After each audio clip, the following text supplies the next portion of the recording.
All right, all right, people. I hope you guys are well. Welcome back to the Onyx Report. Good to see y'all.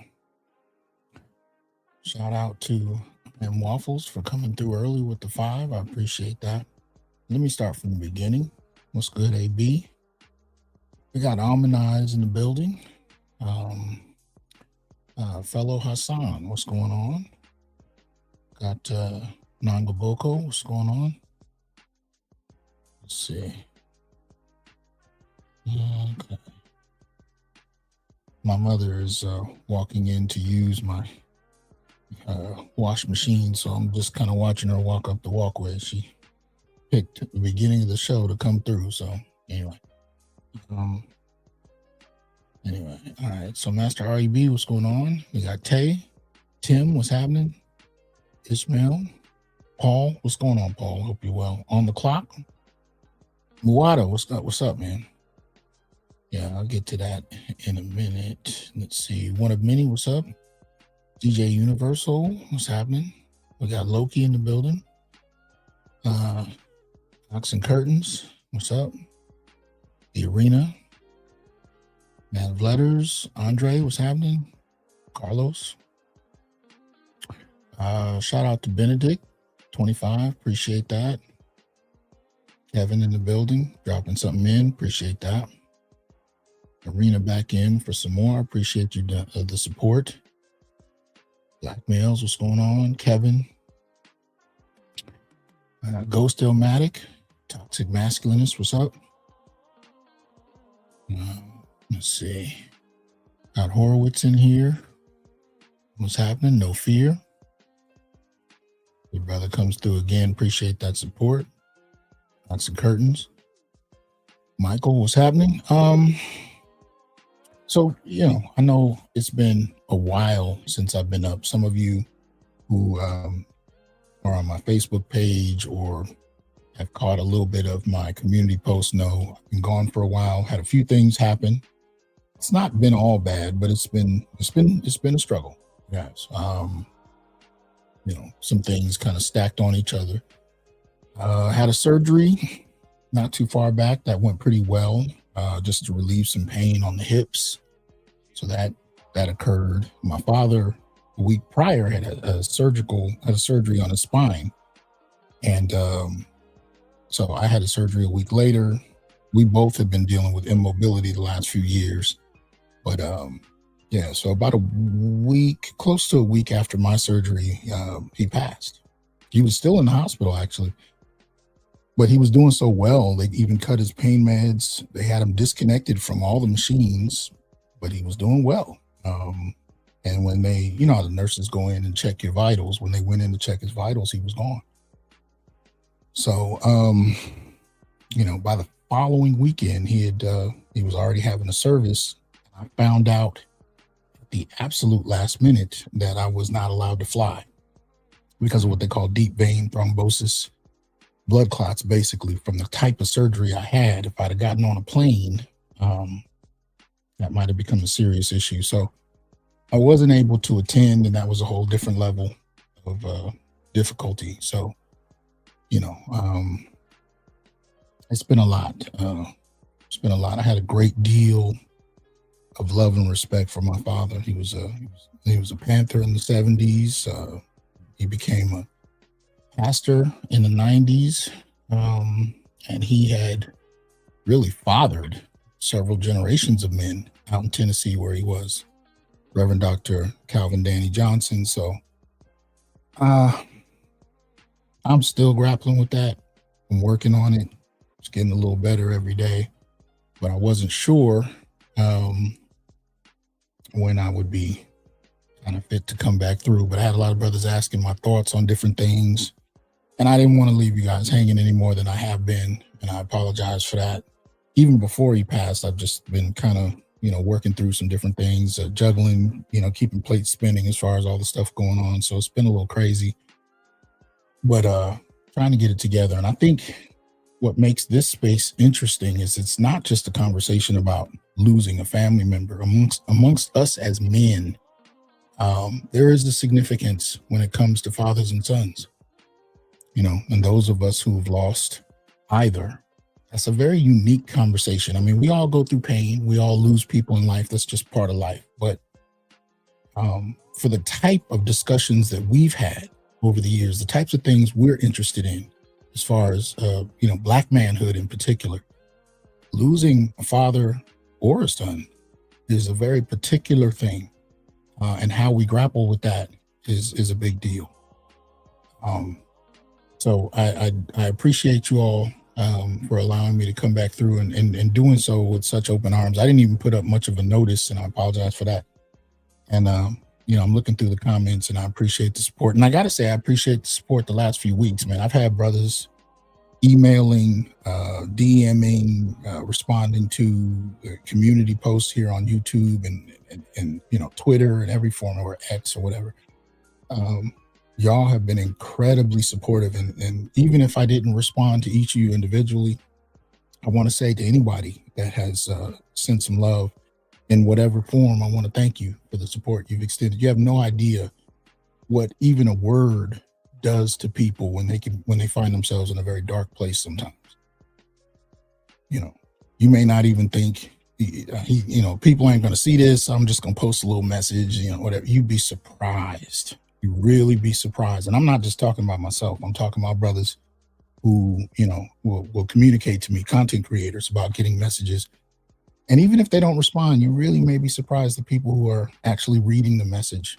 You know what I mean? 3 a.m, laying in bed in the dark, going through it, phone lights up, see a message. And sometimes for some people, it can be as important as, life and death. I've had situations where brothers have reached out on the verge of hurting themselves, deleting themselves. And sometimes just a how you doing, or I hope things are good, or I'm here if you need me, they've told me, has pulled them back, whether it was me or somebody else.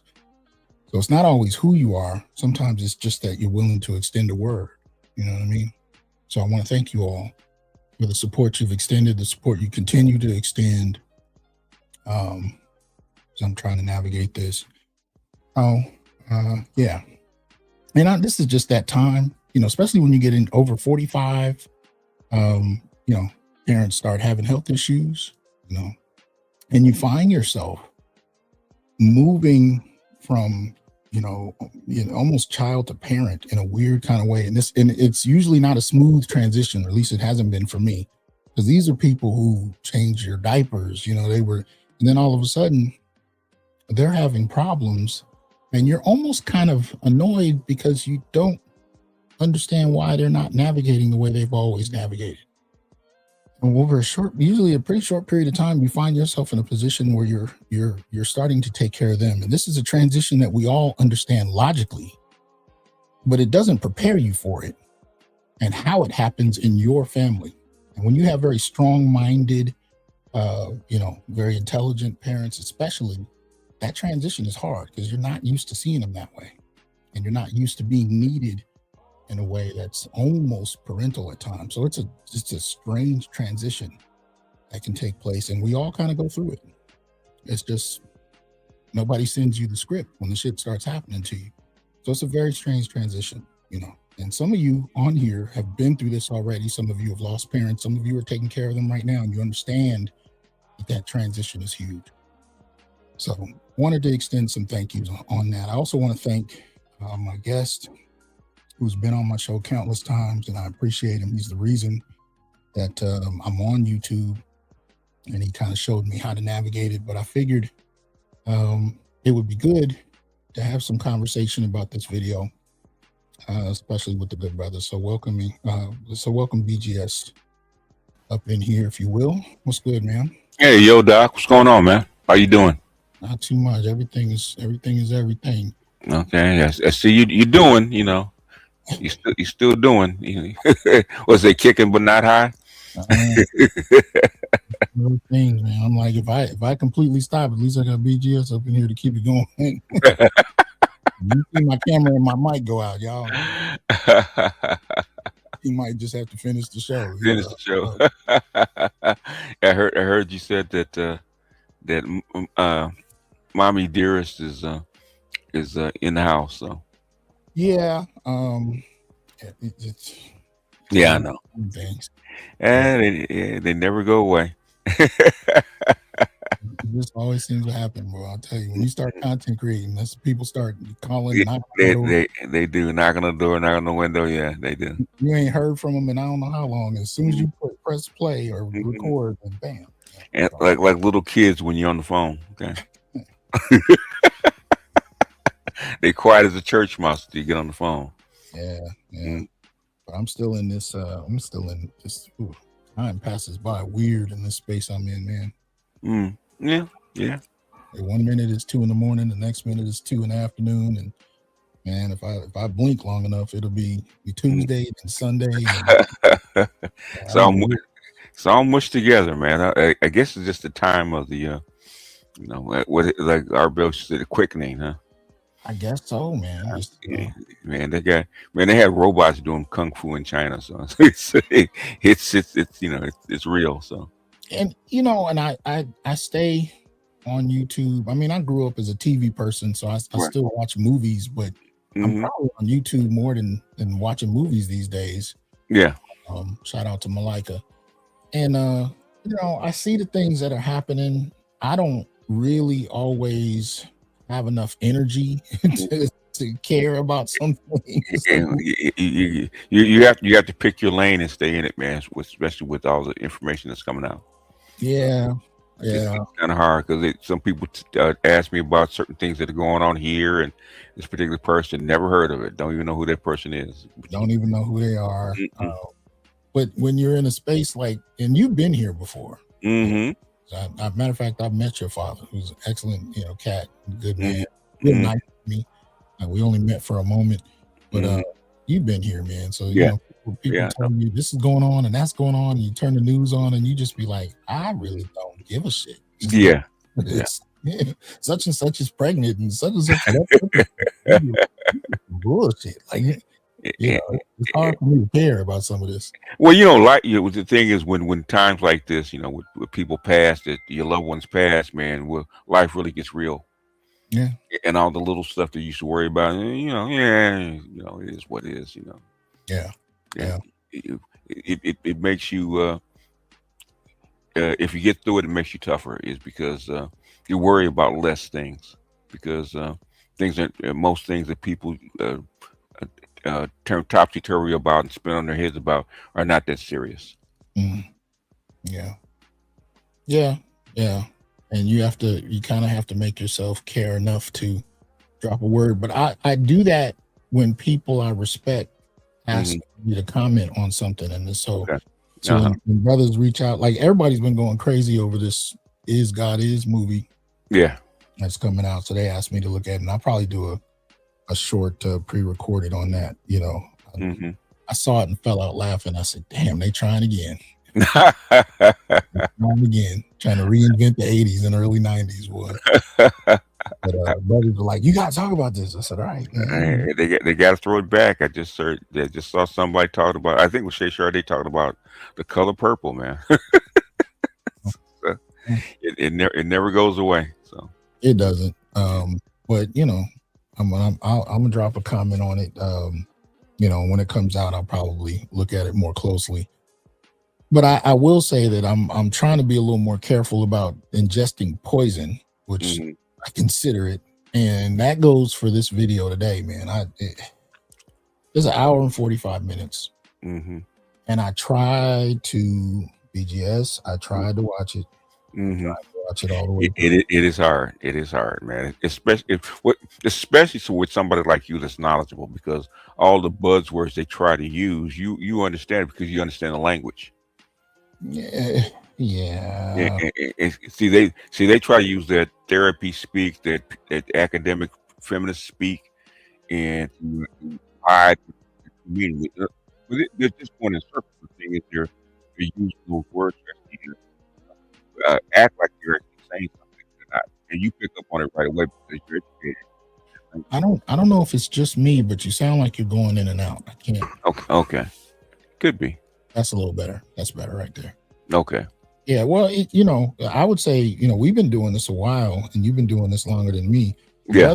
in this space at this point who've been around, they should know it. As soon as they hear it, they already know what the deal is. Oh yeah.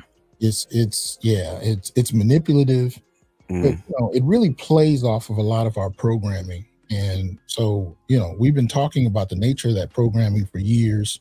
So we'll delve into some of that. But I'm in a place where what I'm starting to figure out that I want with this channel is I want brothers to actually leave here with a sense of peace of mind. I mean, we have been at war for years, and necessarily so.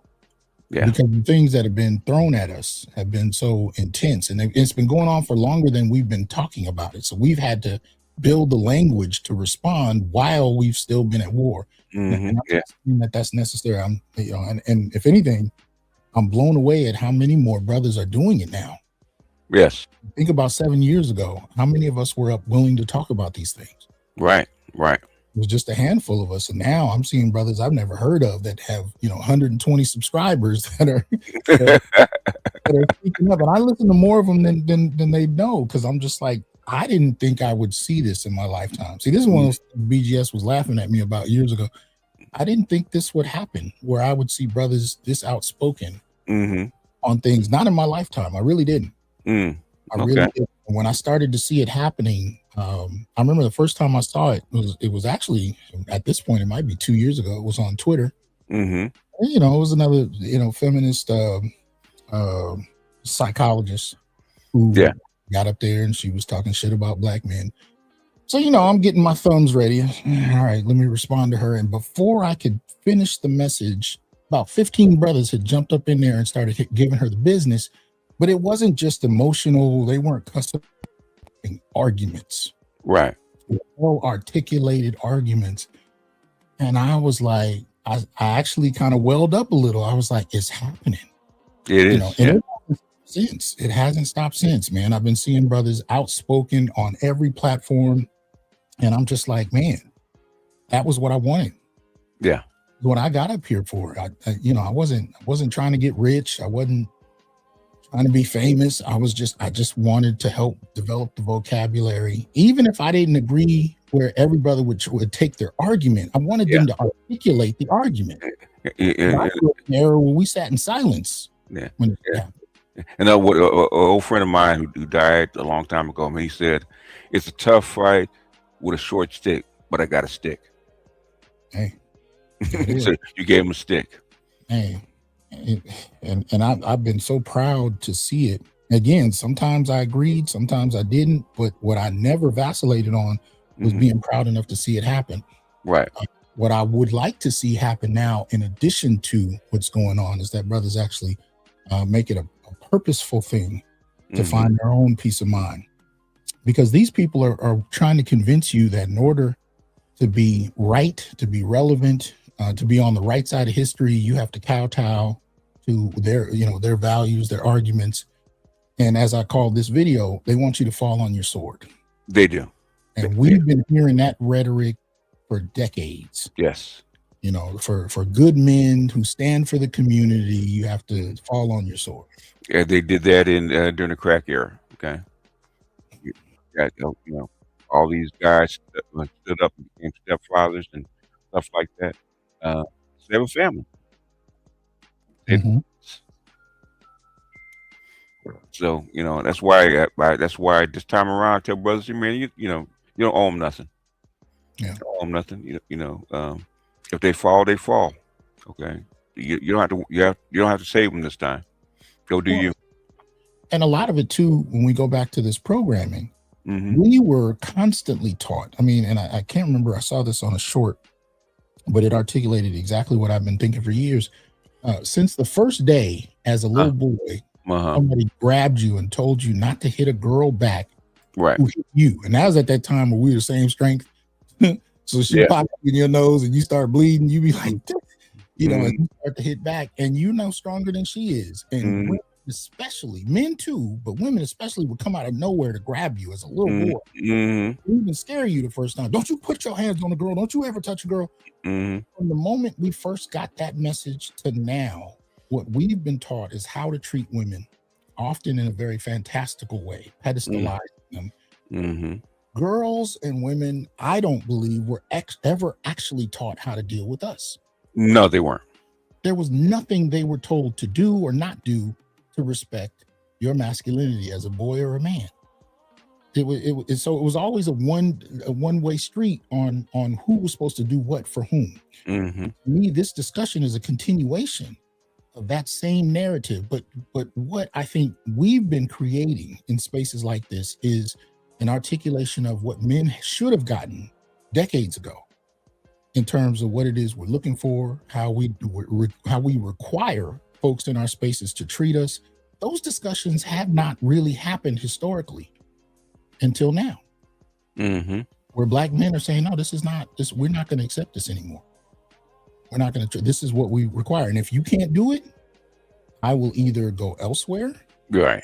I will sit in contemplative solitude until I learn. And you warned me this around COVID, you will learn to appreciate solitude. And that's one of those things I'm actually still fighting, because I'll have people we'll have a good time up to a point, and then after a while I catch myself looking at the clock. I'm not even aware I'm looking at it at first, but I'm looking. Okay. It's time for you to go. Yeah. You got some other things to do. You can become very wedded to solitude.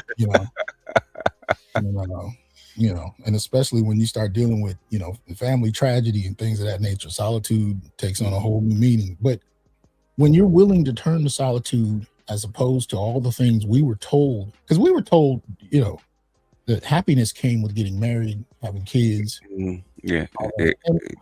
Taking care of your family, that kind of stuff. Yeah. And I mean, that all sounds great. It still sounds great when you hear it spoken out loud. If it's done right. If it's done right. But when it's attached to misandry and disrespect and expectations of one-way sacrifice, and then the biggest one in the last decade has been one-way traditionalism, or selective traditionalism, where you have these independent feminists who are telling you that you're not needed, you're irrelevant, they don't need you in any form or fashion, but they still need you to provide and protect on their terms when they tell you to. But when you ask them what they have to do, it's nothing. I mean, I've said this for years. She can have kids, not have kids. She can be a stay-at-home mom, work part-time, work full-time, start a business. She can do whatever she wants. You have to protect and provide and shut up. Protect and provide and shut up. Yeah. And as long as that's the expectation, it was inevitable that men eventually would snap. But these people never believed it would happen, and they're still trying to talk us back into that servitude. And that's how I see this conversation. So we're going to go through it, but I'm like, even just I think the first clip I saw may have only been like 20 seconds or something, or a minute. And I was like, they're back at it again already. Because now before it's because they wanted to, now they have to. And somebody like Mr. Z said, somebody to save these hoes. Okay. My mission has been to tell Black men you have options. And you should. Your happiness, your well-being should be as much a part of the discussion as anybody else's. And if your life is dedicated to everyone around you, but nobody is dedicated to yours, there's a problem. There's a problem. And we've been told for the longest, directly and indirectly, that your well-being is irrelevant, that you're disposable, that if you don't play the game by the rules, you'll be replaced. In fact, she's going to one up you. She's going to upgrade. She's going to find a dude that has everything together. He's Obama and Tupac wrapped in a suit. Tupac with a suit and a degree. And $1 million in the bank account. He's going to do all of this. And if you don't get it together, she's going to leave you for him and take the kids and the whole deal. And so this movement has been generating, and I call it a movement. I don't call it just, social media. I'm seeing brothers moving, and we're now hearing from different states about policies changing. We're going to talk about that over the next few shows. I'm seeing things happen that are generated. You can't tell me this space hasn't generated it. We don't get credit. Mm-hmm. Nobody, politicians are not going to get up there and say, well, I listened to this guy named BGS and he has a point, and I think we're going to change this. It doesn't happen like that. But when you see the ideas being mapped out on policies being proposed on the floor of the Congress, right, and they didn't exist 10 years ago, but but you were part of a cadre that were putting that out there, it's like, even if it wasn't coming from me, I don't give a shit at this point. The fact that I put my little energy into this pot, right, to make it happen, and it's now starting to happen, I'm good with that. I don't need to be the sole person responsible. I don't need to be credited. I don't need books written about me. But if the ideas are out there, or as you would call them, what's the term you like to use for that? Put your shekels in the pot. No, it's the other one, the baby. Oh, damn it, I forgot the term. Tar baby. Oh, tar baby. Yes, tar baby. Yeah, man, and I'm seeing it. I'm seeing it. I'm seeing policies in certain states. I'm even seeing federal policies that are being proposed that should create a different reality for Black men in general sometimes, but especially in terms of family court. We talked about the Black male political agenda for years. I'm seeing variations on ideas in there, and some of them are new ideas I never considered at all, but they're consistent with the spirit of the policies we've tried to change. That to me is a far better outcome, right? And that's one of the reasons I didn't want to just be up here talking shit. I wanted to focus on policy. I wanted to focus on what we could change, because to me that brings about the peace of mind that I want to see brothers have. I grew up watching Black men die of stress. I grew up watching Black men die of stress. For anybody watching this, put a 1 in the chat if you've ever seen a Black man who died of stress. More than a few. You know what I mean? More than a few. This is what I'm talking about. I don't want to see it anymore. I want brothers to really make their own well-being a central part of their daily reality. See, there they go. Look at that. We've had uncles, grandfathers, brothers, cousins, all dying of stress. And we were told it was everything under the sun but what it was. People would stress them. The same people that would, the girlfriends and wives especially, that would send you to jail if she couldn't control you, around and be crying over your casket. This has to change. And this is what I want, Black men to focus on. And I've talked for years about finding your peace. I don't care what it is that brings you. I don't care if you play chess, pool, if you go to the beach and meditate, we'll find out whatever it is and make it a regular practice. But now that I'm starting to see elders from literally stress, like, man, we got to change this. We got to change it. Shout out to CBZ. Says, thanks for your knowledge. Constantly putting it out, Doc. You're appreciated. Young men especially need to hear these combos. Yeah, they do. And we're going to make that happen. So I'm going to bring this up. I set it for 1.25 speed. We'll see how much you can tolerate. I'm trying. And I know some of these cats, well, I don't know who these are. I've never met any of them, never heard of. I think, well, obviously I've heard of Clifton Powell. Yeah. Right. And then the guy that helped set it up, which is Consciously. I've heard about him sporadically. Isn't that the dude that said that Rhoda was innocent or something along those lines? Rhoda was innocent and it was abused, and he also challenged Dr. Curry to a fight. So what?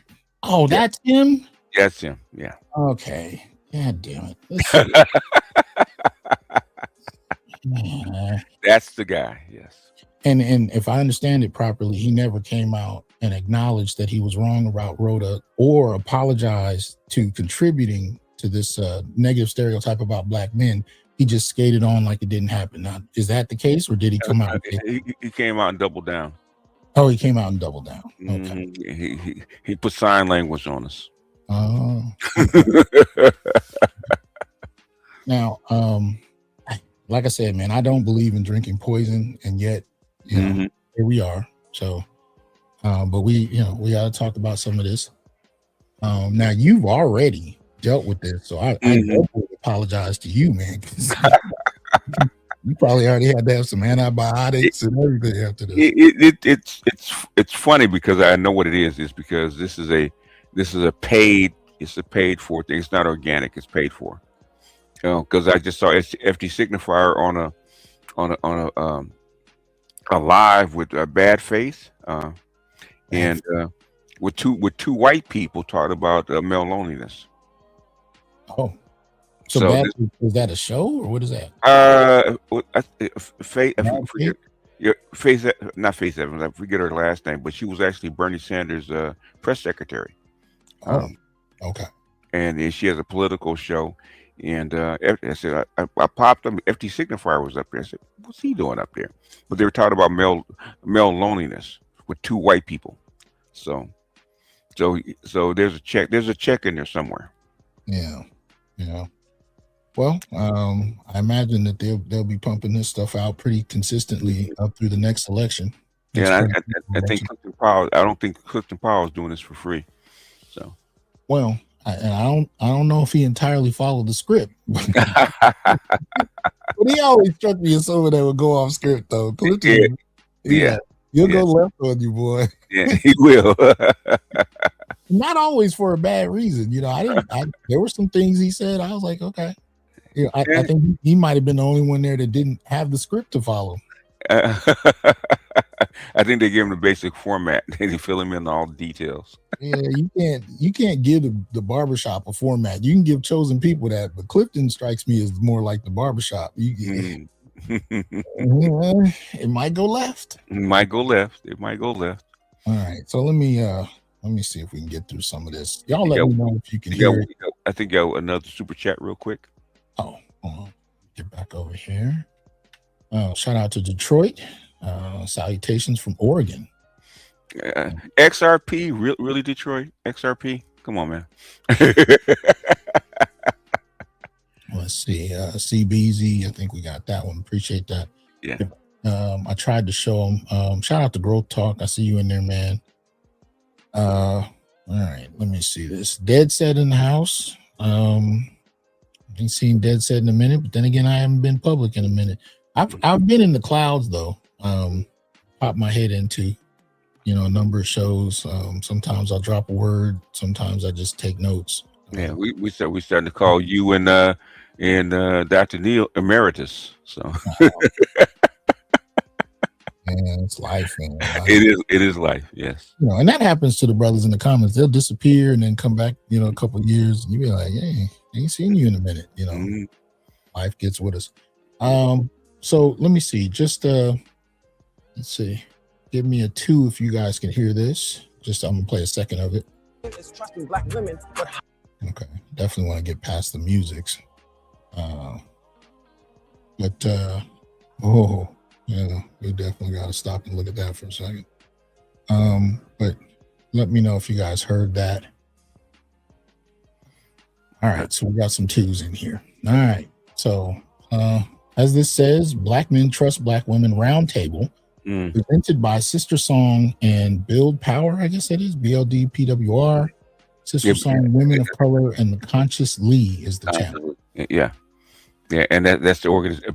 I think Build Power is their organization. It's a feminist organization. So okay, all right. I haven't heard of this before, but all right. I was trying to work my way back because I think that image is interesting. It's so great, and what makes men be able to understand. I think we on something. I think we on something.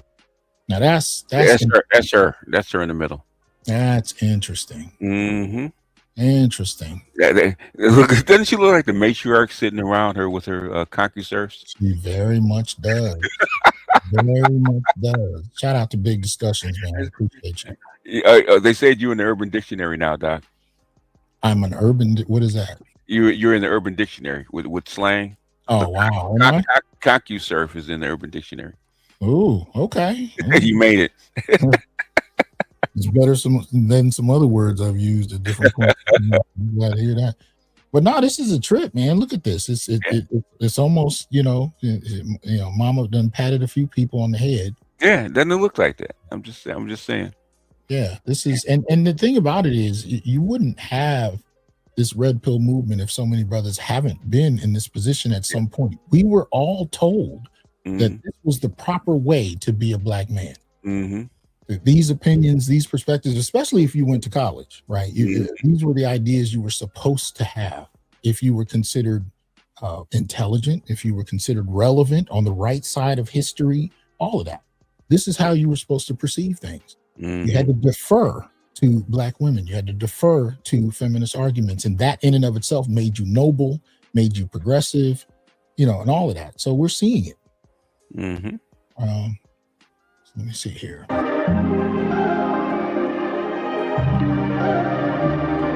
All right. So you're watching a real unscripted and unfiltered convo. Space is created intentionally for black men to move through their thoughts in real time without performance, without polish. There's a lot of performance. Our brothers need room to work through the hard stuff. Now, this is interesting. Our brothers need room to work through the hard stuff. This sounds like a black woman talking to other black women about what black men need to do. The hard stuff for them is us accepting that everything black feminists have been arguing is true. And if we don't believe it, it's only because we are too hard-headed, too immature, too incapable to really take in the full argument. So we need these spaces where we just, we have enough black men force us to swallow it. And that's what's necessary. So it's a very kind of condescending frame, I believe, that this is even starting in. And they're calling it honest engagement, essential for growth, solidarity, and justice. Now, notice who gets to define what is growth, what is solidarity, and what is justice. I find that interesting. I'm trying to get past the music, but here we go. So let's jump into a little of this. And our power, and that's my thing. I got an organization called Build Power, so I'm really about power, and it's from the legacy of the Black Power movement. And I don't think you can get any closer to power than the person who birthed it. Right. Yes, the black woman. Right. Yes. A lot of the time, it's black men that stand in the way of it. Right. That get in the way of what we're supposed to be empowering, what we're supposed to be collaborating with. And so when we're thinking about things like, Sister Song is steeped in reproductive justice. And when we talk about reproductive justice, it's the human right for bodily autonomy. Now, here's the thing, I get into all the academic terms and then I get confused. Bodily autonomy. And reproductive justice. Reproductive justice. Those are conversations that I think also apply to black men. How many conversations have you seen? How many roundtables have you seen where black men are discussing how bodily autonomy and reproductive justice apply to them? I mean, really, if the state can call you into war and you can't go to college, you can't get documentation until you sign up for selective service, is there a discussion there about bodily autonomy we need to have? No, there is not. Oh, okay. Interesting. Reproductive justice. Now we've talked about this before. The male pill. How much pharmaceutical technology has there been for men since the 1960s? Are we still playing around with pieces of rubber and abstinence? You've had some things that FDA won't approve. You have like 3 or 4 things the FDA hasn't approved. And yet we've had, even as far as a decade ago, over 30 different forms of birth control for women. And that didn't even include abortion. Right. So how is it that there's so much to be said about what reproductive capabilities women have been offered, how little men have been offered, and yet for some reason, reproductive justice doesn't apply to men at all? Whenever these subjects come up, we're supposed to sit down and shut up. Yeah. But especially before DNA testing became commonly accessible, if anyone, you remember when I was in high school, they told us that even if you had grinded on a woman with your underwear on, you could get her pregnant. I don't know if you remember them nightmares. I remember that. Yeah. I'd be like, I was grinding on somebody. Oh my God, is she pregnant? Fully clothed. Fully clothed. It'll find, like they said, life finds a way, right? Jurassic Park. Jurassic Park, yeah. Yeah, we were terrified about getting somebody pregnant. But the point was, even if you had grinded on a woman, Mm-hmm. At that point, and I think they mentioned that a little bit later, but at that point, once the semen has come out, Mm-hmm. even behind clothing, whatever happens from there, you are subject to her whim. Mm-hmm. You have nothing to say about it, and we're supposed to accept that from a position of honoring her On her body, yeah. Yeah, but it's interesting because it's like, well, does that seem like that makes any sense? That there should be no options for men once the possibility of pregnancy is in the discussion? Mm-mm. I mean, even Dave Chappelle put it really well. He said, if you have the right to kill him, I should have the right to abandon him. And if I'm wrong, maybe we're wrong. Well, is there really no place for a discussion about why men should have more options? Yeah, and Anna Kasparian, she's white. She said exactly the same thing. No. Right. So bodily autonomy, reproductive justice, I have no problem with having these conversations, but we will not be having them strictly from a feminist standpoint where the men are expected to sit down and be quiet and do whatever they're told to do. That's not how that works. Like Tony Soprano said, you eat, I pay. See, yeah, right. And this conversation again is about men training each other to fall on their swords and be silent, even if it comes to a matter of speaking up for things that should be a part of the discussion or the debate that men need to have with one another and with the community and hell, the country, the world. These options men are requiring, and it's whether there's direct conversation or not, you can tell men are requiring the conversation because they're willing to walk away. Mm-hmm. They're willing to walk away, and that's really the reason these conversations are happening. That's why these people are being paid to have them, because men are walking away. They are walking away. Yeah. So you can have as many of these little paid discussions as you want to. At the end of the day, you either need to change policy so that men come back to the table, or you accept the fall of a given society. Yes. It's not just America. No. How many different countries is this happening in? Ooh, China, South Korea, most of Europe, especially Western Europe. So, even in starting to happen in You kind of went out. What did you say? It's starting to happen in Africa now. Kenya with child support and stuff like that. So it's starting to become a thing. Yeah. Anywhere you're seeing the birth rate dropping to the zero, it's happening.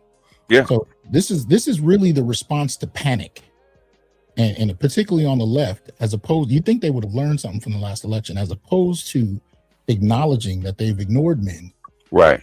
They're doubling down on an alienating perspective about men that is only primed to get worse. Yes.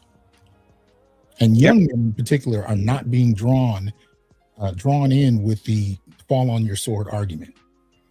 No, they're not socialized to see things the same way. They're socialized that women are perfectly capable of doing for themselves. That's what they're taught. Yeah. In fact, they're taught that the girls and women are better than them. Yeah. They're superior. They're smarter. Hell, they're stronger. They're taking 250-pound men through walls, and all they've done is graduate high school, and they've never trained a day in their lives, but they're throwing men through walls. I mean, these are what we've been conditioned with, because there's a certain point, even with media, the brain doesn't always interpret images and narratives as fiction versus reality. If you see something enough, there's a part of your interpretive framework that interprets it as truth. It's just what's happening. So if you give them millions of micro images and narratives that men are less than, less capable, weaker, less intelligent, so on and so forth, there's a part of oneself that begins to record that as a truth. And then there's a part, there are a number of people who collaborated enough to walk away. And so it's happening on both ends. You got people who are walking away because all they've been told is they're less than, and you got people walking away in protest. But either way, larger and larger numbers of men are walking away. Yeah. Over 50% now. So it's, was it 50-50, over 55% of black men don't have any children. Oh, yeah. Yeah, not married, no kids. That's the problem. Here we go. Should I go to 1.5 or do you think people can hear it? What do you think? We try 1.25, and if it's still fairly audible, you can increase it. All right, let me know if it's because it's kind of slow to me, but let's see. Okay. So we're going to get into it for real about what this means to us, what the human right to bodily autonomy, the human right to have kids, to not have kids, to parent kids in a healthy environment, to set up that environment, and what goes into that actually means to us. And I want to make sure that, the way we're talking about it, other people can understand it, because I know for a fact, if people came to me however many years ago and was like, hey, what you think about reproductive justice? I would have a very confused look on my face. I'm like, I don't know exactly what that means and how we engage with it. But everybody here comes from a different perspective, a different life, a different experiences. And we want to bring that to this conversation. So I know that there's no way to get there without the empowerment of Black women and centering Black women in that power talk, in that power struggle, in that power strategy, in that movement, in our behavior. And what in y'all's eyes does that mean to you? Like, from y'all's experience, what's your connection to or experience with reproductive justice, and what does that actually mean to you? Anybody kick your finger? As a father, you fall deeply in love with parenting, right? And what that means, and understanding the responsibility that it takes. But you also learn, as a father, the mother ends up doing so much more than what you can offer sometimes. And it's just facts. You don't have breasts to feed this baby. You don't have the kind of just natural intellect to kind of carry things. That's why a lot of fathers just say, here you go, I don't know what to do. This is going to be a long damn. I know, because you've heard this so many times. Well, we've been told since we were born that parenting is biological. Yes. It just, and you believe it, but then after a while, you notice, like when I was growing up, even my generation, my sister got dolls, and I got, Transformers, and there's a conditioning process, right? There is. We had a child that was visiting. It wouldn't even have to be a direct family member. And I remember the older women would be taking care of the child. They would bring daughters in. The daughters would witness it. So by the time my wife had a child, I still had that idea that this was biological. Yeah. But we would have conversations, and she would tell me, "Oh no, this, my grandmother brought me in and showed me how to do this and do that." So there's a process that goes on. And it's not biological by how many. If you've had these experiences, or if you've read, you've read just not even data. If you've just seen the various stories that take place where you have women that completely abandoned, right, as far as parenting, or leaving babies in garbage cans and things like that. And yet at the same time, if you've seen how many fathers have played significant roles in raising children, I am a single father, not because of a divorce, but because I'm a widower. But there were things that I was good at and things that I weren't. Right. But there were also things my wife was good at and things that she weren't. And both of us were conditioned, whereas she was socialized into how to care for a child. Right. I was socialized into how to care for a household to make that possible. Right. So I don't buy this purely biological argument. Clearly, there are elements of, women do have breast milk and so on and so forth. But we live in an era where, at this point, babies are not being solely given breast milk. No. It is what it is. Whether it's right or wrong, whether it's healthiest for the child is a whole nother argument. But what options are available to take care of a child are no longer limited to biology.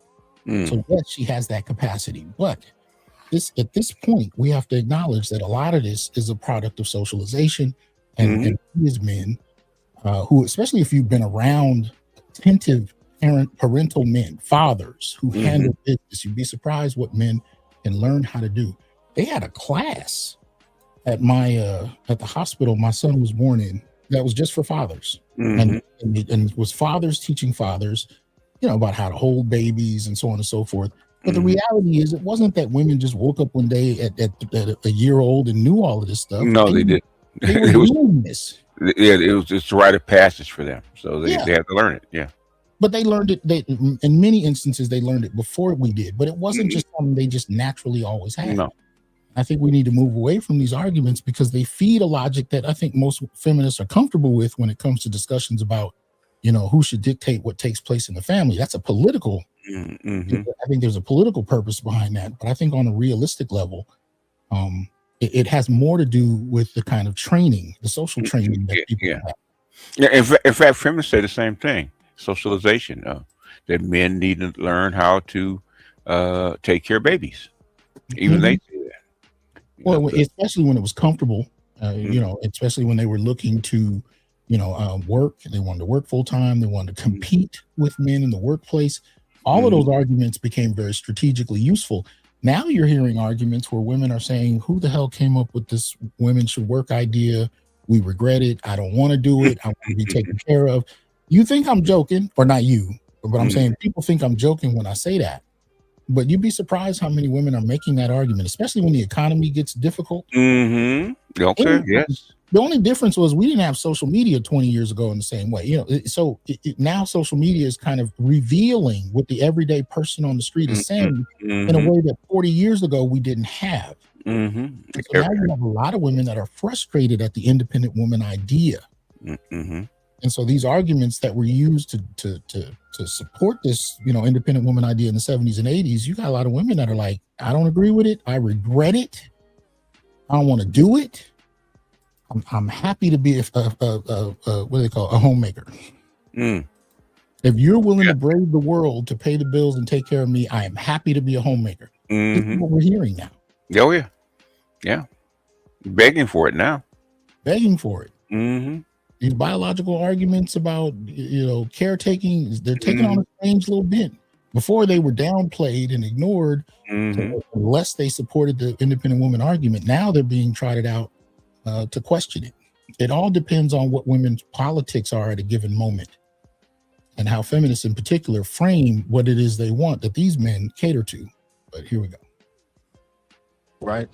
So I think for one, it's just accepting that, understanding that you are there to help produce and provide, but then there's gonna be so much more that you can't, provide. And so just trying to be a support system around whatever your spouse or your girlfriend at the time is choosing to do with their body. It's something that I've learned over the years, personal experiences from having to make that decision to have an abortion, with your girlfriend at a young age, to end up feeling like that you didn't have a say-so in it, right? And then understanding as a man where you don't. Once you decide to go into that position and you put your seed into this woman, now that's her decision where to go. You can't say, well, I don't want no better. See, now this is changing. This has been the argument most of my life. Right. Once you put that seed in her, you have nothing to say. I mean, you if she asks your opinion, you can give your opinion, but that's about it. Ultimately, you it's not your you don't have a vote. You don't have a vote. It's her body, her choice. Then after that, some of us were suggesting that there needed to be some type of financial abortion at play, where men should be able to step back out of it. And this has been hotly debated because you got a lot of traditional men that find that argument problematic. They don't want to deal with that. And your government finds it problematic too. So. Well, absolutely, right. So now we call it the termination of parental obligation, men. But here's the thing: we've never necessarily got that argument off the ground in terms of policy. But guess what's actually been interrupting all of that? What? DNA testing.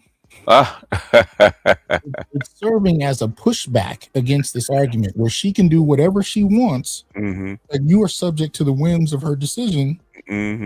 But when you step back and start to look at the role DNA testing from the 1990s talk show era to now, where you can get it off the street for $20 in 2 days, depending on where you go, it's changing the game. Because now you can actually step back before signing what's the document? The birth certificate, right? You can now find out if you're actually the father before you sign the birth certificate. And now you have options because of this emerging technology over the last 30 years that you didn't have 40 years ago.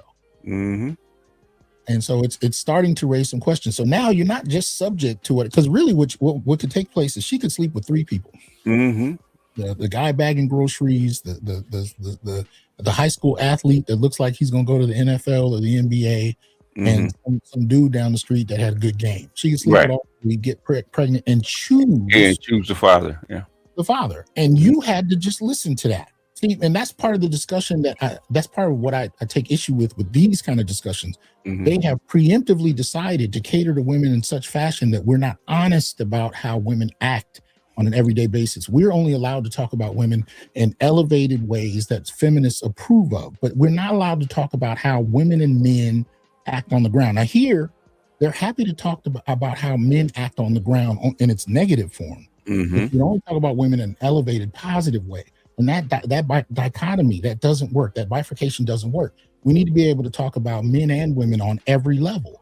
Right. If we have a realistic conversation about female nature, if she has the choice to manipulate who gets to serve as the parent's father, what woman is not going to choose the best option for her well-being? The guy going to the NBA who's getting a $20 million deal, or the dude who's loading groceries down at the store? Who's she going to pick? We're not going to have a realistic conversation about human nature in that regard? Okay, so since we haven't been able to have one, DNA testing has come in. And in a capitalist country, morals are not at the, are not at the in the first chair. Let's put it that way. Not at all. Head of the table. Yeah. Not at all. And so now you got DNA testing cutting through it like a hot knife through butter. It's like, not willing to be honest. Now we have an arbiter. Yeah. Technology based. That's going to come in and say, this is what happened. Now, is it 100% accurate in every context like anything else? Probably not. But it's a far more accurate than she said it was mine. And you find out 10 years later that she knew the whole time. Yeah. Or on top of that, if she told you she was on birth control and she wasn't. Oh my goodness, yeah. And it just so happens that you were the first dude she's been with that makes $300,000 a year. And coincidence. I mean, you just happen to get her pregnant. Oh my God. She's never been pregnant before. She's had sex with other men. But strangely enough, when you make over 200,000, you got her pregnant. That's it. This is interesting how life we're not allowed to raise those kind of questions. We're not allowed to suggest that because that's considered misogynistic. And okay, well, we're going to act like that's not an aspect of female nature. And again, I'm not villainizing or vilifying female nature. What I'm saying is that this is part of humanity. It is. Men don't contain all the negativity and women all the positive. This is childhood. In fact, women contain far more negativity than men do. But even if they didn't, even if it was just 50-50, why are we going to skip women's negative 50 and only focus on men's negative 50? And, the reverse is not true. And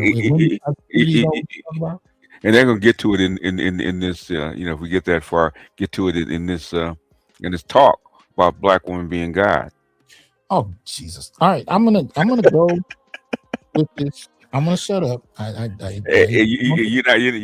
Doc. There's too many triggers in this. You're gonna stop it again. Just go, okay? No, I have one Percocet left, and I really do believe that I'm gonna end up taking it after this. But I'm gonna try. I'm just saying we need to be able to, if we're gonna have, if these conversations are gonna be done in good faith. And we need to be able to be freely able, and I have no problem using examples from the news, from statistics and data. I have no problem with the verification and data examples. But we should be able to have a full-throated conversation about the good and the bad of human nature, male, female. We should be able to have that conversation. And if not, we're already bullshitting. Secondly, if you're going to actually talk about reproductive justice, we got to talk about women's nature. And if women are not going to be honest about how they manipulated and abused these policies that work in their favor, then we can't be surprised when DNA tears a rift through families across the board. This is why France doesn't want to have nothing to do with it. Society would collapse. It would collapse. Yeah, it would. There we go.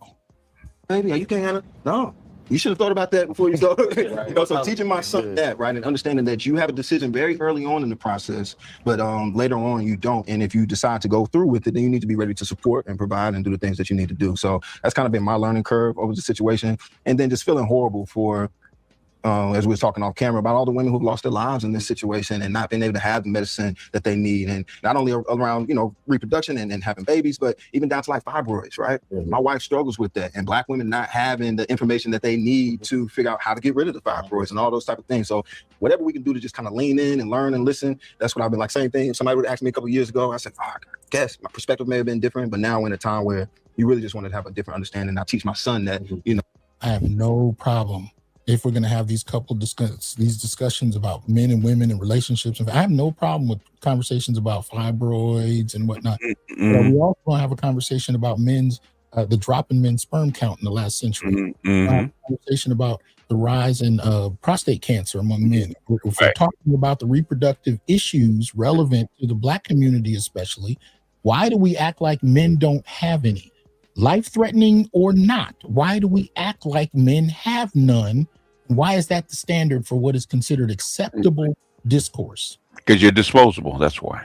There you go. And then also my daughter, what decision she has to make before she lays down with somebody and how it can change your life, right? So it's incumbent upon you to have that information if your desire is to be a father, is to understand the woman's point of view and the things that they go through. We think of a lot of things that we go through, our upbringing, not having a father or having a father, all our experiences, and the dream of being a father, and having a son or a daughter, and what kind of father you want to be. All of that comes to mind, but before inception, those thoughts never came to me in the sense of what she would go through. How would I handle being in a waiting room and being told something and not knowing the information? Who do I lean on? All those things that come to mind that happen when you're in the delivery room or the process of having a baby or having a healthy delivery and all of that stuff. And then, I think it's absolutely important for us to have these types of conversations and have these thoughts leading up into the idea and actualizing fatherhood. I think we center ourselves, the patriarchy of it all, we center ourselves, we're the ones that make it happen. I want to say something. We've made patriarchy feminists in particular, made just the mention of the word patriarchy such a negative thing in and of itself. But then we'll turn around and require it in relationships. Like they're doing right now. Like they're doing right now. Yeah. And I'm not just talking about women in general. I'm talking about feminists in particular. I've been with many of them. The same breath that they tell you they don't want to have nothing to do with patriarchy, they'll also tell you that you need to provide. Your check is our check. My check is my check. You need to take care of the household and the bills. And if something life-threatening occurs, you need to be the one to confront it. Well, baby girl, that's patriarchy. Well, not full on, because I agree with your description of what patriarchy actually is, especially when it's supported by policy. And we haven't seen a true patriarchy in our lifetimes. That's not realistic. However, if we talk about just cultural, casual, off the cuff patriarchy, the same women that are decrying it are the same ones asking for it. You're supposed to shut up and provide it while at the same time supporting that, we all just kind of critique it and dismiss it and laugh about it and talk about how problematic it is and how toxic it is, but you still need to provide it. Which is it? Do you want to be the patriarch in the relationship or not?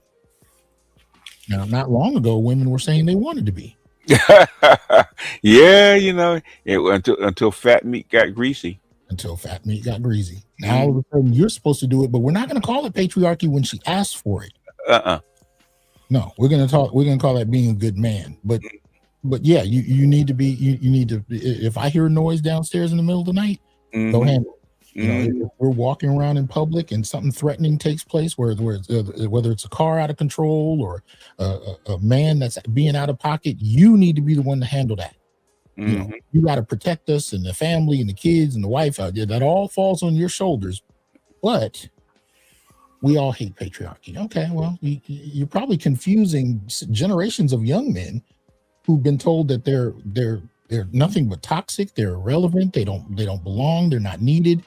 And then somehow, once they become adults at 18 and above, they're supposed to get married, impregnate wives, and be classical patriarchs that remain silent while providing patriarchal services. All right. I was raised by women. Right. And I ran into some brothers a couple of years ago, last year, when we were running for election, who felt like Kamala couldn't lead. Correct. I said, but your mother ran a house. Right. And my mother tragically died when I was 4, but my sister who raised me was a gangster. Could take $1 and balance the budget like in 25 minutes, $100. So I think that in order to trust Black women, we gotta kind of Okay, we gotta challenge a quick stereotype. The argument, he's making the same argument that Obama made, that Black men were the problem with Kamala's presidential run. Right. Because we could not conceive of a female president, and we were inherently misogynistic about it. But which group of men voted in the highest numbers for both Kamala and Hillary? Which group of men, statistically? Yeah, it was black men by double digits. By double digits. Mm-hmm. So this argument that Clifton is using here is a traditional black feminist argument that the reason that women have not been able to fare well in politics is because black men hate the idea of black female leadership. But really, since the Great Migration from the South, leading up to World War II, right, both men and into urban areas, especially men and black males in particular, we found ourselves with mothers at home, because that's where you get the codified 8 to 10 hour workday, where men were in factories and so on and so forth. So as a young boy, you found yourself at home under the auspices of your mother, or you went to school and found yourself under the auspices of a female teacher. Exactly. So males growing up taking leadership for women, especially black males in our community, that was not something that was unheard of for us. That was far more a norm than anything, just based on the hours in the day. And male teachers were rare. Even to this day, male single fathers are rare compared to, and of course, family courts had a lot to do with that. When women found that they could profit from pushing men out and getting child support and alimony and so on, they would even fabricate reasons to get rid of good men to do so. My point here is that he's carrying with this stereotype that men couldn't handle female leadership, even though most of us grew up with nothing but female leadership. And when it came down to it, black men statistically voted higher for the last couple of female presidential runs that actually had a chance. I mean, remember at the time, Hillary had a chance. She did. A very good chance. They almost won. Yeah. This is not like, what's this from the 70s? My memory's been really shot lately. Forgive me. Oh my goodness, I'm blanking on her name. Anyway, she ran for president in the 70s. Yeah. I know you're talking about, yeah. Anyway. It's not like that time period where you knew she would have no chance in hell, but she ran. No, Hillary had a chance. And truth be told, Kamala had a chance. How much money was put behind her? It's $3 billion. Yeah, a lot of money. Yeah, in terms of the number of people and the resources put behind her, she had a chance. And black men voted, whether you like it or not. I'm not saying you gotta like it. I'm not saying you should support it. You shouldn't support it. I'm simply saying statistically, black men voted in the highest numbers. And yet you don't hear any other group of men talking about it or being talked about as failing women running for presidential positions, but black men. In fact, black men voted for Kamala Harris in greater percentages than white women and Latino women. Yeah. But when's the last time you saw somebody get up and chastise Latino women for not voting hard enough for Kamala? Yep. They do this with us, and we contribute to it. See, that's another aspect of these discussions that I don't like. Stereotypes are readily acceptable when they're problematic against black men, but black men are not allowed to put forth arguments rooted in data that problematize other groups, particularly women, for a given issue here or there. We're not allowed to do it. This is one of the early problems I had in graduate school when I was taught and trained to be a feminist. I started to notice to be a good feminist as a man, an ally, meant that you had to shut up. You had to shut up, yeah. You were only allowed to give back the talking points you were given. You were not allowed to think off the cuff, think independently. You had to give the talking points back, and if you did not give them back, you had to be quiet. Right. And that's what he's doing here. The talking point in regard to black men in this instance is a stereotype, and he's giving it, and he's approved to give it because that's what you're allowed to do. When I was talking about, I was talking to my driver on the way over about holding yourselves accountable. 81% of people don't talk, and black men have to talk to the women, and a lot of the women, and it's not 81% of women, it's 81% of people don't talk. So I think it starts with a dialogue. But I can personally tell you, I can't imagine walking around with another person inside of me. And I think that we have to yield to women. And I don't think the government can tell you if you were raped. I mean, they're talking about if you were raped or molested, that you have to have that child. I don't think the government should have any say in that. Along with women having. So he's talking about women being required to have a child. they were violated. They were violated. Yeah. What happens when a woman violates an underage male, gets pregnant, and takes him to family court? Yeah. He has no recourse. He has no recourse. Mhm. Or it doesn't even have to be an underage male. It can be a regular man who was either violated or manipulated. And I'm putting this on the same level. If Mhm. you were violated as a woman, and a lot of guys say, well, and I've heard even academics say, well, that can't happen. Oh, really? Okay. Mhm. Mhm. So you go to an evening, right? You're chilling with a woman, you drink too much. You're in and out of it. You wake up the next morning, you're in her bed. Mhm. Both naked. She talks about how much of a good time she has. You barely remember that it happened, but you do know you didn't have a condom on and she knew it. And she tells you she's pregnant. Yeah. But you never wanted a child. Is that a problem? See, we would call it a violation if a woman was drunk Mhm. and had sex, especially if she got pregnant. We wouldn't say the same for a man. Even if he knew he didn't want a child and she knew he didn't want a child, Right. we would blame him for getting drunk. Especially if she knew that he didn't want to have a child. Yes. Yes. Or you can take it on a much simpler level that applies to a lot more people. Mm-hmm. Girl tells you she's on birth control. Mm. And you've been together for a few years and you believe her. And then she magically turns up pregnant. Yep. All of a sudden. Now, most men would just tell you to shut up. It's life. Just deal with it. Yeah. But when we're talking about violation and manipulation, doesn't that apply? Yeah. Yeah. How is that different from telling a woman you have a condom on and then taking her off mid of the act and getting her pregnant? They have laws against that. They have laws against it's called stealthing. They have laws against it. They do. Yeah. But we don't have a term that's at least not a popular one for when women manipulate in the same fashion. I would argue that lying about birth control is equal to male stealthing with condoms. It is. I would say so. And you're shooting up the club because you trust her and she said she's on birth control. Mm-hmm. Then all of a sudden she says she's pregnant. What are you going to say? No, you're not. You said. But that should be part of the discussion if you're having a discussion in good faith. Mm-hmm. Go ahead. Hey, don't ask me how I know about the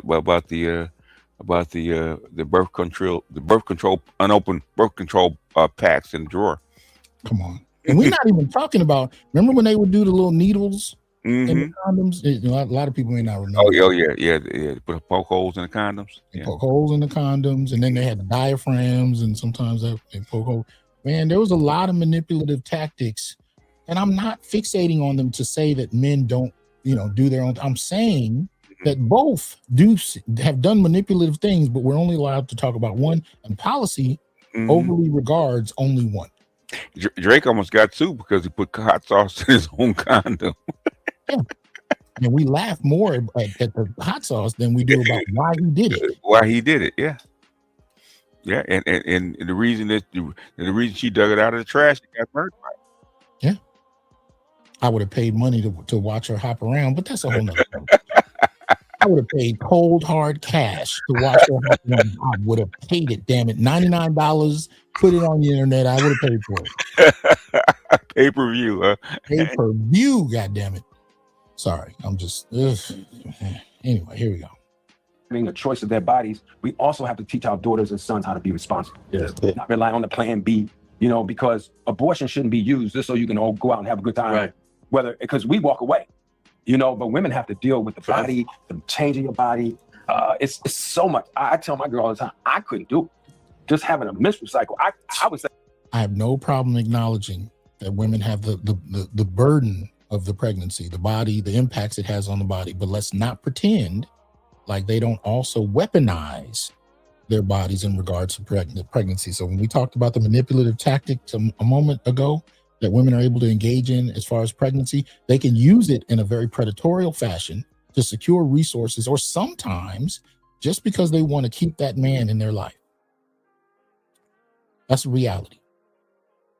So we can talk about the burdens of pregnancy on the female body, but we can't talk about the weaponization of the female body in pregnancy in terms of how it impacts men. No.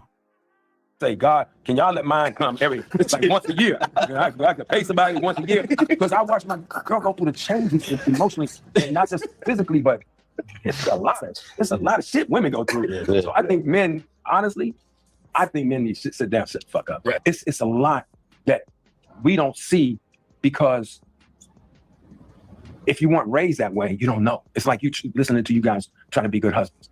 But the women gotta let us in, and we can't tell them what to do. And I think this government has to step back and let women make choices for themselves.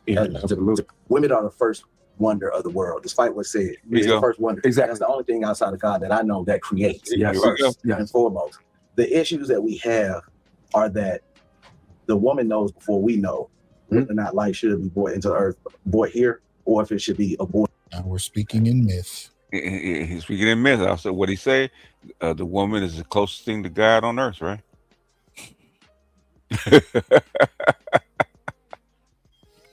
The women know. You know how many women have had babies that they didn't know they were even pregnant and dropped them in toilets and trash cans? Exactly. Yeah. Stop it.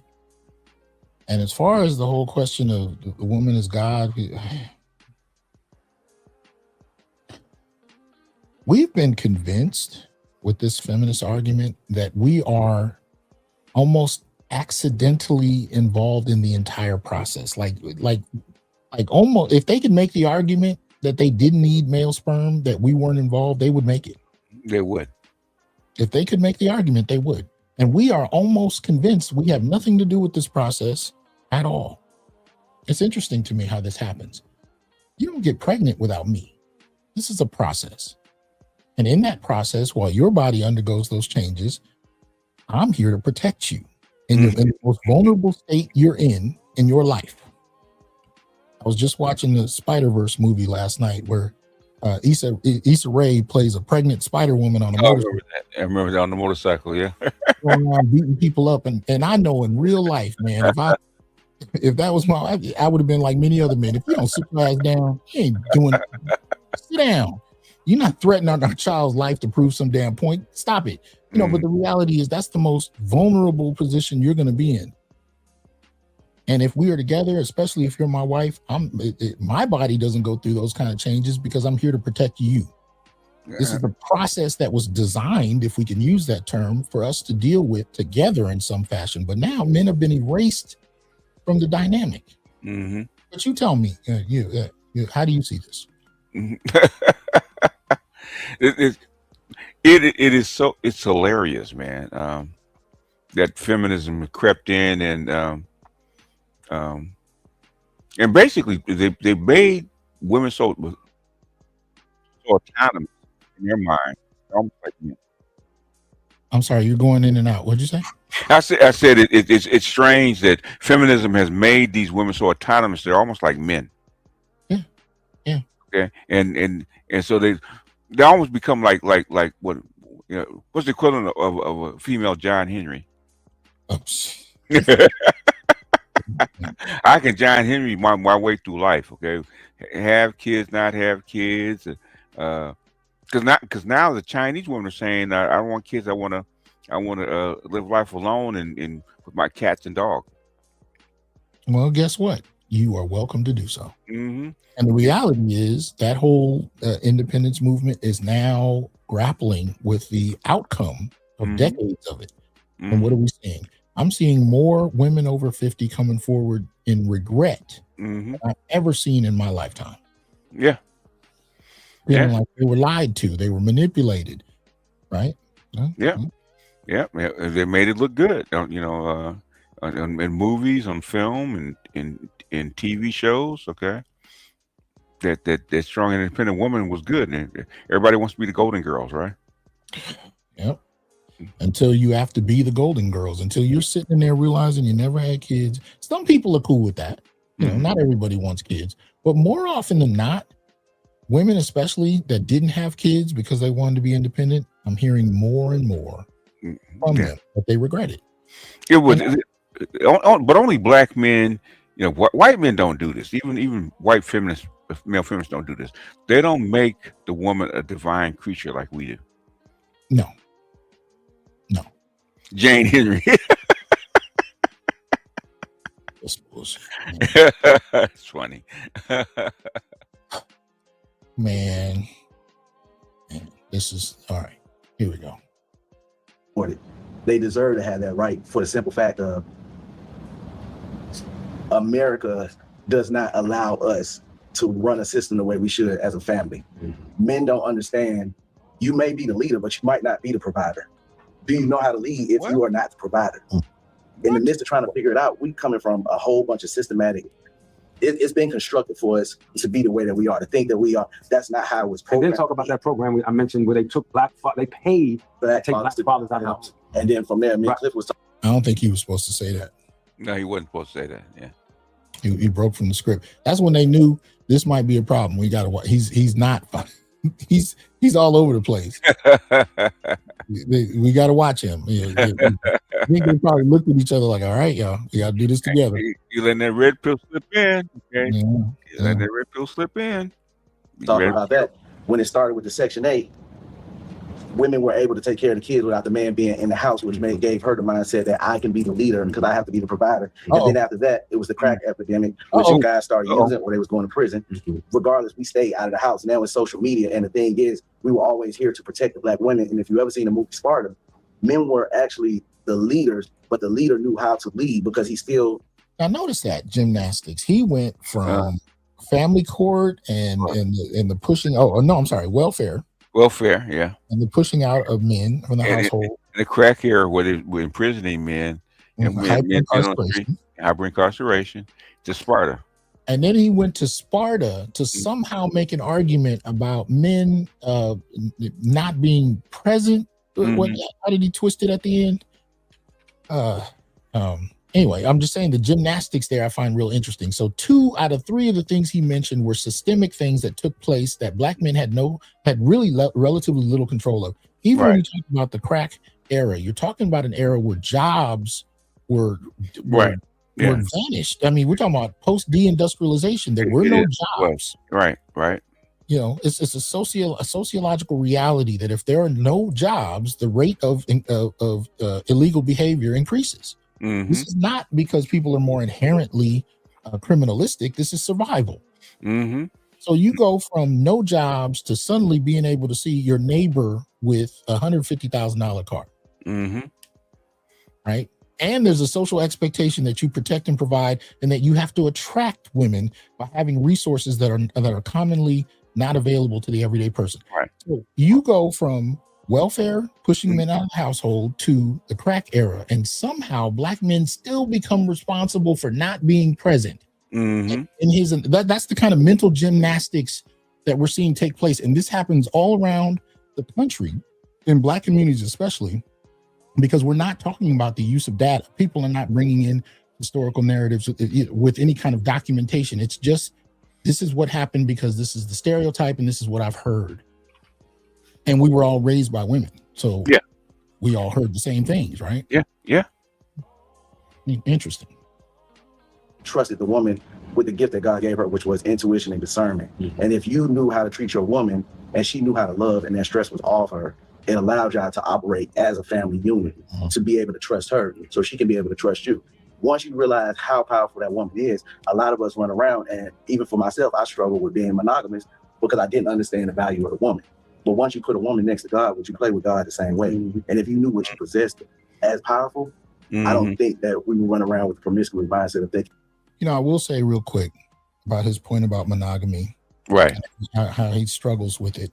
DNA testing is yet again revealing female nature. You are not the only one that struggles with it.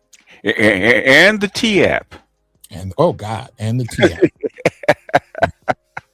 Men are not the only ones that question monogamy. And question, I mean by behavior, right? Men are not the only ones. And it's interesting how feminists absolve women in general from this discourse about monogamy, and they make it men's problem, especially black men's problem. You have trouble, and it kind of dovetails into longstanding stereotypes about black men being hypersexual, right? The subtext of even what he's saying about himself is that we are so prone to hypersexuality that monogamy is fundamentally a problem and I can't control my dick. Yet still, when you actually start to look at women's actual behavior in regard to who they have sex with, whether they're honest or upfront about it or not, especially again with DNA testing revealing what's going on. But your argument about the T-app is sound because we don't have to wait for a pregnancy and a test to find out what women's behavior is. When is that going to make the discussion? Right? This shit is some 1980s talking points. When does that reality make it into the discussion? See, and this is why so many men, I think, are disgusted by these kind of performances, because they're dishonest. They're fundamentally dishonest, and they don't operate in good faith. You would attract so many more people to listen to this conversation if you actually included the realities that men experience from women, from the state, right? And actually engage in that conversation. If you don't have a real conversation, you'd be surprised how many men will now listen to you. I think most people are listening to this because of the shock and awe and the audacity of it. But I think if it was a real conversation had in good faith, where realities of the male experience were brought into play, this would go through the roof. Honesty, I believe, would go through the roof. Now you and I have relative, well, you know, I think I'm at 40 something thousand, you're what, 50 something thousand subscribers. Right. Right. I think those discussions, our discussions, don't get as big of a platform because we have no resources behind us. We're independently financed, if you will. But if you're going to put, you know, millions behind this kind of discussion, you're going to promote it, you're going to put it out there. If you had a real conversation in good faith, this would have went viral much larger than it actually did. Yeah. For a whole different set of reasons. Here you go.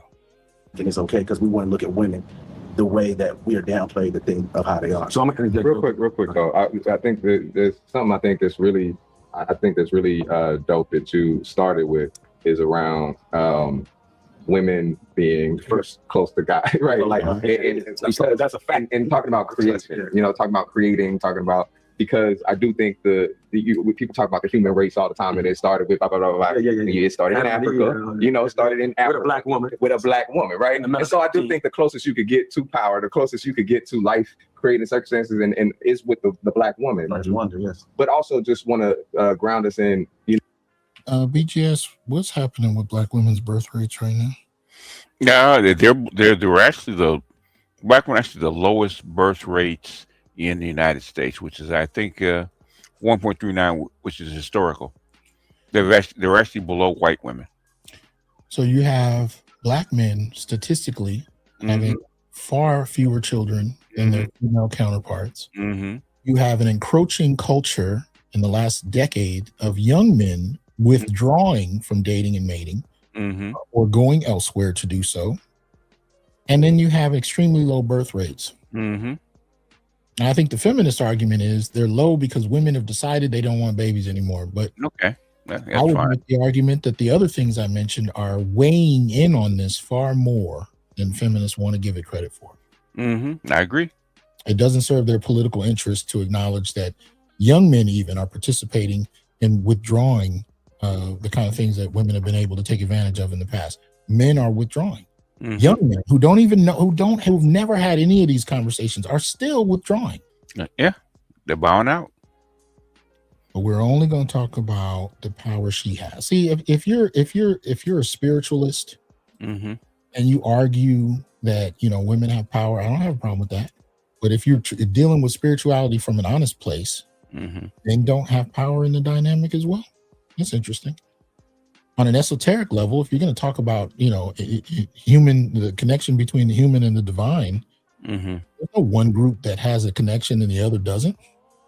That's not how that works. You can't have the sacred feminine and not have the sacred masculine. It does not work like that.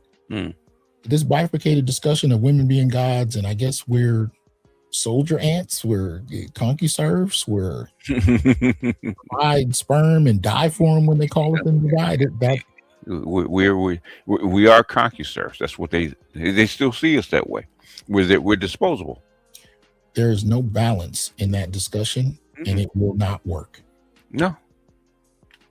You know, when we talk about reproductive justice, it's not just about birthing, right? It's not just about having a kid. Right. And it's about, when we talk about bodily autonomy, it's about, we all want the right to control our bodies. I don't want nobody telling me what to do with my body, right? And that is a right that expands even beyond having a kid, Yeah. right? And creating, fostering that environment to be able to raise folks. And we talked about like the village, right? You know, and that it takes a village to raise a kid. It wasn't like, okay, all these people on the block got a responsibility. It was actually, you understood that kid had, that every decision that goes into raising that kid, teaching that kid how to move, teaching that kid how to communicate, affects, it forms their future, but it also affects everybody in the village, right? And so everybody had a responsibility to make sure that that person and the people that were raising that kid had what they needed, had the healthiest environment and things, you know, to make sure that everyone is okay, that we all can live the life that we deserve, right? Yes. And so, you know, I do want to also make sure that, you know, I ain't got no kids, you know, just so I can't talk about, you know, the standpoint of a father, but there are fathers at this table. I also got 25 nephews and nieces. I'm over here, you know what I'm saying? I got strategy over here. But there's perspectives from all on this table from every angle of it, and I do want to go back to and you know, we can go wherever you wanted to go, whatever you wanted to say, but I do want to talk about that you know, like you said, the government shouldn't be involved. Keeping in mind that this is a government that was steeped in what they call white supremacy. I like to call white delusion, right? You know what I'm saying? It was the same thing, right? And that they don't want to believe that they came from a black woman. Yeah, and the definition. Becky, you came from a black woman. Well, the definition. If you don't get the fuck out of here. Black woman's gold. Stop it. Of, you know, masculinity, the definition of what we do with our bodies and how we define a government's role in that came from that corrupt standpoint, that corrupt perspective. So I 100% agree that the government shouldn't do anything about it. But where did you want to go with that? Well, I think one of the things that I think helps, I believe, with women's rights in terms of their sexual reproduction is the relationship that we have with the black man. I heard a psychiatrist when I was on one of the panels say that African-American men and women are suffering from 450 years of post-slavery PTSD. Yes.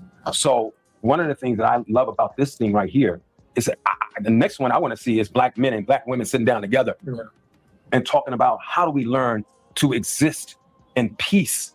And I say that because I'm going to tell you why I don't want to see that conversation in this space. Okay.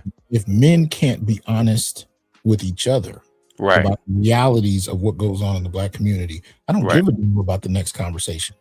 You've not set a platform that suggests to me that honesty is a part of the discourse. If this conversation actually included men's concerns, black men's concerns especially, I might be more interested to see the next conversation. But you've already told me what it's going to be. It's going to be a bunch of women in there browbeating the men and the men in there kowtowing. That's not a conversation to me. So I'm saying this, and a lot of times I have to catch myself. It's emotional. I grew up with a lot of violence around me. My father, when he drank, I seen him knock women. My father fight a baby. He was just off. He was mentally off from the oppression of this culture that broke him. And, you know, so we were born, a lot of us were born into that. Our fathers, and we're trying to break those cycles. So somehow that ties into me to women's reproductive choices in terms of having a baby with a guy that's comes from a broken family. Now the baby coming in with a broken family and bam, bam, bam. And the mother's asking the father for support. Like, yo, I ain't actually had that motherfucking baby. You know, that ain't shit. I don't even know if that's that motherfucker. I mean, there's so many levels to this that make women coward or not want to talk, you know, or be the victim of one guy shot his baby mama and the kids the other day. It's so I think we got to attack that from not just right now in this racist culture that we're seeing with this administration, but also from a generational standpoint. For sure. I don't have the historical information, man. That's why I'm a listener, man. You know, I gotta say the way black fathers are talked about, you know, where alcoholism and abuse become the leading, especially black fathers, the leading terms. Now, you got. I just want to share something with you real quick. In the last 30 seconds, or last 60 seconds, as that conversation was taking place, or Clifton was making his points, my sister just texted me a picture of the urns. They made real small urns out of my father's ashes. Okay. So she's basically telling me, she's showing me that what she's going to bring me in terms of my father's ashes. Okay. When I think about the kind of father I had, I listen, and at the same time I was thinking about the kind of father I had, I'm listening to him talk about alcoholism and abuse. I'm not saying alcoholism and abuse doesn't happen, and I'm definitely not saying women don't participate in it as well, because I've seen that shit happen, and I've seen women that didn't have to be drunk to hit people with frying pans or hot grease or hot grits It had nothing to do with being, any of that.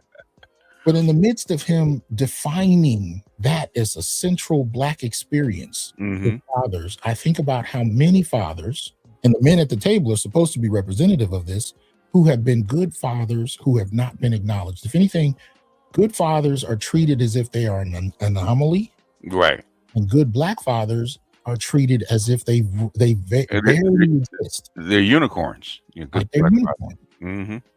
Statistically, we find that even though the majority of Black children are born into households where the parents aren't married, that Black men are more present in their families than any other group. And as a group, I can attest to that. Okay, I'm a witness.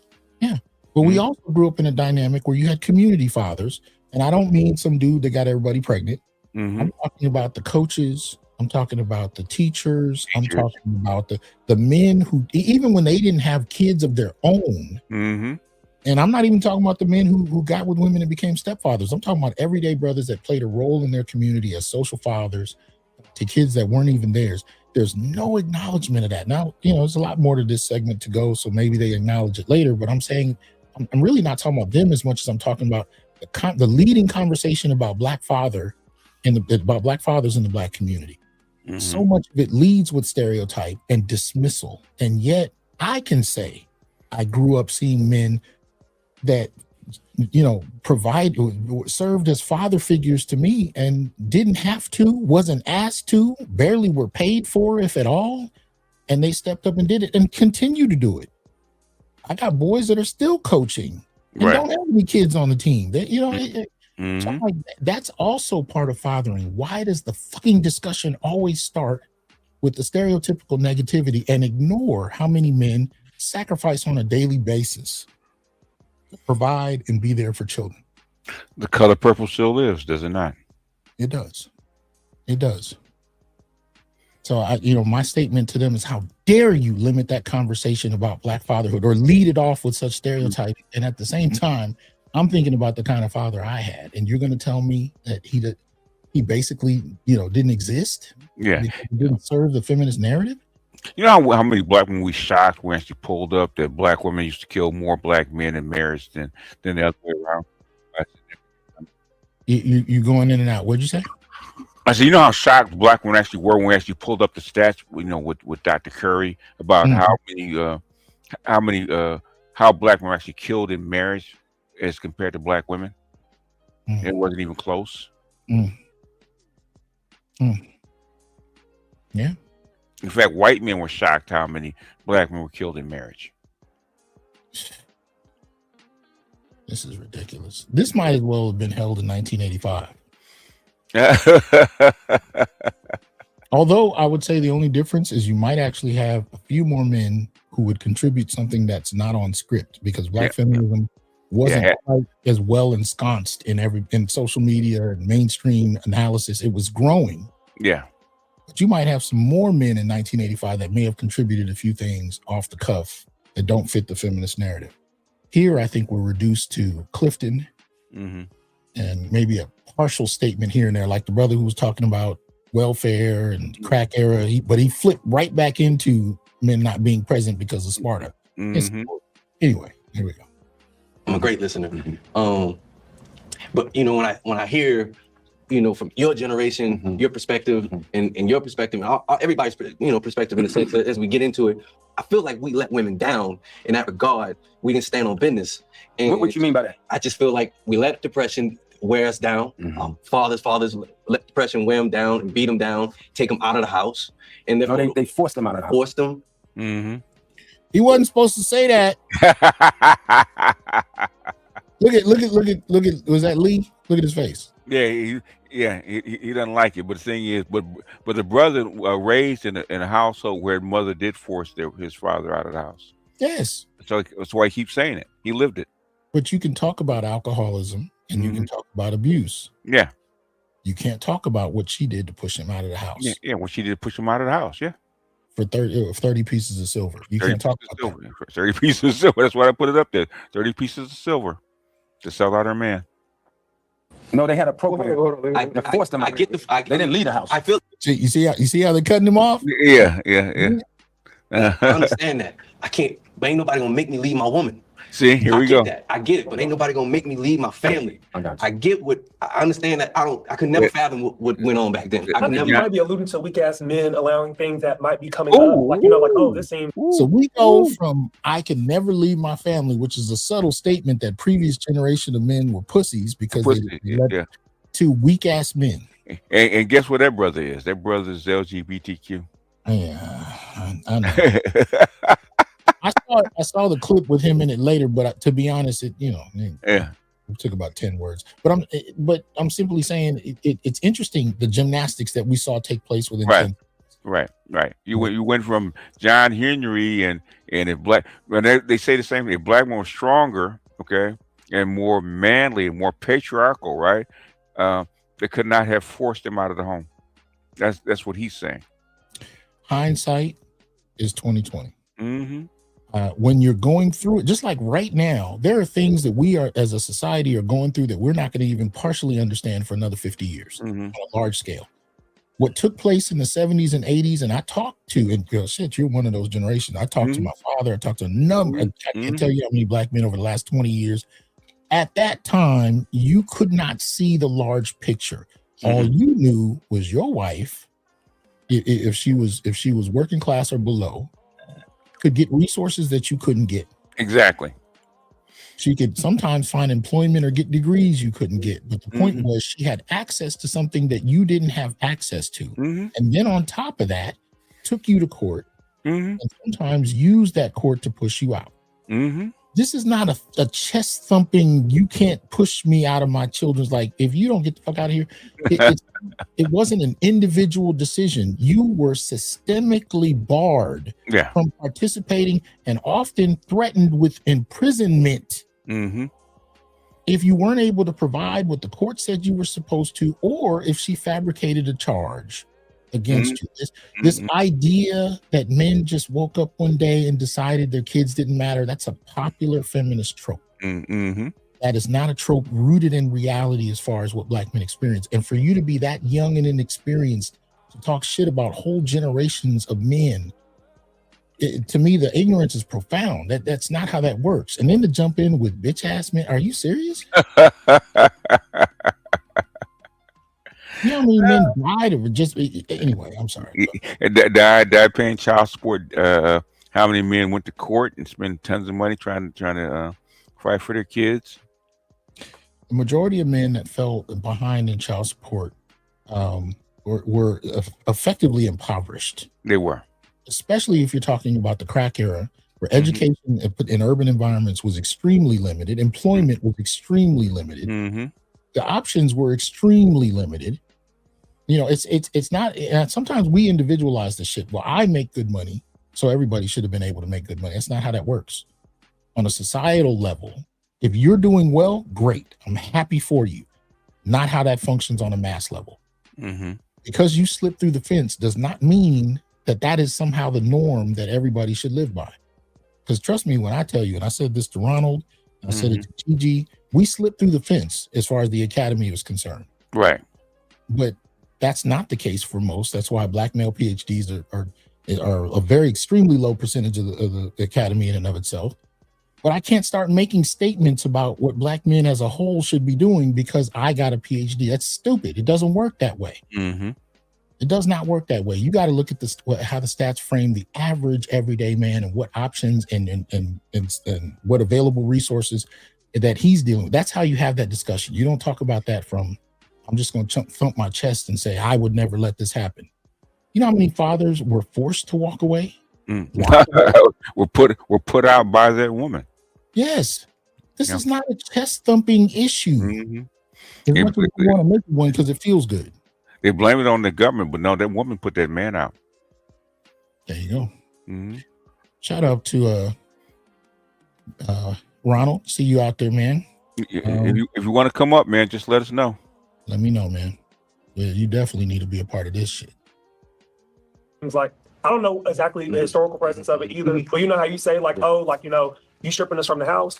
Oftentimes, I'm a man who dates men. A lot of men are strong. So the way that you said you're not gonna take nobody from my family, you're not gonna strip me from my family. A lot of people don't walk with that. A lot of people don't have that. So I mean, like it is systematic, but I mean at the same time, I mean, if you somebody, I mean, you part of like the few men who is not going to live their life like I that. mean, I get a system that So you live in a place. How did we determine that the men Right. that would stay with their families are the few?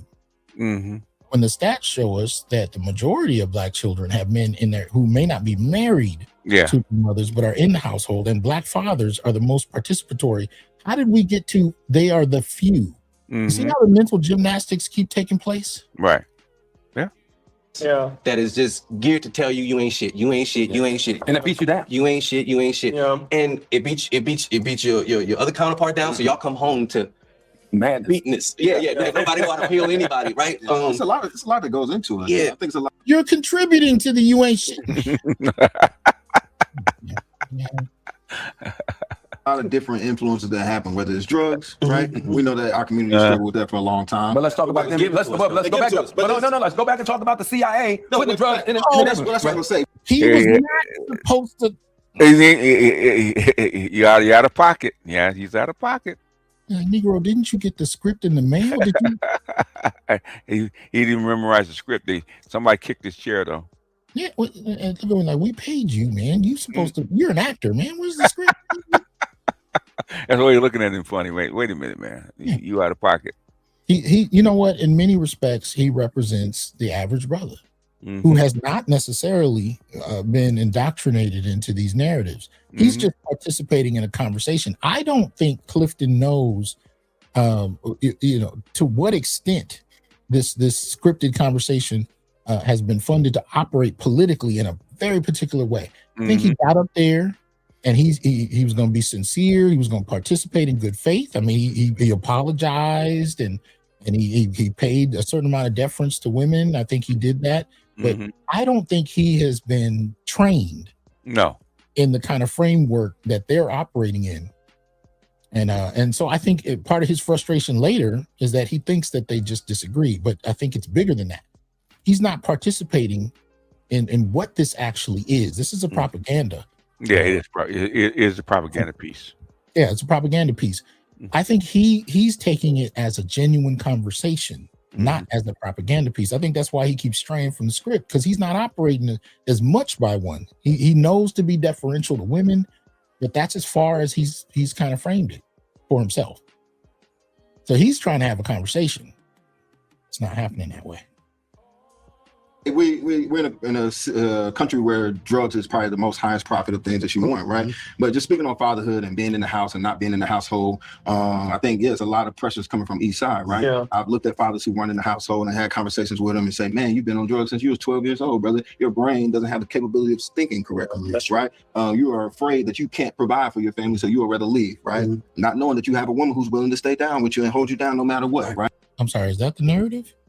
Mhm.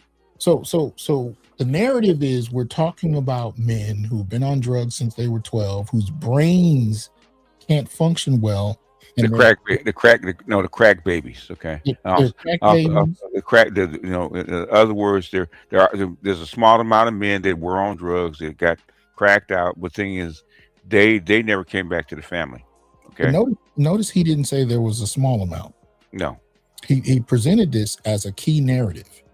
And part of that narrative was that he had a long-suffering woman attached to him who's willing to do well if he would step up. Yeah. See, this is what I talk about with the mental gymnastics. Look at this, the narrative that he just framed. No statistics, no framework. This is it. Men who've been on drugs since they were 12, and the ne'er-do-right men who had these long-suffering, beautiful women who just needed him to step up. Yeah. This is how we talk about Black men. No statistics, no doubt. I've been to academic conferences where conversations were held like this. When nobody was presenting research, they were talking off the cuff like this, and all they were doing were rehearsing stereotypes that have been debunked. Anyway, here we go. Right. So it's just as a man who, even to this day, get nervous, right? Like, oh man, this shit is slowing up. Like, am I better off telling my baby and them like, are y'all good? No, of course not, right? Right. But you have to be honest about yourself and say, I'm fearful of certain things, and not necessarily a weakness, but necessarily it's like, I'm scared. right? That I can't provide. And now I've either let someone else kind of tell me what I need to do, right? Rather than following my own intuition and having a relationship with my ancestors in the universe and that can really guide you, or having that one-on-one with your lady. So so many things that can pull people out of the house, similar to the conversation. It's like, well, if I was enslaved, I wouldn't have done that. It's like, well, you really don't know. I heard that. He said, "You're out of pocket, boss. You're out of pocket. Not following script." So it's like, it's so many different things that go into why people do things, and sometimes you can name it to. It's like, oh, this person was being a coward, or this person was being, but a lot of it is fear, and a lot of it is because we're the minority, and because the pressure that comes from so many other people that don't look like us, it's a lot of pressure that makes you feel that way. And then you got the people that's in your community that oppress you, right? And so as men, we do it to women, right? As men, that's the tier. We do it to women even more, right? We fall underneath that same thing. And so to your point, we got to strip that away, figure out what the issue is with that, have those conversations, understand that it's layers and layers of what it is, but also don't be like, you weak as hell. I'll make sure that word not like that now. You wouldn't be able to do it. You ain't been able to hold it down, but it's just like, man, it's so many, reasons why a man would leave a household. And then sometimes it's us not holding them accountable and saying, hey, look, man, you need to get your shit together. All right, you need to make sure you're over there. And now I'm sitting here playing spades with you and smoking again, sending your kid 3 blocks down the street in weeks. Where the fuck did you get that narrative? I mean, look, we're not talking. Individuals are capable of all kinds of things, but when you frame a narrative about a people or a demographic, there needs to be some kind of articulation as to where you got that from and to what extent that is the case. Right. So you just dropped this very specific narrative on the floor about fathers who leave because they've been on drugs since they were 12 and they don't know how to be present, the long-suffering women that have to deal with them, and how men have let them down. And it's like, okay, how often are you saying that this narrative takes place? Well, that's not important. I just said it, so we'll just deal with that. Okay.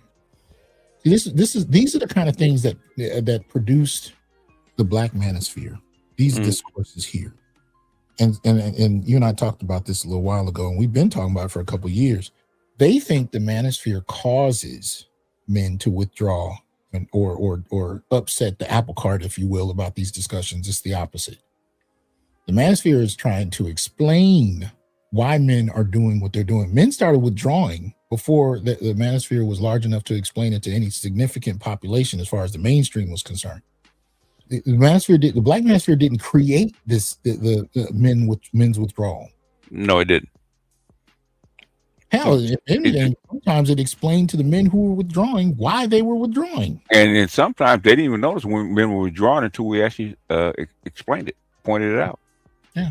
Well, the reason that the participants are being so closely manicured, and what they have to contribute is being so closely manicured, is because they're trying to refute the impact of the Black manosphere on these discussions, and mainly because they make the argument that the manosphere itself is the source of the problem. They do. It's much bigger than that. Much bigger. So no accountability. So to your point, as you was talking to your driver, let's take accountability, but then also kind of give each other a little bit of grace and understanding, especially our OGs who went through a lot, especially our guys who are coming from Vietnam, who came home to nothing and lost everything and went out there and lost their mind, saw things we could never imagine, right? Did everything for this place. Did everything for this country just for them to take it away from you. And so now I say, well, fuck everybody. That's my entry point to this conversation. I think that because I went to college and I got a master's degree in human relations, I really grapple with power and domination when it comes to like gender discrimination and when it comes to discrimination against women. So for me in this conversation, thinking about like fatherhood, I can't help but to think about the way in which I was introduced into this conversation about women's progression and how there were critiques of Black women that talked about how us as men start thinking about this shit until we start having kids. So we start to think about how we only think about women when it's tethered to a man. Like, hey, respect her, bro. That's so-and-so, little sister. Hey, respect her, bro. That's so-and-so. So it's really thinking about how us as men in terms of accountability, we really don't even have a good transition from objectification to fatherhood because you've been a fucker for 20 years. And now you don't want to be a fucker no more. Now you want to be a father. Because we don't have that accountability to think about how we are taught to objectify women. And I know in our conversations, it'd be like, hey, you can get respect from the homies based off how you get down with it. Yeah. To be real. You can. Okay. So the problem here is that men are encouraged to be misogynistic and objectify and to participate in objectifying women because it's reinforced in their social networks with other men. Okay. That's interesting. Not sure where you're going to pull that out as the introduction point to men and women relating to one another. The inherent problem is that Black men are misogynistic because it's reinforced. Let me ask you a question. We talked about earlier how women are not taught how to treat men. Right. Not even in childhood. Right. Do they reinforce for each other how to exploit men and celebrate it? I'm just curious. Ask me how I know. Well, I'm going to explore that a little bit. And Just passed down from grandmother, not just mother to daughter, from grandmother to granddaughter. Let me see something. I should have pulled this up, but I really wasn't prepared. But hold on. I'm gonna show a couple of quick things. Pull this down. I didn't promise that I was gonna get through this whole goddamn thing. Oh, you're doing an admirable job, man. Because I know you get triggered like every 2 minutes. Now, this You're is doing a good job. I'm not going to play I'll play the sound on the next one. But there's really not a lot of sound in this one. Shout out to Daphne Accountability Sutton. I want you to watch this one real quick. All right. You see that? You know what? I'm sorry. And maybe I need to enlarge it. Do I need to enlarge it? No, you're good. Okay. So this is a woman, as you can see, who's trying to set her boyfriend's apartment on fire because he broke up with her. She done poured gasoline all over the door when the clip started. Strangely enough, appears to be half naked. I don't know why. She has trouble getting this lit. She tries 2 or 3 times. Doesn't work. I think the fire goes when she tosses it. The fire goes out before it hits the gas. Right, it's the gas, yeah. But she has done it slowly this time and has succeeded. Now, I've seen movies where women have done similar things. Most particularly, I think everybody starts off with the Angela Bassett moment where she sets her husband's car on fire. Saying it started over. You can see her pouring the gas. So Daphne says her boyfriend moved on with someone else. She decided to start a fire outside his apartment. 13 apartments were damaged by the fire, smoke, and water. Part of the building collapsed from the 2nd floor to the 1st floor. A firefighter was injured while battling the fire. Yet they say men can't handle rejection. But I'm also adding in that this is something we've seen reinforced in films where acting out in violent fashion was considered more than acceptable for Black women, more than any other group, really. Or just somehow deserved and earned. And notice it didn't say that he abused her. It didn't say that he hit her. It didn't say any of that. It said he moved on. He moved on. Yeah, he moved on. Yeah. But I'm gonna show one more. Excuse me. Like I said, I wasn't planning to show this, but I think the situation requires it. Hold on. Yeah, I know you. I know you have product to show one every day, guys. What'd you say? I'm sure you can actually show one of these every day because you collect these things. Yeah, I'm not. Let me see. All right, so this one should have sound. I don't. Have you seen this one? No, I haven't. All right. Well, I'm sorry in advance. Here we go. And I'm single for Valentine's Day because a nigga thought that he gonna buy me whatever he wanted to buy me, and not what the fuck I want. Wow. Fuck a nigga. I'm single for Valentine's Day because fuck these niggas. Oh shit. My bad, y'all. Wow. I'm single for Valentine's Day because it's just fuck a nigga, period. Wow. I'm single for Valentine's Day because I'm a hoe and I be selling it. Hey, there's some truth in there. Okay. I'm single for Valentine's Day because I won't put up with you nigga shit. Sorry, baby. It's Big Mama. Go ahead, Miss. Go. She going last. I was gonna go last, but it's okay.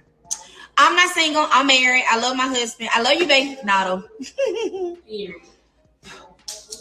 Y'all supposed to put it around it, y'all, or what?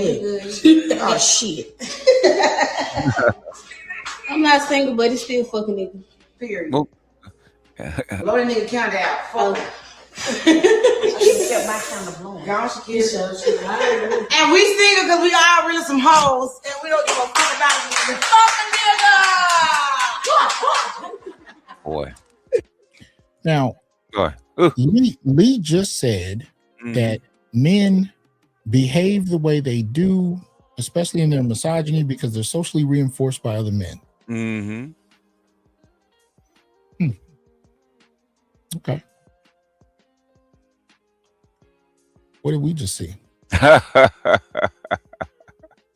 Where do we learn how to relate to women? Okay, some little girl in 4th to 5th grade, you told her she was cute and she punched you. Okay, that's where you learn to relate to women.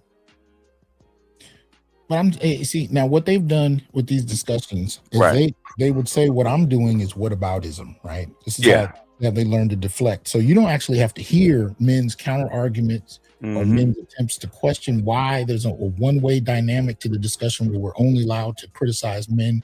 We're not allowed to do it because it's dismissed about whataboutism, but they'll bring up very specific narratives, like a father who's been on drugs since he was 12, or men who are misogynistic because their boys support it. They're allowed to bring up these very micro-specific narratives to make their point.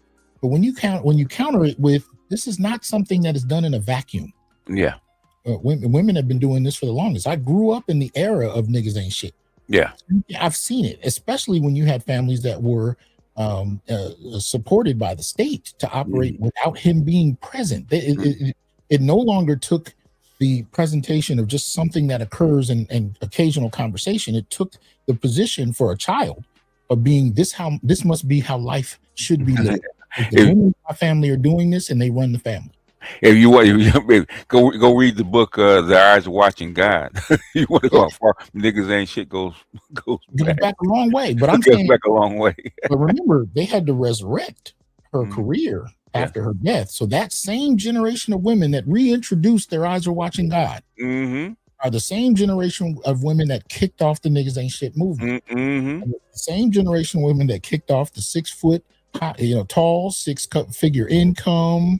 All of that stuff was kicked out by the same group at the same time period. And it's only snowballed since then because social media got hold of it and it just took on a whole different bent. But I'm merely pointing out here that if you want to hyper focus on Black men somehow having a culture that is so deeply misogynistic that it's a problem, all right, I would say the examples you gave are extremely specific, but we've learned to dismiss that there's also a culture of misandry that has been state sanctioned, and that's not part of the discussion. No, it's not. And that's what I'm saying needs to be part of the discussion. Misandry has been state sanctioned. It has been reinforced and supported on multiple levels, and it includes systemic issues like hyperincarceration, voter disenfranchisement. We can go down the list of health issues. I mean, there's such a long list of how systemic misandry has played out, especially toward Black men. Somehow we can only talk about misogyny. Hatred of Black men goes back 200 years, man. It's not new. Yeah. And how many other groups of women do you actually see making videos like the one I just showed you? Tons. I'm really just showing it to say, there's a social reinforcement amongst Black women about the misandry toward Black men. It is socially reinforced. You are applauded for telling him he ain't shit. You are applauded at the family event for not bringing him a plate. You are applauded for disrespect at every level. You are applauded by other groups of women. I've watched it happen in families and in social networks. Matter of fact, if a woman is happy with her man, she has to walk a tightrope about how she talks about that with many of her girlfriends, because the subtext is, well, girl, he might just be lying to you. He's fooling you. I've listened to these conversations. I've seen it. I can't tell you how many times. So to suggest that somehow this negative social dynamic only seems to happen with men is really interesting to me. I'm like, really? Oh. It's always Jermaine's fault. Oh, okay. I guess I'm waiting to see a video of Black men twerking and blowing out. how they hate women on Valentine's Day. I'm waiting to see that. No, they're doing it, but they're doing it from Thailand, from Colombia, from Africa. Okay, from the You know what? Philippines. But they're not twerking their hatred for women. No, They're digging on the women that they found wherever they found them. mm-hmm. You know, it's a different thing. You know, they say, well, if I can't be appreciated by the women I grew up with, I'll find women that I can appreciate who will return the favor. Very different response from fuck all women, which you know, sections of the internet, social media are, you know, red pill sections are deemed as making the argument for it. Like, just, you know, the articulation is that these groups of men just hate women. Actually, that's not what I see. They just found other women. Yeah, and you know, there's a trend going on, especially on TikTok, on social media, right, about black women being perplexed why other groups of women like black men. Yeah, they're perplexed. Yeah, they have, and you know, they can't understand it. But anyway, here we go. That's a whole nother conversation. Can get capital, popularity, preference based off of how you're able to dominate and objectify other women. So then when I come into the conversation and I want to talk about progression of women, we start to have different, I'm gonna say pathology, different ways that stigma taps into it. And I think one of those is us being very critical about how we relate to women that's not related to us. Like, how do you respect women that's not your sister, that's not your mama, that's not your, you know what I'm saying, you feel me? Oh, even when we find unattractive. Like, how do you respect for those women? And I think that the conversation starts before we start thinking about fatherhood. It starts to me, start thinking about it in middle school, you know what I'm saying? But also in this conversation though, it's like, hey, so before you became a father, before you became a father, when did you think about the general welfare of women? Why exactly is the measure of becoming a good father by thinking about it in advance tied to whether or not you ponder on the welfare of women as a whole? Why is that association being made and used as a litmus test for a good father? If you're not a good man, you can't be a good father. And a good man centers his attention and his resources and all of his goodwill on his woman. Yeah, see, I think that's bullshit. Now, I think you can care for a woman or women in general, but for some reason, to make the argument that the measure of a good father is whether or not you pondered and meditated on the condition of women as a whole before you had a child. That, again, they're using some very specific narratives to make sweeping points about black men and not really explaining how they came to that. How did you come to that argument being the rationale for a good father and the definition of a good father? Where did you get that from? Yeah, I mean, we got it from the women. What do women say? How could you be a good father and not love the mother so hard? Well, let's reverse it to show you how arbitrary it is. Table full of women. Right. Before you had a child, did you ponder on the overall welfare of men, not from the vantage point of how few men you got access to dating, but from the vantage point of what they actually go through? How many of you, before you became mothers, really pondered on what men suffer from? Does that even sound like a question a group of women would be asked? No. She'd be shouted down if she did, Tim. Listen, you know, I'm not talking about this because I'm trying to down women. I'm talking about this because these are the kinds of intellectual snares that I think make men, they're designed to make men hate themselves. And I can't stand by and abide it. I'm trying to undo these snares as we walk through them because they're not legitimate. I told you earlier, I'm very much concerned about black men's peace of mind. These kinds of discourses are designed to upset any peace of mind you may have already had or were on your way to. They are designed to upset it because it politically suits feminists to do so. But not, so far, what I've heard, I don't consider, legitimate, and I don't consider done in good faith. So I think it needs to be questioned. It needs to be called out because it's bullshit. There is absolutely nothing wrong with pondering the well-being of women as a whole. Nothing wrong with it at all. But to somehow leap to the suggestion that this is a measure of what a good father is bullshit. That is not the measure. There's nothing wrong with doing it, but it's not the measure any more than it is for women to ponder the overall well-being of men before she gets impregnated. It would be nice. Yeah, right. But Nobody suggests that that's a measure. So why are you? Anyway. Well, I'm adopted. So I think some of that has always been in my mind, just to what will make someone give their child up. You know, since I've always known since I was 7. Feel me? So what environment was she in? Did she feel protected? Did she feel wanted, cared for, seen? That's interesting. So we've been having a conversation about male abandonment as far as fathers are concerned. Right. But you're adopted. Mm-hmm. And you're talking about how your mother abandoned you. Mm-hmm. And you're questioning what her reality was when she did, which there's nothing wrong with. Cool. But how do you jump into a conversation where you villainize fathers and frame them as, you know, abandoning their children, but you actually experienced being abandoned by your mother? Mm-hmm. You can give her conceptual grace, but for some reason, black men get your ire. See, it's the mental gymnastics that I find interesting to make these arguments fit. Right. You have to jump and twist and turn in very specific ways to make it work.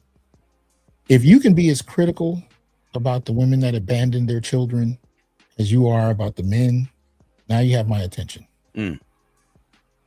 This needs to be in the Olympics. When we do it right, don't we? Other things. So early on, but for me, I think for me, it's kind of gone to a place of just humanity of it all, just like a person. I want to do what I want to do when I want to do it. Right. I want to feel how I feel. That's me. You know, when a woman abandons a child, you know what we don't talk about? What? How many men may not have even known she was pregnant? No, that's true. My first experience with pregnancy is a woman I was seeing in college. Mm-hmm. And we went home for winter break. Mm-hmm. And when we came back, she told me that she was pregnant and she had an abortion. Okay. Now, I had never pondered, you know, at that point, you know, impregnating somebody. I envisioned having kids. I wanted kids one day, but, you know, I never thought about it. Now, to this day, I have no evidence if it occurred or didn't occur. She could have made it up for attention. I have no idea.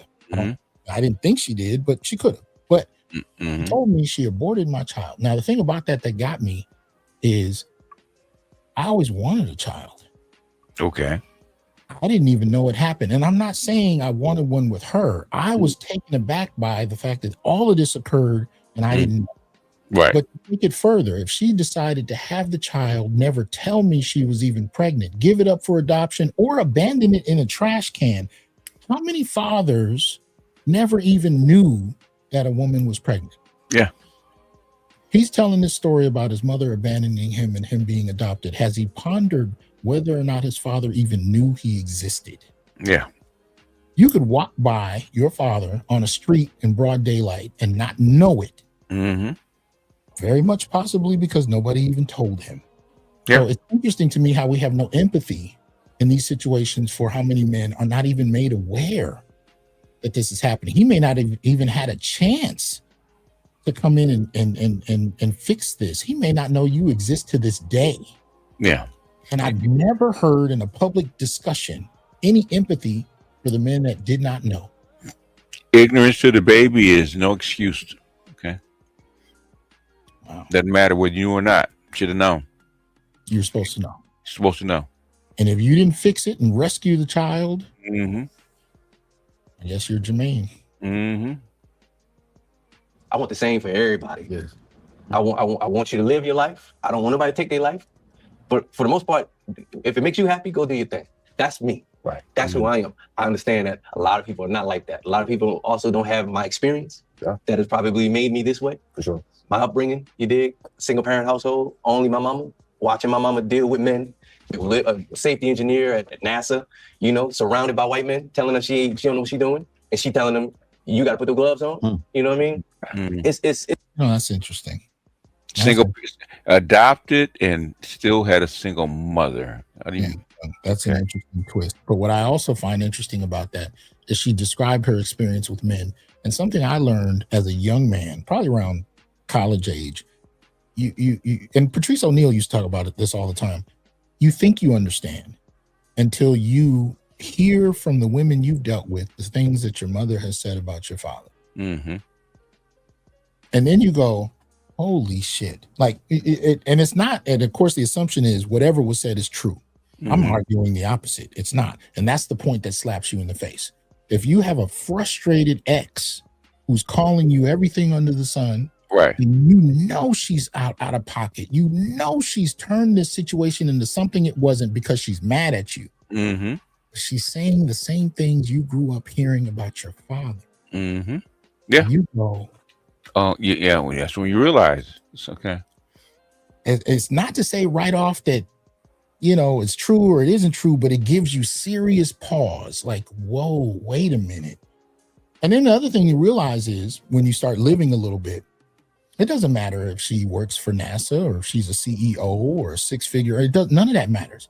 You'd be surprised how accomplished women behind closed doors, how they act in relationships. I remember I had a conversation probably about 15 years ago with a colleague of mine at the university. And she was talking about how many of her girlfriends, you know, were always in and out of relationships and they were so, you know, accomplished and they got degrees and they were doing this and that and they just couldn't find men. And I said, you know, that's interesting because a boy of mine just had his tires slashed because he broke up with his girlfriend. A little bit. It's better than the gasoline in front of your door, but yeah. Oh, definitely. But you'd be, you know, but I said his girl, she had degrees, she was a six-figure earner, but she slashed his tires because she thought he was cheating on her. His sister came to visit. She assumed it was another woman. Another woman, yeah. And slashed his tires. And I said that to her and she looked confused. I said, let me ask you a question. How many of your girlfriends who are this accomplished and can't find men, how many of them would tell you if they slashed their boyfriend's tires? Well, she was like, I've not heard that. I said, no, you haven't. I know you haven't. But how many of them would tell you that they did it? She said, I don't really know. I said, how many of them would tell you that they did it because they assumed he was cheating or because he broke up with her or any of those reasons? How many of them would tell you that she did something vile, as accomplished as she is, because she was hurt and unhappy? She said, I don't know. I said, I'll tell you right now, 0. Now, there are some girlfriends that they high five each other for doing that kind of shit. Oh, yeah. There are other girlfriends that would never stoop to tell you how they actually behaved. And so when he says, oh, my mother worked for NASA and she dated all these men and I saw how they treated her, wait until you date the woman that works at NASA. And you find out that no matter how well she carries herself in public, that does not have anything to do with what can happen behind closed doors when you're in a relationship with her. Right. The psychological games, the head trips, the guilt tactics, the manipulation tactics, you have no idea. And, you know, but that public facade has nothing to do with who she is in private. And we mix the two, just like he did. Well, she works at NASA. What point did working at NASA become a reflection of how pure and brilliant, and that has nothing to do with it? How a man. Why would the state let a single mother adopt a child? It's not normal. I've seen single fathers, but I do know this: the single fathers who adopt kids, but I know the level of scrutiny that they're under, because the subtext is they might be predators. Predators, yeah. You know, but you know, the more we find out about how many women predators are out there, I can argue that when it comes to women adopting children, even as single parents, I highly doubt they're under the same level of scrutiny. No. And yet, if you ask how many men had sexual experiences underage and what the age was of the women who engaged in that behavior, and shout out to Tommy Curry, who wrote a piece on it called She Touched Me years ago, where he was breaking this down. Tommy Curry and Ebony Utley, they talked about this in detail. Most black males have black males in general have the youngest age of sexual debut. Means they lose their virginity at the youngest ages. They're usually underage, and it's usually by a girl or a woman who's older than they. Older than them, yeah. But somehow that's not part of the lexicon. That's not part of the mainstream discussion about what takes place with men and boys as far as sex. But we do have this abusive narrative about men. And so it even affects adoption in that respect. You know, men who want to adopt and have children have to be investigated as potential predators. Women, I mean, I question how seriously that's kind of taken into account. But anyway, let's get back.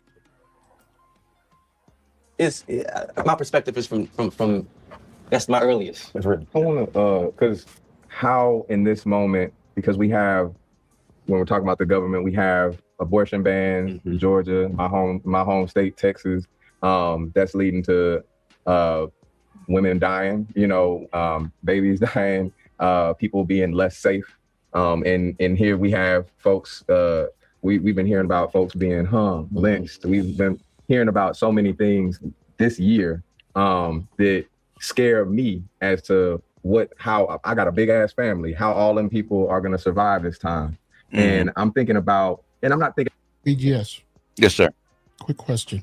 Who's being hung? Black men. You notice how when it comes to women dying in pregnancy and in delivery, he can say women. Yeah, right. When it comes to those who are being hung and found lynched, now we have to talk about Black people.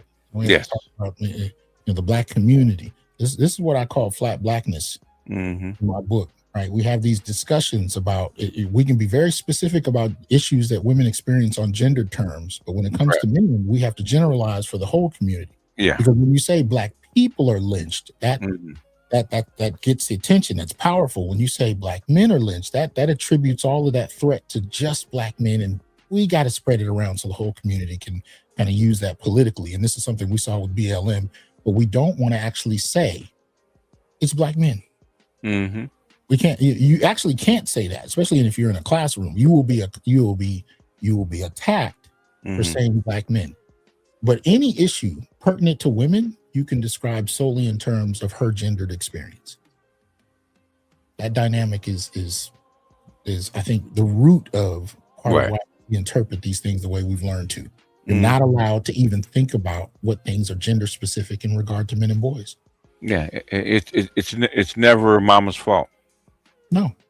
Thinking about protect Black women like we've always heard it, like protect Black women. Oh, this my girlfriend, this my, don't hurt my mama. Don't talk about my mama. You know what I mean? But when we're talking earlier about a village, right, and how a village, everybody has a responsibility for each person and each responsibility in nourishing, creating that nourishing environment, making sure there's healthy food, clean water, et cetera, et cetera. What are we doing right now to learn what women need, Black women particularly, and play our part in that power building?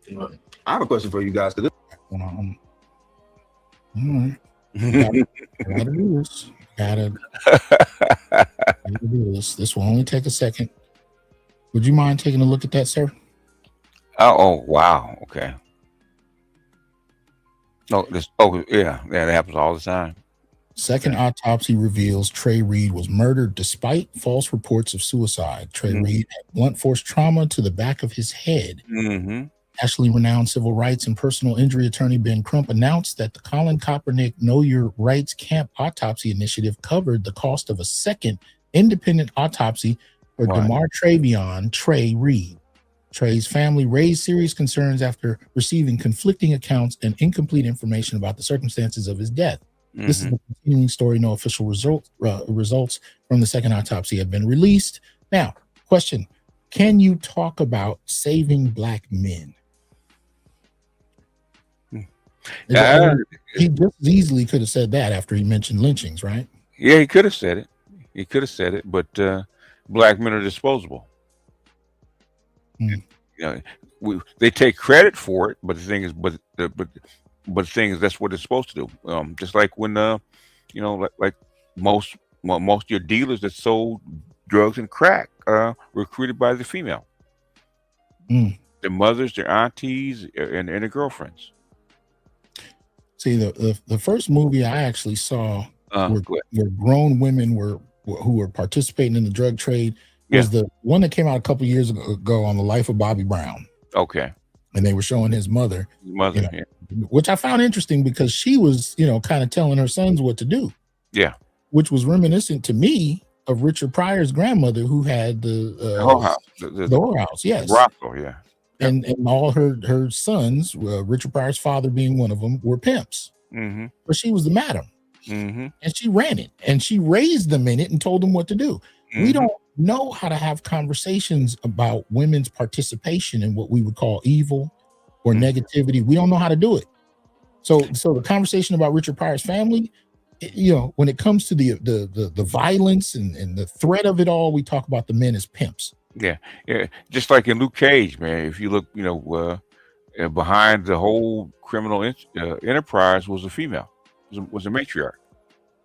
Yeah, but well, if we go into that, we end up hearing how the story turned into how she was abused as a young girl and what she went through. So we know how to empathize for women. And I'm not talking about villainizing women for the sake of villainizing women. I'm saying, do we know how to talk about female acts of evil? Yeah, no. Yeah. Because they take place. We don't know how to do it. Every villain has a villain arc, right? Male or female. We don't attribute that to the black male. Okay? No, he doesn't have an arc. He's naturally this. This is just who he is. But if a woman does it, we do have to talk about what made her do it, how she did it, and it's usually a man. Yeah. No, it is. Yeah. It's always Jermaine's fault. Yeah. This is something I've been trying to explore, and then I got more on the journey of once I got married, which is like therapy, right? And self-discovery, right? Understanding that my wife had her own journey of therapy, being introduced to anger management, right? It's not because you punch holes in the wall, but it's because you just get certain triggers that you don't know how to handle, and you don't know how to. So I think for me, I'm going on a journey, and I'm curious if you all are going on this too, or eager to go on it, because I am learning how to be more enthusiastic about it. Because therapy saying, I don't like talking to somebody, I don't want to, so just having that kind of, for me, that's where I'm at, and figuring out that's how I'm gonna make my wife feel safe. Yes, she wants to know that in any conversation, I ain't gonna just be like, I gotta go outside and smoke real quick, but I ain't. She wants to feel safe. Notice how I'm sorry. It's just interesting to me when you talk about anger management in relationships, we talk about what men need to learn. Unless you've been in a relationship, and then you find that you'd be surprised how many women have no anger management tools whatsoever. But the social conversation in the mainstream is never about how women need to learn how to manage their own emotions. Yeah. No, there's no conversation about that. The subtext is that men are the ones that need to mature in terms of their emotional management, self-management. They need emotional maturity, and somehow women just naturally have it because they're female. Yeah, that's the argument. And you may even believe it, and then you find yourself in a relationship, and this woman can hit you with baseball bats, throw hands at you, come at you with knives, and set your house on fire. Right. There's no conversation about how she needs anger management. That's just something that's defaulted to men, and we're comfortable with that default. Just like he said, the woman and the man getting into it, he goes outside to smoke. Okay, that's very mature. Okay, instead of escalating, he separates. Okay. But he frames it as an unwillingness and inability to engage. Yeah, immaturity. Okay, yeah. Like an immaturity. He's framing it as such. But again, there's no discussion about how women argue. First of all, one of the reasons one could put forth about men engaging women, especially in difficult conversations, is how many women will weaponize your vulnerability. If you've shared something with her, or if she bared witness to something that took place to you that was particularly traumatic, right? And you shared that with her, right? And later in a discussion, what happens? Later in an argument, what happens? Yeah, or another argument. She'll put it in her back pocket and use it like a weapon. Absolutely, which causes men to do what? Either shut down or explode.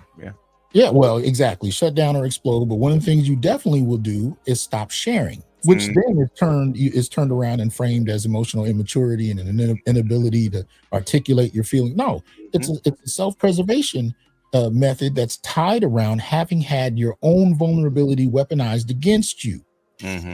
But again, I'm not saying this is happening in all relationships. What I'm simply saying is that these things occur and play a role in men's decision making when it comes to problem solving. Is it the best solution? Is it the only solution? No. But do not act like there are not things that are going on that serve to shape how men respond when it comes to conflict in relationships, especially when the general public's perception is that you're the only one that has a potential problem with managing anger And that somehow, because you're a male, you're the one that needs to have anger management.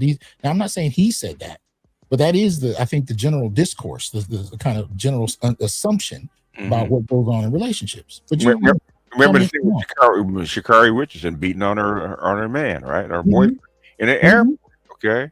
And when the cops came for her, she blamed him. Yeah. Because he was trying to walk away. Yeah, he was trying to walk away. Yeah. And when they told her that, she was like, "Oh, he called the police on me." They had to tell her, "No, we saw this on camera." She still said, "You called the police on me," and she kept yelling that to him. "You're getting me arrested." He didn't have nothing to do with it, but she found anything she could to weaponize it. So anyway, I'm just simply saying this idea that men inherently need anger management, men need emotional maturity. We somehow assume that women just naturally have these things. Yeah. Oh, you always get that thing, women are healed and men are not. Exactly. I think it's a problem. And the more we can make them feel safe, and because naturally we all want to provide. Most men, you want to be the provider, you want to go out there and do the thing, but you forget about it ain't just monetarily, it ain't just hanging out with your son and your daughter. It's like, how do I have these conversations and actually know how to have them? Because sometimes you don't understand that. You don't get taught how to, deal with impulse control and all those type of things. I would be curious to know if you all had your own therapy. I would argue that men are very much attuned to some degrees of impulse control in this sense, especially engaging other men.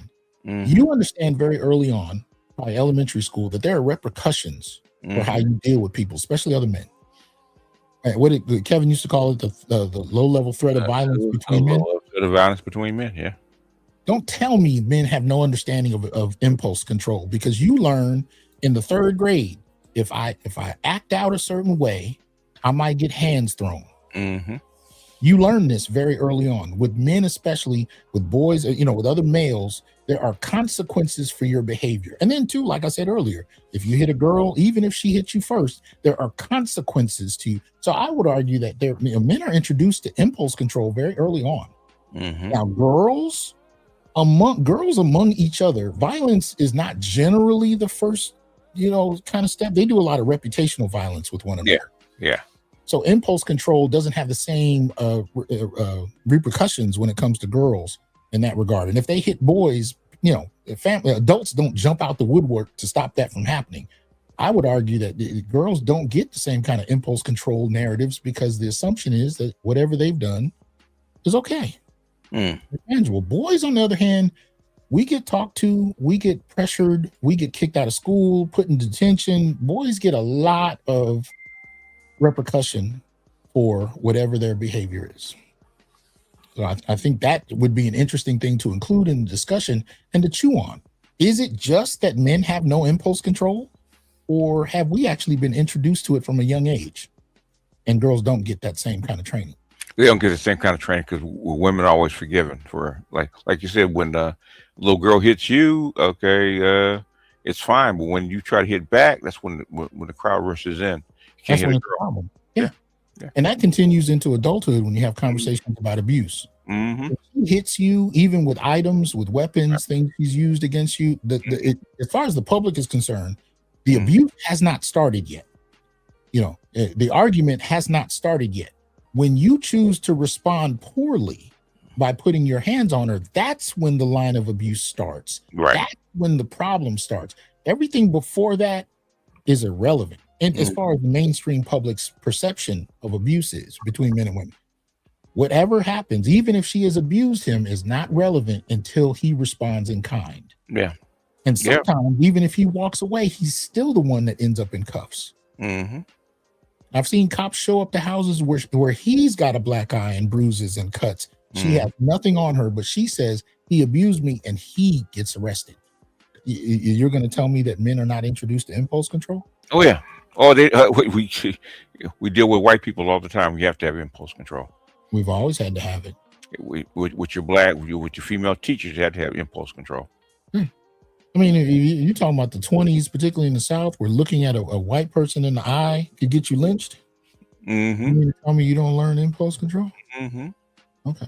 A white woman hits on you and wants to have sex with you, but especially at that time, that if she got caught doing it, she could turn around and say you violated her to save her reputation, and you the one that would have to go to jail, if not get lynched. You mean to tell me that black men didn't think about those things in advance? Mm-hmm. Really? We have no impulse control. Huh? They're taught by their parents from a very small age. Yeah. Mm-hmm. Yeah. These impulse control came with life death consequences for black men. Still does. Still does. Still does. If you go wilding out in the wrong spot at the wrong time, you know, the law will take you out. Yeah. All right, here we go.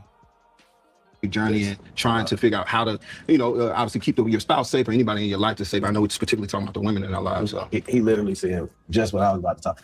I don't care what said. If you think you are okay, go to therapy. If you don't, I've been in therapy like 4 to 5 years, and it's bigger than, like Luke was saying, I'm going to stay in my house. But just because you stay in your house don't mean you're going to have a healthy environment, because you can stay for 20, 30 years for them kids. But if they saw anger and this, that, and the third, you can't be mad that they go out and do the same thing with what they saw. It is encouraged that if you take it self, you need to take it self. You need to have couples there. We as men, even wanting to be better, we only have the information that we've been given amongst each other, but we don't have different perspectives. It's okay to take perspectives from white people because they don't have the mindset of survival that we have. So when you hear different, you think different, you move different. You're more optimistic to know how to move within your household. It is my children. I don't care that they're only 9, 10, 7, 6. They have problems. Every black man at this table had problems. We had situations we couldn't talk to people about. Get your children in therapy. If you can't afford to do it, healthcare can cover it. Get your children in therapy because they need to have a healthy outlet to have somebody. They don't always feel safe talking to mom and daddy, regardless of how well we are. They don't feel safe doing that. I would say be careful about getting your therapy from white people, but I didn't say white therapists. No, I know. Listening to in general when they talk about when you're listening to them. But what I do want to also say is that I think is really important is that our safety doesn't. Our responsibility in Black women's safety isn't on us to protect our partner generally. It's not just us that's going to have that responsibility. For sure. We have to realize that honestly, statistically, the safety from a partner in America is that you're actually less safe from your partner generally. Oh, here we go. Here we go. Here we go. Somebody else get off script? Yeah. He was kind of meandering a bit. I would have wanted to hear it a little more direct, but he got around to it. Right? All right. I would appreciate the BGS version of that statement, though. Now, how would you have said that differently, sir? You notice there's correlation between the increase of Black men's lifespan and marriage rate going down. I'm sorry, I can't hear you. What? I said, the correlation between of the average lifespan of a Black man and the marriage rate going down, right? Oh, break that down, please. In other words, basically, the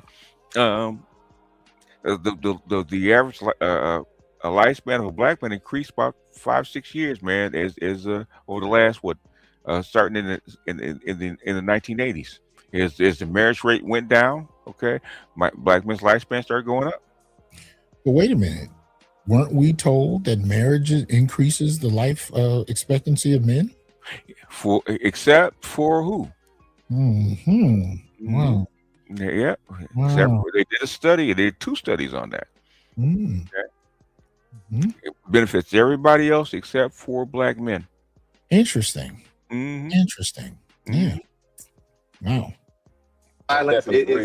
So the safety has to come from how you build an accountability outside of that relationship, outside of that family. What is that village you building, right? And so I'm interested. I'm listening. So I'm just gathering information. I have a lot. Well, I'm saying both of y'all. Jump in there.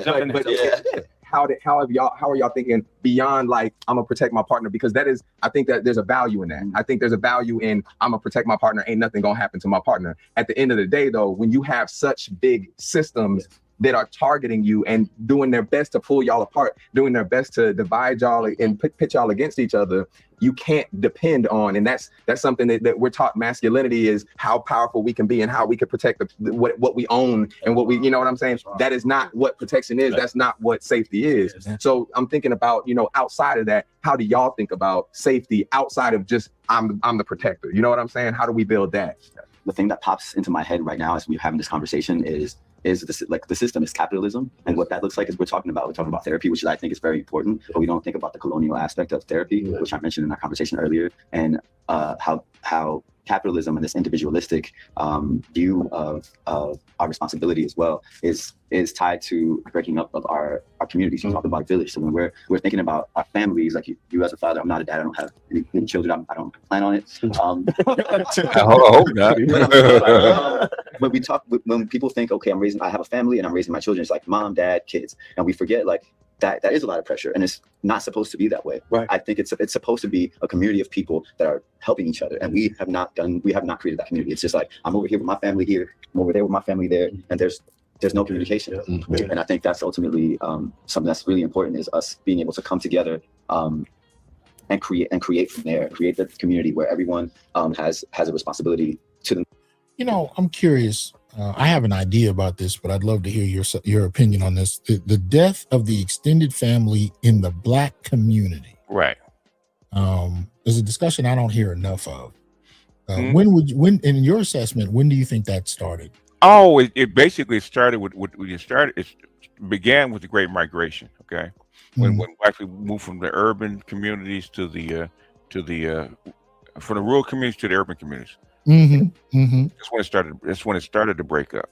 Yeah. In fact, because everybody couldn't go.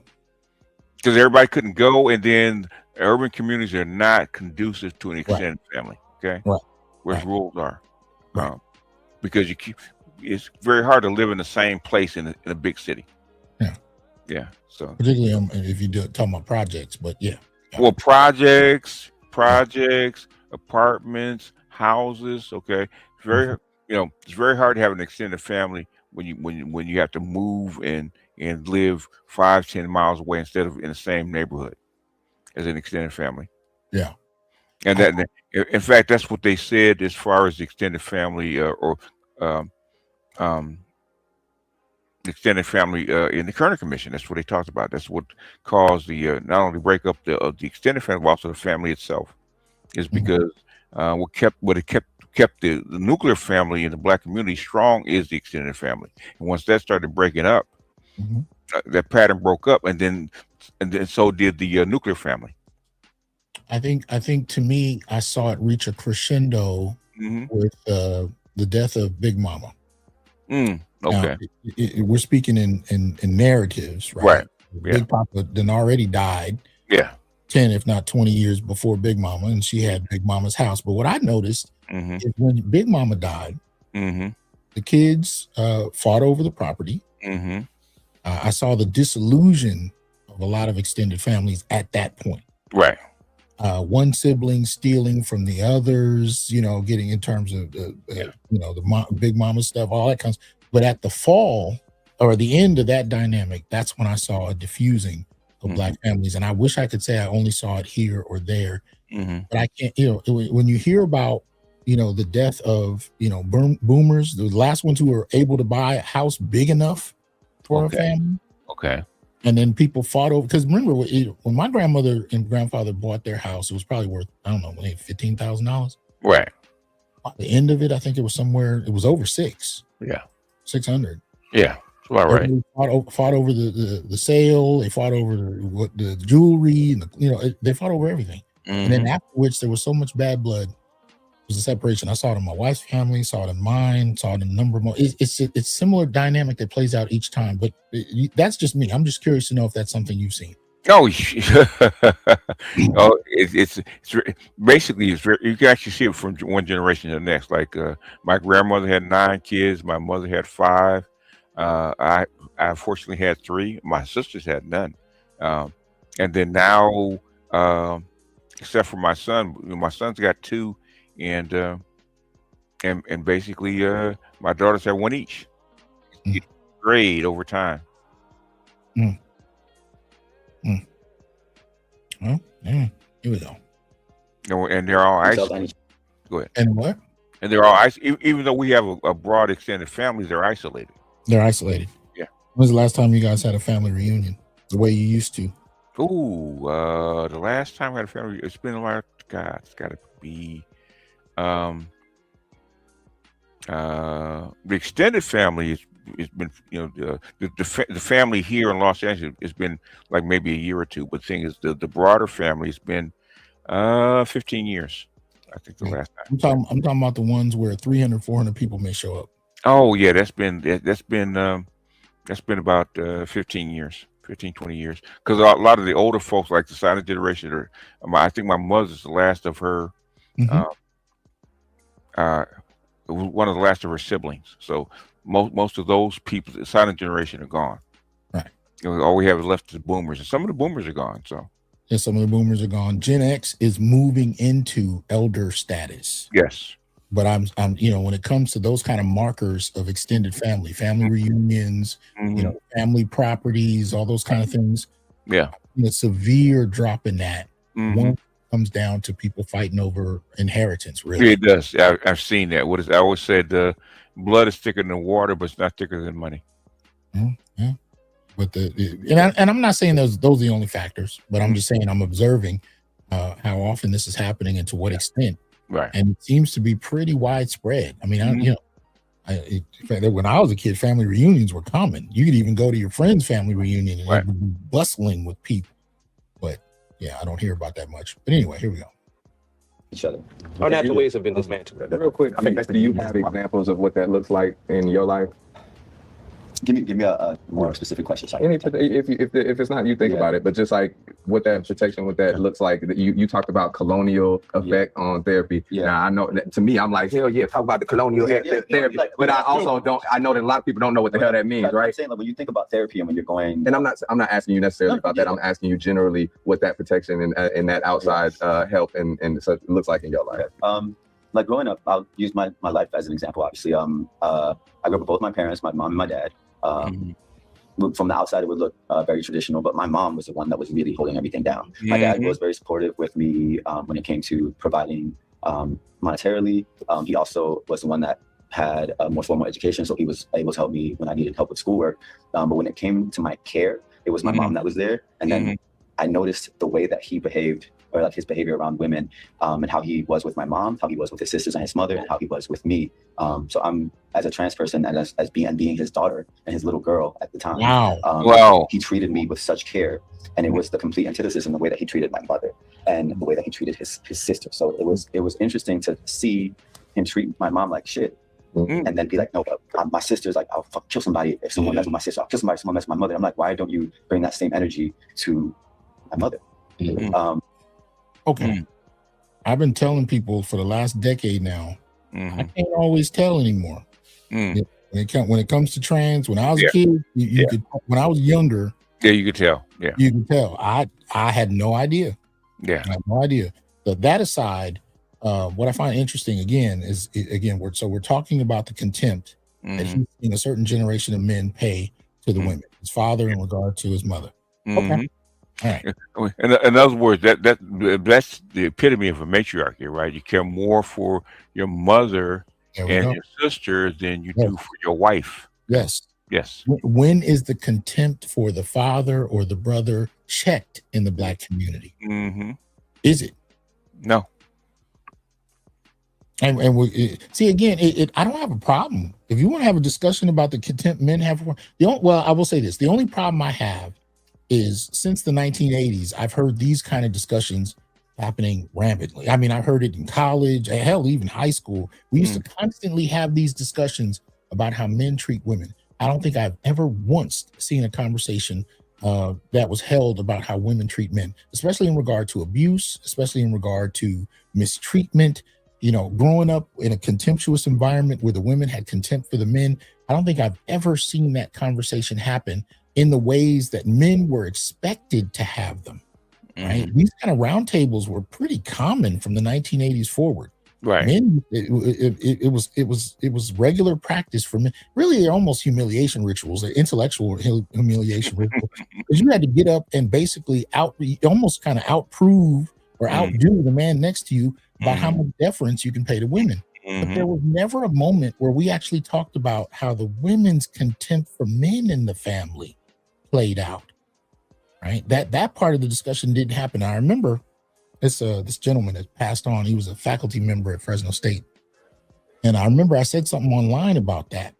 and this was probably over 12 years ago. And Right. his first response was, you know, I haven't thought about this in over 50 something years. He said, but you're right. He said, I remember when my grandmother would pull a rifle out on my grandfather Mhm. and start shooting at him Mhm. whenever she got upset with him in an argument. Mhm. And I thought that was really interesting. He said, but the interesting thing to me was, he said, I haven't thought about that in over 50 years until you raised the question Right. about contempt for men and families from women. Mhm. And he said, it hasn't dawned on me. But if I'd asked him how many of these discussions he's participated in or heard about, I wouldn't Mhm. be surprised if he couldn't remember just how many, because there were so many. But Yeah. we don't talk about the reverse. We don't talk about how that goes both ways. We are comfortable with labeling men as hating women. Right. And that's it. Yeah.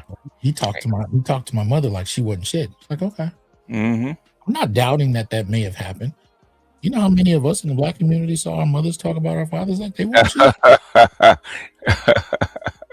Constantly. Okay, but the thing is, that's what mom's supposed to do, because it's always Jermaine's fault. Yeah. Yeah. But we're not going to get to that, right? So, Mhm. okay. All right. That's interesting.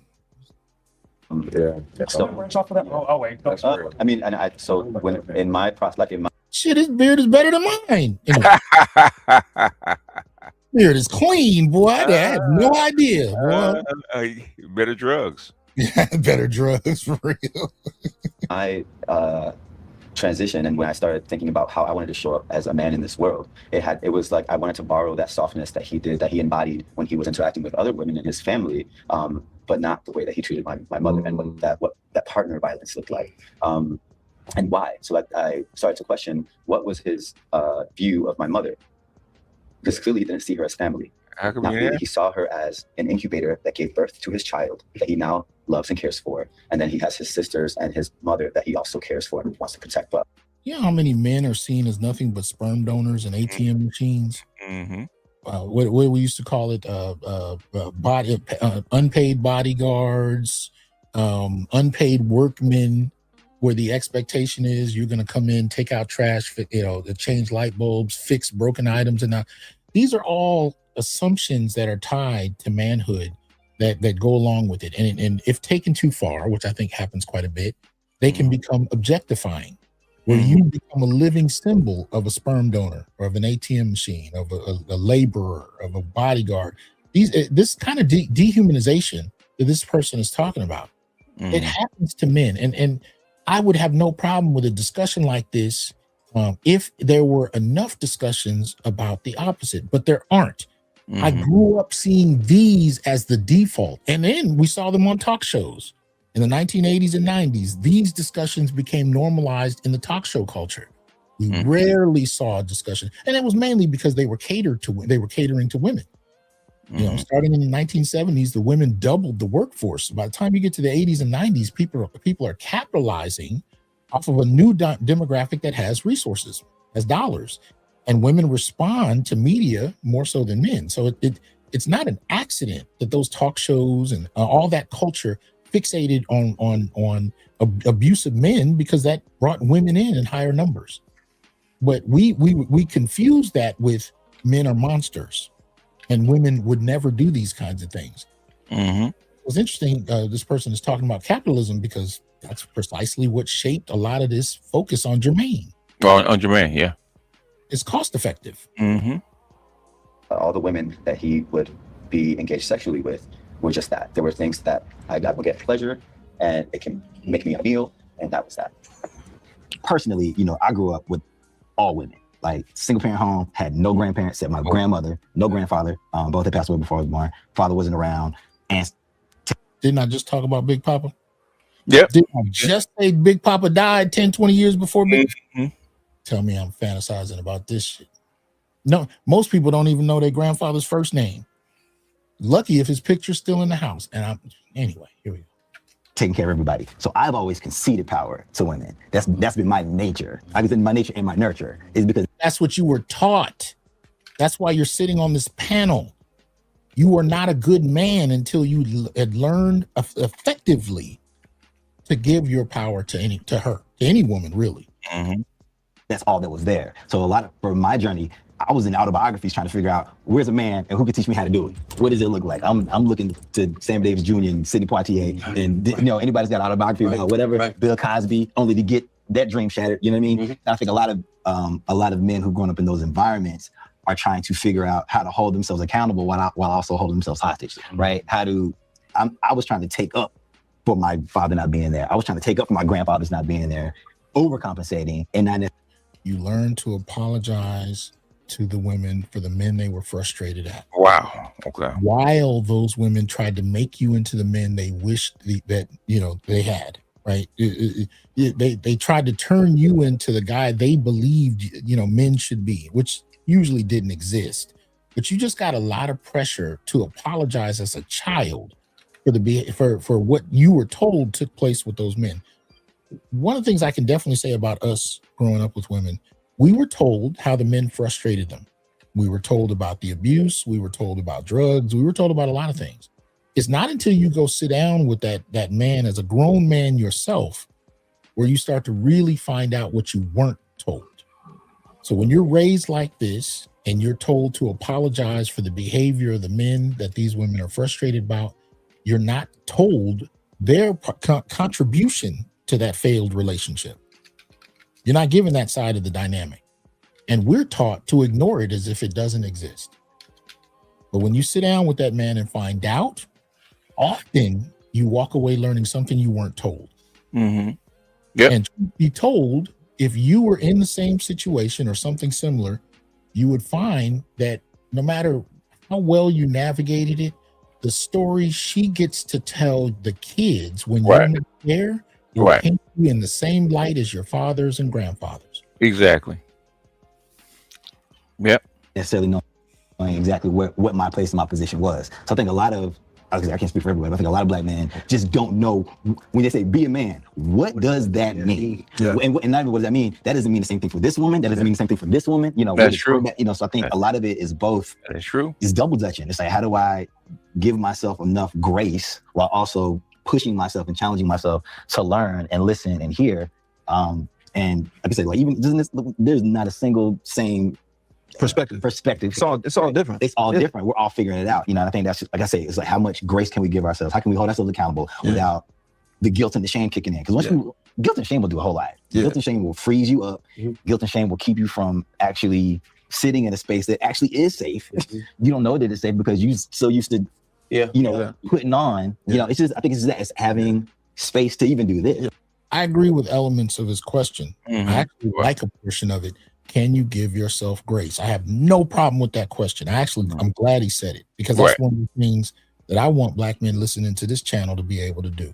Can you give yourself, can you attain peace of mind? Can you give yourself grace for not being able to meet the sometimes fantastical expectations of others, especially in regard to what they say a man is supposed to do? Right.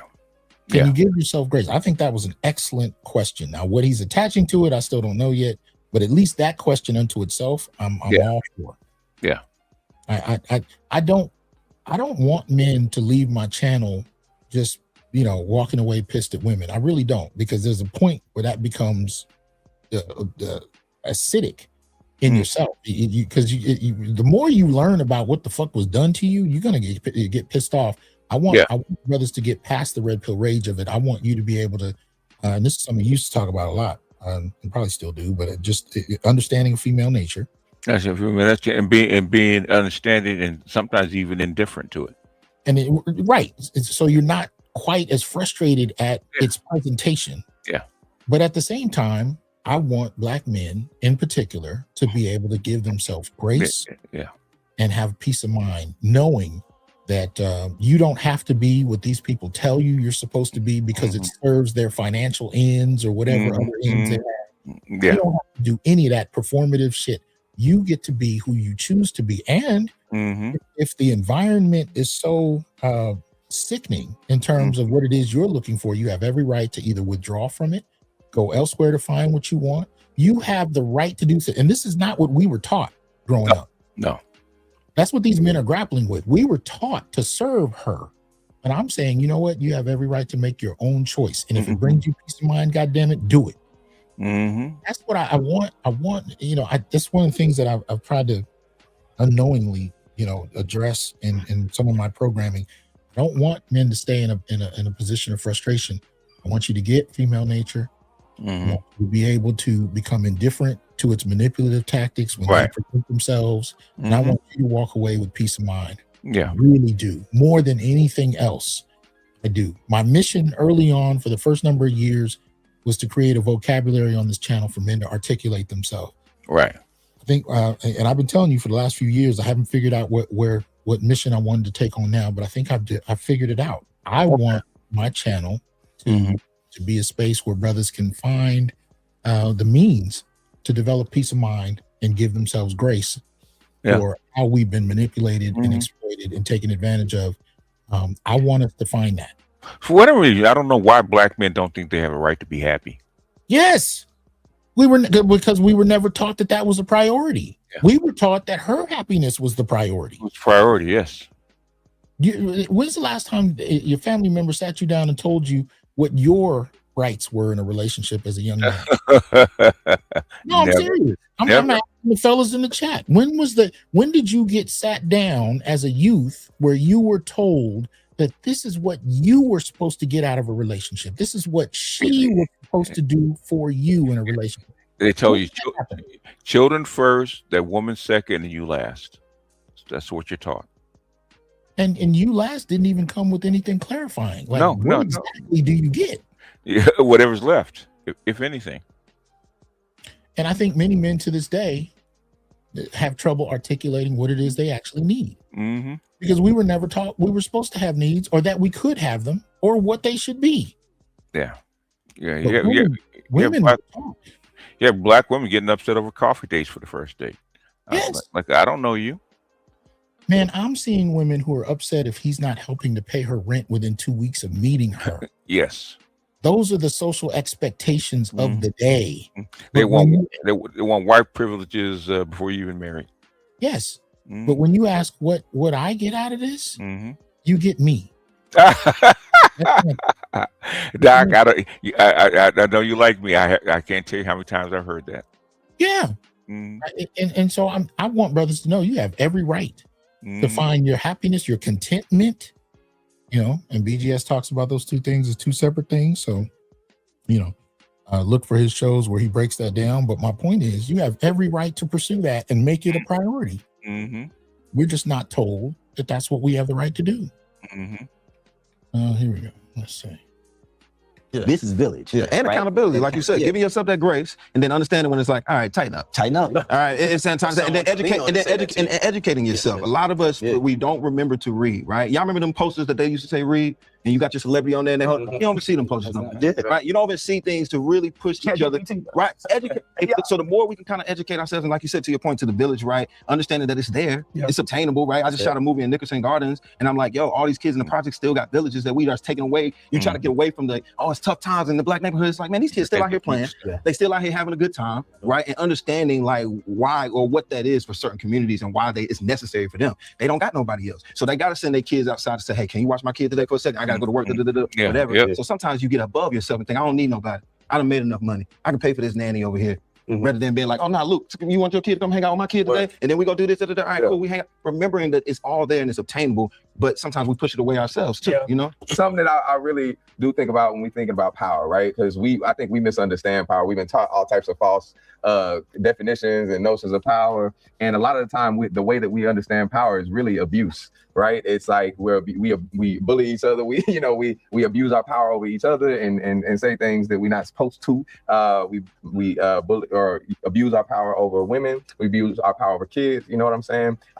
I can't tell you how many years I've heard these self-deprecating conversations as somehow supposed to be representative of emotionally stable, conscious black men. I can't.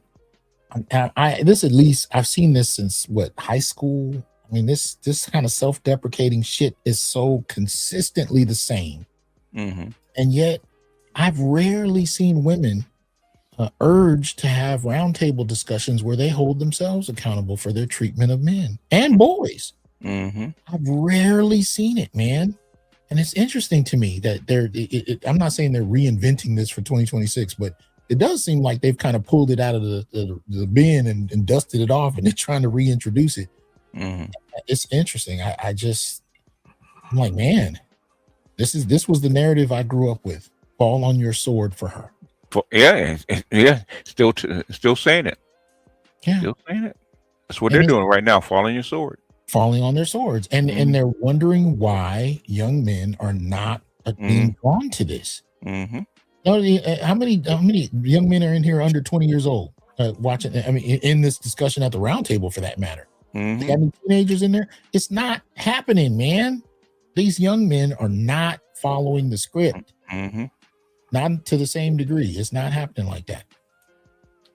A lot of the time, that's what we see. And I want to know, just a simple question. When we're thinking about, I think with the opposite of abuse, when we think about love, and love can be powerful, love can be extremely powerful. What does it mean to love Black women? And I want y'all to think about, because you was talking about what did you say? Accountability. Holding ourselves accountable while holding ourselves hostage. Trying to hold ourselves accountable without holding ourselves. Talking about parents and all type. And so I'm just we can tie all of that shit in. It's not a limited conversation, but just thinking about just first to introduce it into like, what does it mean to love Black women? Well, I mean, I got a perspective about love. One perspective about love. I think that love is uncontrollable. I think it's spontaneous. I think in its rarest form, you cannot contain it. And I think that's the first part. I think it doesn't. It belongs to everybody, and how it's received and how it's received is not up to you. But it's how you give it is up to you. But I think it's first there. Understanding what the power of love really is, because I think everybody has their perspective of what love is in my household. What love is with my woman. Right. As opposed to. Well, I'll ask a question about love. Is it reciprocal?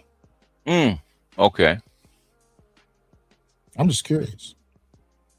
Is it reciprocal, or is it just what you do for her? So that we just passed Valentine's Day, right? How much of Valentine's Day was about women showing how much they love and appreciate their men? Even with the video you showed about them blowing out those candles, those two women probably married. Okay, what do they say about their husbands? Yeah. And the one that was married that we know of, how long is it going to be before those friendships begin to impact her relationship? I'll tell you that right now. If she's there blowing out candles on TikTok, it already is. It already is. But at the end of the day, I'm just asking a simple question. I think it's interesting, coincidentally, that we just passed Valentine's Day. How much of it was about showing love and affection for men? Hell, Father's Day is no longer about men. It's even worse. Okay. It's not even about men anymore. Mother's Day is about women. Father's Day is no longer about men. So I'm just curious, does Valentine's Day apply to men? Yeah, and basically, Father's Day is becoming Single Mother Day. Exactly. Rename it. Yeah, exactly. It's becoming Single Mother's Day, and women are fighting over Father's Day. They are. And I'm asking, now we've seen a shift in how Father's Day has been regarded in the last 34 years, but I'm asking, has Valentine's Day shifted, or has it always been more about servicing women? Well, your Valentine's Day has always been about servicing women. And what exactly is stopping women from actually standing up and saying, you know what, we want to make this more about reciprocation. We want to show our love for our men. When have you seen such a movement? Never. Okay.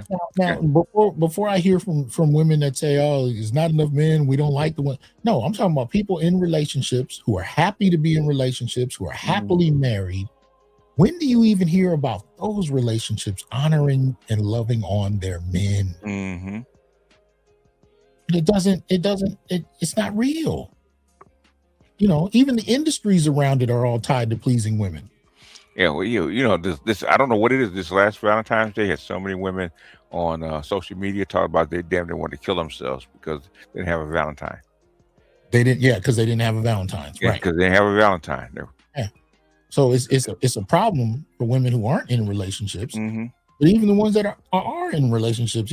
I'm waiting to see the cigar shops get as much revenue as the flower shops. How about When I see that, then I'll know there's something going on. But I don't see it happening. So this notion of love that he's talking about, see, this is where the conversation gets a bit disingenuous, and you need more men in the room who are willing to speak full-throatedly about what's not being said. How is it that love has become a one-way dynamic from men to women, but we cannot have a conversation about reciprocity? What is her role in this? How does she love on him? I've had too many relationships where her idea of loving on me is not arguing with me for a day. With serious value in that, but yeah. I'd be in relationships where I remember I would spend money on birthday gifts, and we go deep in our pockets. The only thing you do for me is shut the fuck up. Huh? No, man. I think I'm thinking of relationships where she went into, you know how Walmart used to have a $2.99. She give me like two DVDs for $2.99 from Walmart, and a pack of underwear. I mean, I'm being facetious, but that actually happened. But I'm saying when I have to. It's the social expectation that I am supposed to go deep into my pocket. Mm-hmm.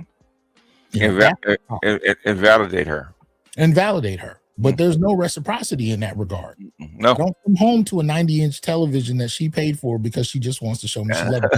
I'm not saying that gifts need to just be about the financial, but if it's not about that, okay, well, what did you make some artwork for me? What? Well, no. You know what I hear brothers say on Valentine's? She sits back, you bring her gifts, you take her out, you do things with her. That's Valentine's Day. That's Valentine's Day. Basically, it is. Most women I've run into, if you ask them when's the last time they got a Valentine's gift for their men, they'll look at you. Okay. I mean, you interact with more women than I do. You tell me, have you run across a lot of women that brag about the kind of gifts they bring their men to show them they love them? I used to, but recently, no. See, I didn't even used to, so I'm away at that. It used to be a big thing. There's two days you didn't actually want to go to a restaurant. It's Valentine's Day and Mother's Day. Impossible to get a seat. But I didn't see women taking their men out for Valentine's Day. No. Oh no. A woman paying on Valentine's Day? Are you kidding? She'd never be able to face her friends again. No. What does love mean to her? What does that mean to you? I'll tell you what it means to me, and you tell me what it means to you, and let's find our way to middle ground of some sort. I think it's there. It's just trying to understand what that is, because everybody throws that shit around. It's popular, makes a lot of money, it's nice. Everybody wants it. Everybody's fighting for a variation of it. Right. It's trying to understand what that is, and I just think that love is not a thing that we can control. It just is. First, I see this head nod going. I like that. Go ahead. I like it. I'm going to combine like a couple of different topics, and it won't be in any chronological order, so just bear with me. One thing that conscious will talk about is pandering, and me as a Black gay man, for me, love shows up as different. There's no sex attached to my care for Black women. So I would say for me as a child, one of the strongest women that were in my life was my grandmother. She was someone who, she loved me with everything. She was someone who made sure that whenever I walk into a room, know that, I'm not trying to sound cocky or nothing, but eyes will be on you. People will be listening to you. Whatever you want to be in your life, you can be, whether that be a president, a CEO, whether you own your own business, whether you be a millionaire, anything you want to do, you can do. And with that, my grandmother was someone, she was a banker. She was someone who, she helped her community. All the people from Arkansas, Little Rock, Arkansas, North Little Rock, Arkansas, she knew all the millionaires. She knew all the business owners. She told people yes, no. She ran her bank. She ran her branch. She had people pull guns out on her and try to rob her. That same woman who left work, she was someone who raised two strong sons. My father's a federal investigator. My uncle, my late uncle, he was a manager of the VA for the suicide unit. She was someone who raised strong Black men. And the same Black men that she supported, the same Black man that she fed that was also her husband, be the same people that put their thumb on their motherfucking head. So what I'm trying to say is someone who can be... Thumb on it, what? The thumb on their head. It's just like the white man puts the boot on their neck. In other words, thumb on their head, basically, they're talking about violence. I haven't heard that term used like that. Okay. So strong. We also live where we're in a community where traditionally, once a white man took his thumb off of us, a lot of us put our thumb on the woman. On the woman. That's so one thing that you talked about. So this goes back to, where I like to start it with is Tommy Curry's The Man Not. Mhm. And he talks about this basic assumption, and you still hear it. It's really interesting. You still hear it. The basic assumption that black men wanted to do what white men did. Yes. So to what extent that we could not do that in society, we happily turned it around on our women. Yes. This is a popular feminist trope about black men. And he does a great job of debunking it in The Man Not. This desire for black men to emulate white men. Mhm. It's a constant argument that we've heard for decades. And he's reframing that or reintroducing that same argument in this conversation. Yeah. Yeah. So I find it interesting. Yeah. What were you gonna say? Well, the thing is, that's what that was fed to the black one by the white women. The white feminists back in 1850. I'm sorry, you breaking up. Same thing that the white feminists fed to black women back in 1850. Okay, and then Pauli Murray fed it, and Eleanor Roosevelt fed it to them again in 1960. Okay, about the matriarchy and black men being a patriarch and going to be abusive toward them and stuff like that. So that stuff never ended, and then it reemerged back again with intersectional feminism again in the mid 1980s with The Color Purple. Yeah, it was codified with Mr. Yeah, it codified with Mr. Yeah, now we had a visual of it. So we're not going to ask how many misters there were that owned a big house and a big farm and had wives that they were flushing in and out like toilet paper. We're not going to look at the historical accuracy of that. But the Mr. is a comfortable narrative of black men who wanted to be like white slave owners, not just white men. Right. They wanted to be like white slave owners and enslave black women. And I think it became such a popular trope that nobody even questions it. And I think that's what's dangerous about what he's reintroducing in this discussion. He's taking it back to 1983. This is an old argument that is functionally denigrating black men. Yeah. What? Yeah. The people forget that that Mr. bought Celie from her stepfather. Yeah, it was slavery. It's slavery. Yeah, it's slavery. I think it's casually remembered more for abusive. Yeah. But really, you're right. The context was really slavery. Slavery, yeah. Because he needed a woman to take care of his house and his kids, so he bought her. And what did he say? I can't let you have the younger one, but I can't let you have this one. It's like your dad and how you treated your mother. I feel like one privilege it is to not be gay. Not gonna lie, I love being gay. Like, whether it's not a choice, it's not a choice. But in my life, what I feel is, it was karma for the straight men, and also like to reject what patriarchy and masculinity look like, because I had to choose how I'm going to live my life. So, how you were talking about how your dad, he was real good with his mom, he was real good with his sisters. Yes, a lot of men, they just live based off of the moral code. You don't even know what your own motherfucking morals are. Right. A lot of you just want to have children because that's what you're taught to. You didn't get no education. You're not saying you have to get education. You have no craft. You have no skill. So all you can do is really just have fun and have children. Nigga, fuck you. And then another thing that I want to say is too, a lot of people, when I said having accolades and things like this, a lot of my friends, and especially when moving to Houston, I have such a respect because in Arkansas, a lot of people had kids by the time that they were my age, or 26. Majority of my friends, they're between 29 to 30 to 40, beautiful women, well into the careers, clocking 200,000 plus. My allyship to them is supporting them whenever we're out. I am a protector. There's a big kind of conversation about gay men don't want to be treated as poodles or whatever. Realistically, I'm 6'2", I'm 200 pounds, 215. If a motherfucker step up to my friends, I'm going to defend them. I feel like my presence as a black gay man is to use my masculinity, me being a man, is to not only allow myself, vertical, promotion within life. I don't know how to coin that the right way, but also bring up my sisters with me. And that can be whether it's education, go and get that education, whether it's in careers, because black women are the smartest group in America. They're also the most underpaid. If you want that money, ask for it. Whenever you go to the interview, let them know what you want. And the same thing as far as a job, how you can switch out a job, is no different than a man. And how we're talking about the moral basis of, I don't want to lose my track.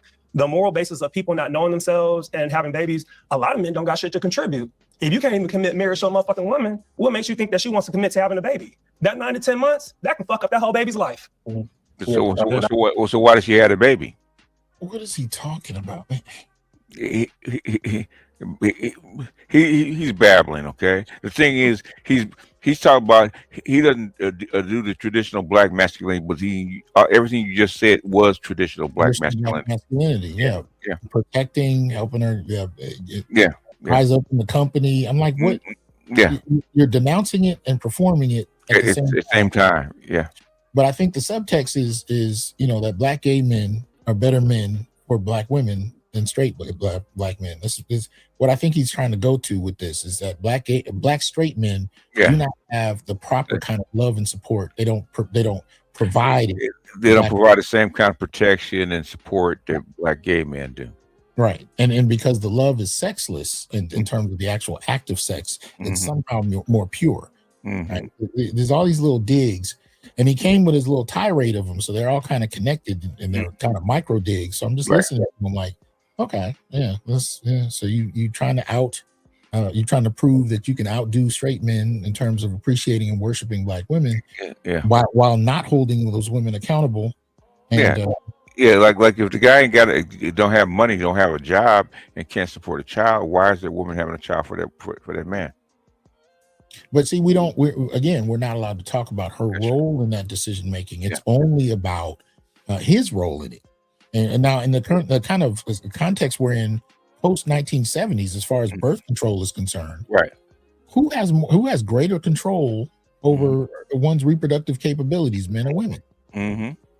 There's I mean, really, I guess we could say condom technology has advanced in the last 50 years. I mean, those magnums are much more comfortable. But what other than that, what are we talking about? Yeah, they were trying to get black women not to use abortion, birth control for decades.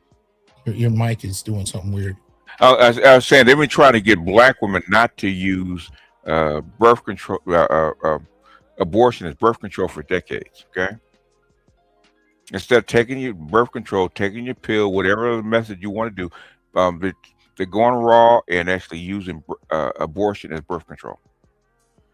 Yeah, that's definitely been going on, and that was happening long before Plan B. But what I'm hearing though is that we're comfortable with placing the onus of unexpected pregnancies on men, right? But again, we're not allowed to critique women. It's so much so that we're going to act like they have no role in it. You just it's almost a low level statement that sex in and of itself is somehow inherently predatory as far as men are concerned, in the sense that if there's an unwanted pregnancy that comes about, this is the result of his poor decision making, whereas her involvement in this is somehow there's no place for it, and we can't hold her accountable in the discourse. Right. So it's just about him. Right. And I wish I could say this conversation was as because they're trying to frame it as this is a black men's roundtable. Right. But this is what we hear in the mainstream as far as where black feminism has taken the discussion of gender dynamics in the black community. You see it in films, you see it in TV shows and media, you hear it in classrooms. Right. This is required reading and consumption in universities.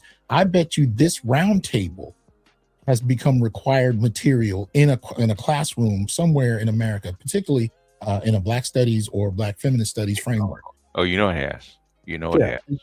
This has been the standard for what we consider Black gender discourse in the Black community for the last 40, 50 years. This is it. The only difference is it's a room full of men, but they're being, as long as they're being deferential to women, they're allowed to speak, as long as they don't go too far off script. This is why even when I was doing my doctorate, I saw a cadre of us that were trained to be good feminists, but allies. Huh? Allies, huh? No, yeah, but we were very particularly trained. Yes. You only, and you had to do it word for word. You only recited back what you read from Black feminists. Anything other than that, you shut your eye hole and you didn't say anything. You didn't push back. You didn't raise questions. That's what it meant to be a good ally. But there was never any reciprocity. There was never any emphasis on what exactly Black men are vulnerable to, because that in and of itself was seen as a low-level framework for some type of misogyny, shifting the conversation and centering Black men that was seen as a problem. So even if the statistics on whatever the subject of the debate was, the statistics showed that Black men suffered from it more, you still had to ignore that. And if you brought it up, it was a problem. Yeah. Yeah. Yeah. Oh yeah, yeah. Especially if you're the professor, you get brought into the dean's office, right? Oh yeah. Yeah. You definitely could. But what would happen, especially if you were in grad school, you might find yourself unable to graduate, unable to put together a thesis or dissertation committee. Okay. Or if you were able to put one together, you were told who you could have, who you could reference, okay, who you could cite from, and who you couldn't. And if there were certain names in there, you either had to remove them, or the subtext, the subtle under the table statement was you wouldn't graduate. Yeah.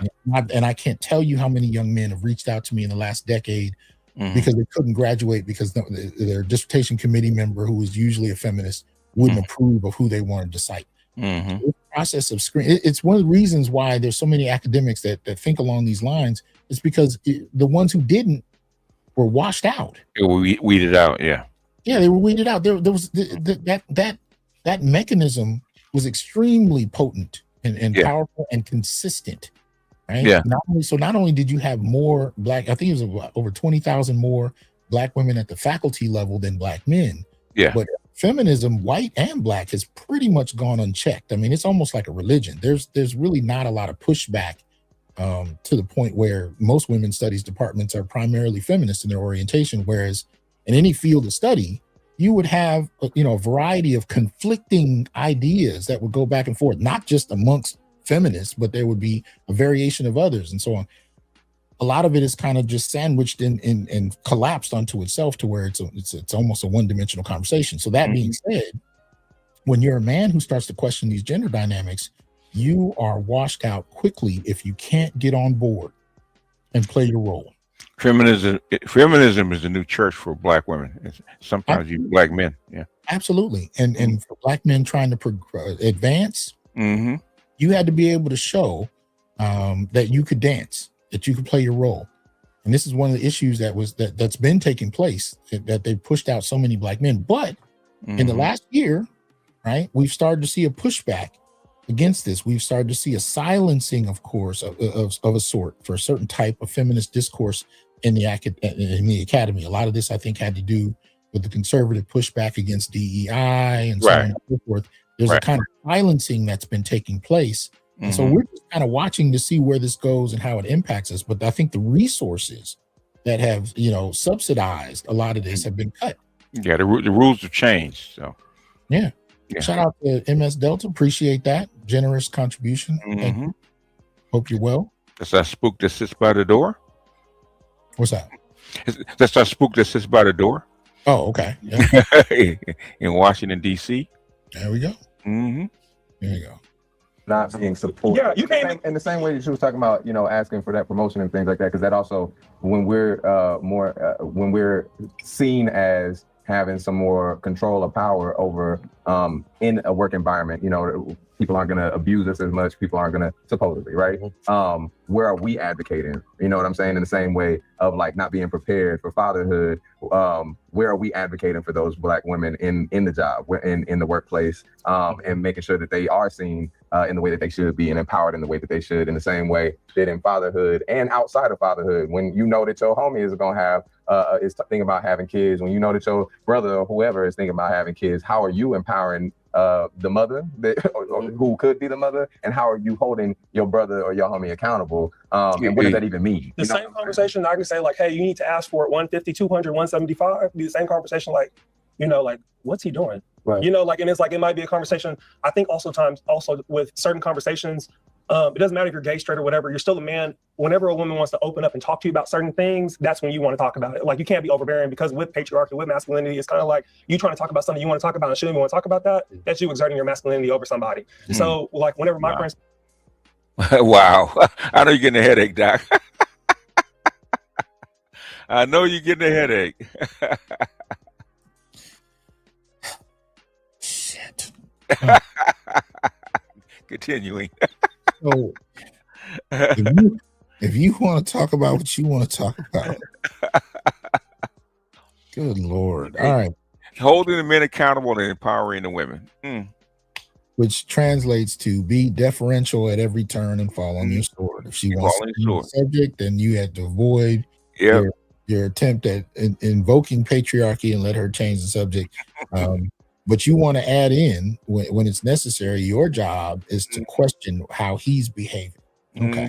Yeah. So my question is, what happens when she's behaving poorly? So the woman that set her ex-boyfriend's house, her apartment on fire. Right. As her gay friend, Mm-hmm. is it a part of the discourse where you question her behavior and check her for being out of pocket? Or is the conversation strictly about how dare he break up with her? Yeah. How dare he break up with her, and anything she do to actually get back at him is valid. Which I think was definitely pushed through by Terry McMillan.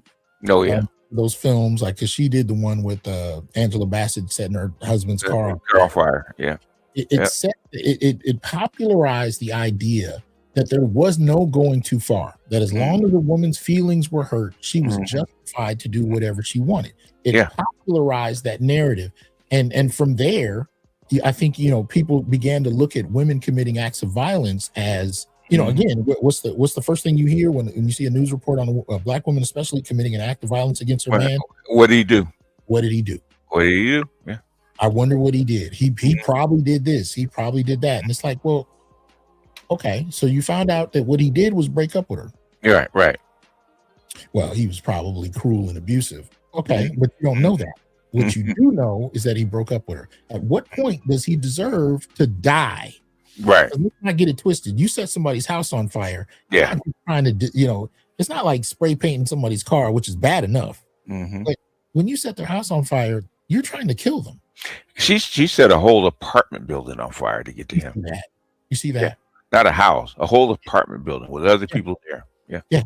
Didn't care who suffered, who died, because her feelings were hurt. And so you're telling me in your framework that your job as her gay friend is to strictly ask her about his bad behavior. Right. While you physically protect her from male threat.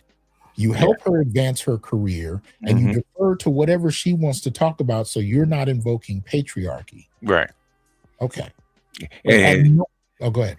And at 6'2", 215, you're supposed to protect them. You're supposed to protect them. What do they call it? Pit bullying? It definitely is. He's definitely handing her a leash. He is. But what I'm saying is there's no point in the discussion where holding her accountable is part of your definition of friendship. If I'm talking to my boy and he's about to go out and do something that could hurt others or himself, part of my love for my brother is to say, hey man, let's slow that down. Let's talk. Let's talk. Yeah. Talk about this.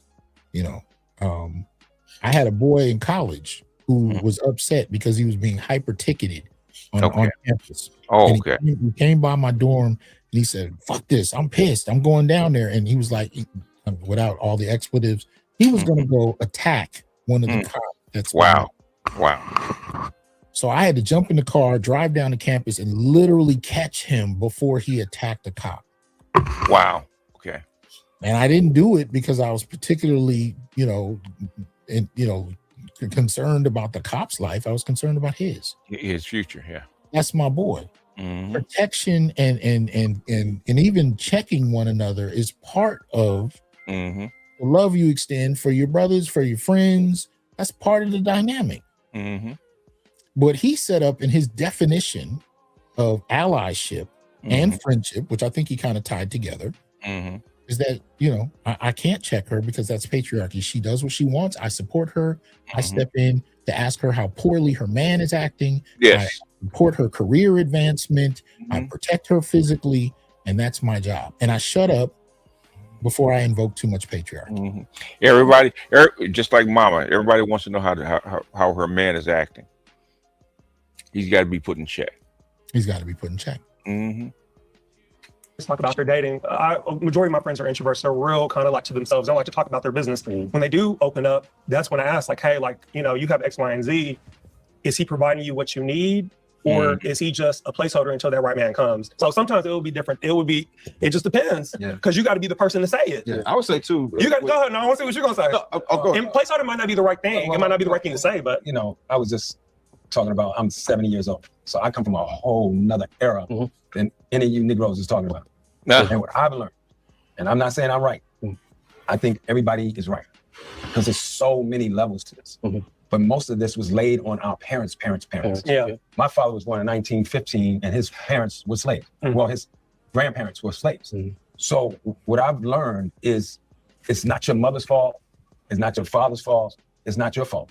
We were born into 450 years of post-slavery PTSD. I am 69, I'll be 70. You're listening to Dr. Joy DeGroy. Yeah. In March, I've just learned how to love. Our parents didn't know how to love. Their parents didn't know how to love. And if I could say anybody maybe had an edge, it was the women. That's why I celebrate Black women. I live with a psychiatrist, forensics detective, gangster, loving Scorpio, Pisces, Cancer, who's just been patient with me to teach me how to love. But in closing on this, because I don't want to get too deep, I called my buddy, man. I said, I'm fucking up, bro, really bad. I'm fucking up. So I never been monogamous. So I don't fucking know what age did you become a monogamous? Today.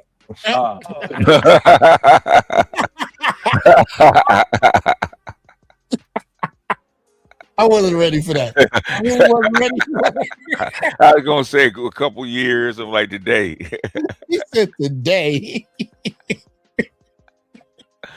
Oh my goodness. Negro didn't even say last week, a few months ago, 2 years ago. I just made up my mind today to be monogamous.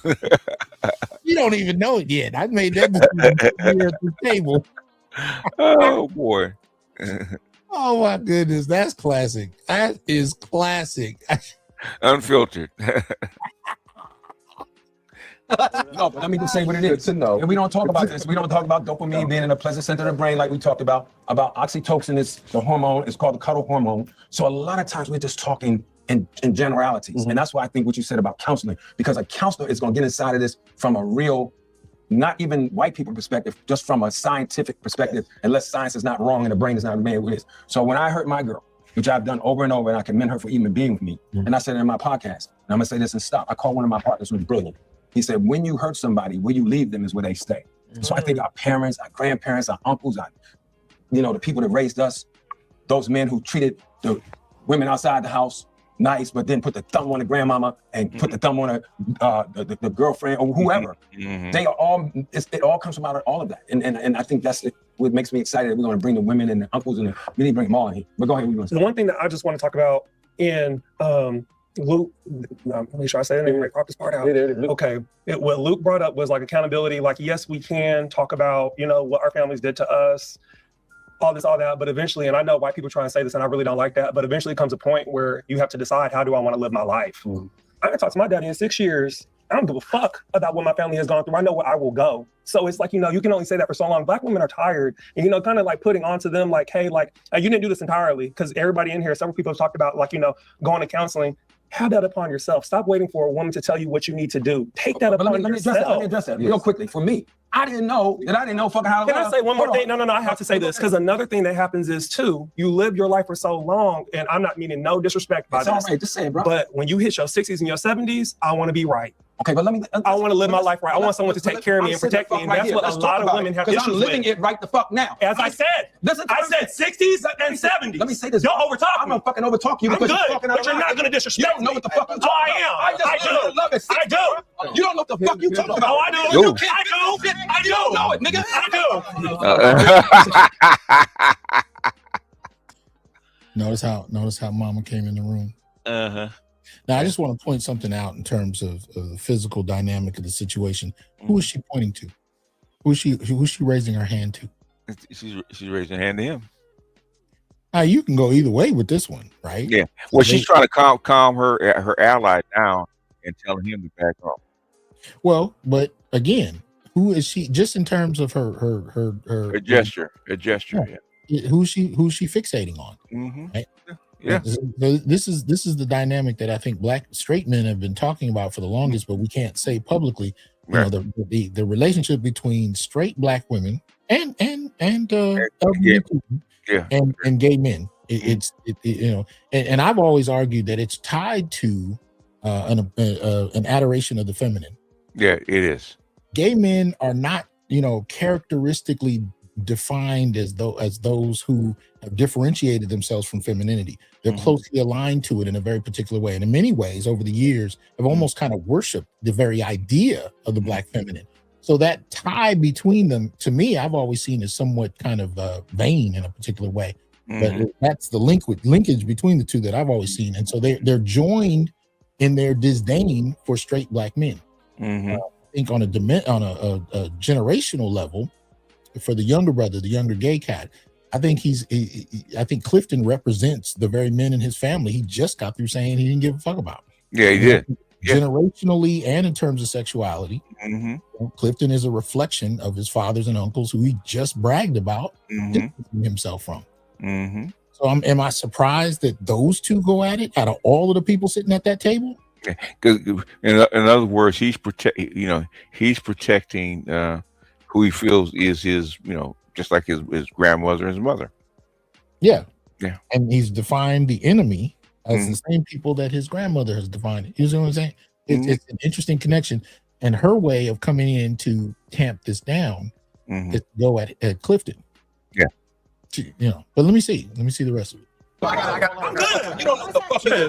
I'm living. You can't tell me what the fuck I'm living, nigga. I'm living it right now. You cannot fix no shit that you don't even know is happening. I think there's a misunderstanding. No, but he's generalizing. You can't. No, listen, bro. Let me stop. This is what it is. Let's get to the truth of this shit. You can't fix no shit unless you meet somebody who is on another level to help you elevate to understand. I'm not indicting anybody. I'm telling you what the shit is. You can't fix some shit that you don't know about, bro. You can't. And then you get there at 69 or 70 and say, I thought I was being loving all this time. That's what our parents have gone through, and that's why we all so fucked up right now. What'd you say? Yeah, and how is a gay man going to tell how a straight man how to live the heterosexual life? Comment on it. You don't live it. That's what he's saying. How the fuck you gonna tell me about my life? You don't even live it. Yeah. Did he just get up from the table and walk away? Yeah, he got up from there. He had to go cool off. Okay. You asked, how do we love Black women? That's right here. Trust Black women and listen to Black women because they know more than we do what it is that they need. I don't think that's true either. As men, there's a lot of Black women who don't know how to love. I'm not talking about what they know how to love. I'm saying what they need as far as the I get that. That's what we're talking about right now. Also, if we're going to use our privilege and power as men in society, how do we show up and be accountable? Like you said, the way to be accountable is to dismantle patriarchy, because patriarchy makes it so that men have the power and women do not. But you can't get there unless you listen to him. We got to go, and you may not agree. We got to go to therapy. I should be in therapy right now. My girl should be in therapy.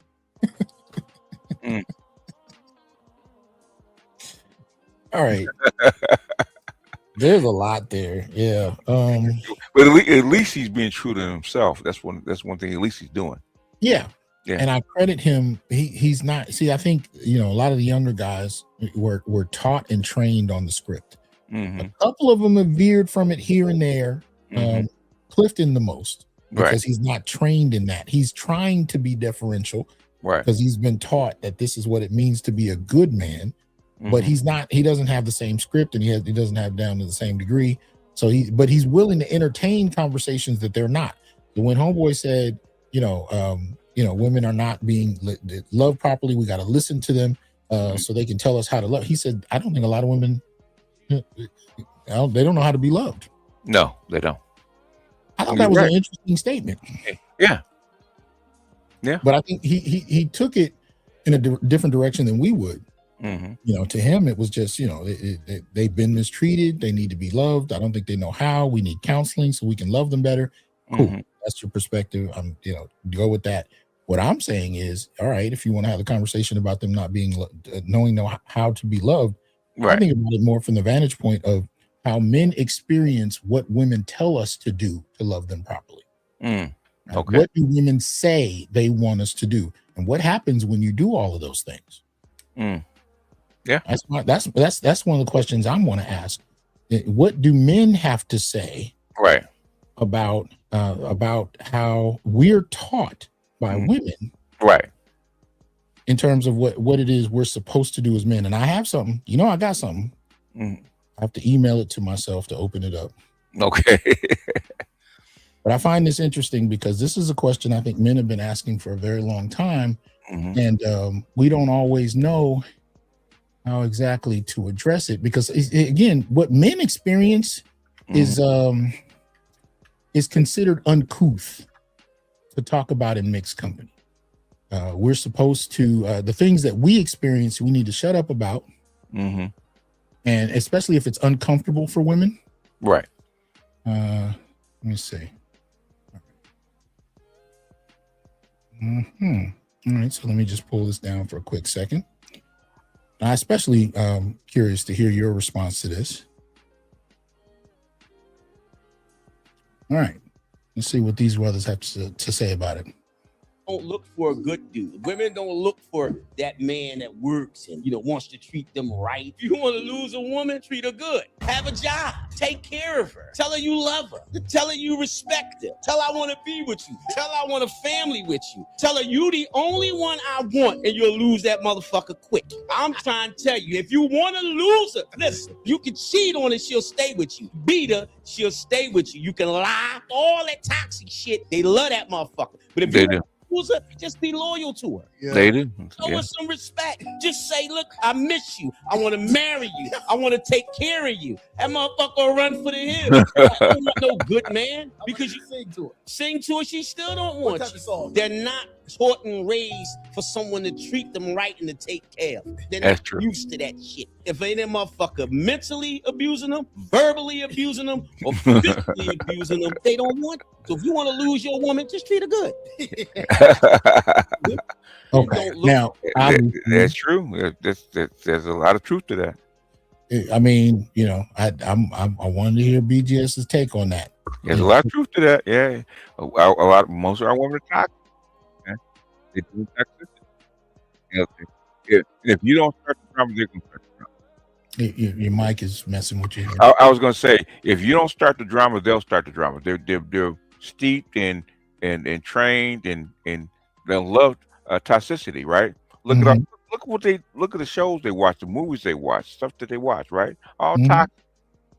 Yeah. That's like the Cosby Show is probably the only show maybe that could tolerate.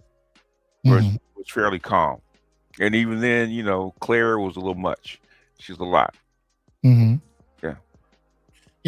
For me, I think of what men collectively heard over the last 40 odd years, 45 years, about what it is men were supposed to do. Now, remember, I'd say that 1980 or so was that transition point, right? Where men were expected to be emotionally present.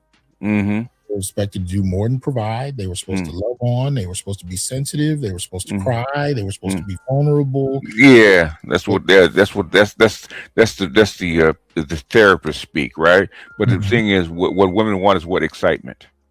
Well, but it's and variety. But it's the difference between what they said they wanted and what men and this is the part I want people to hear me on.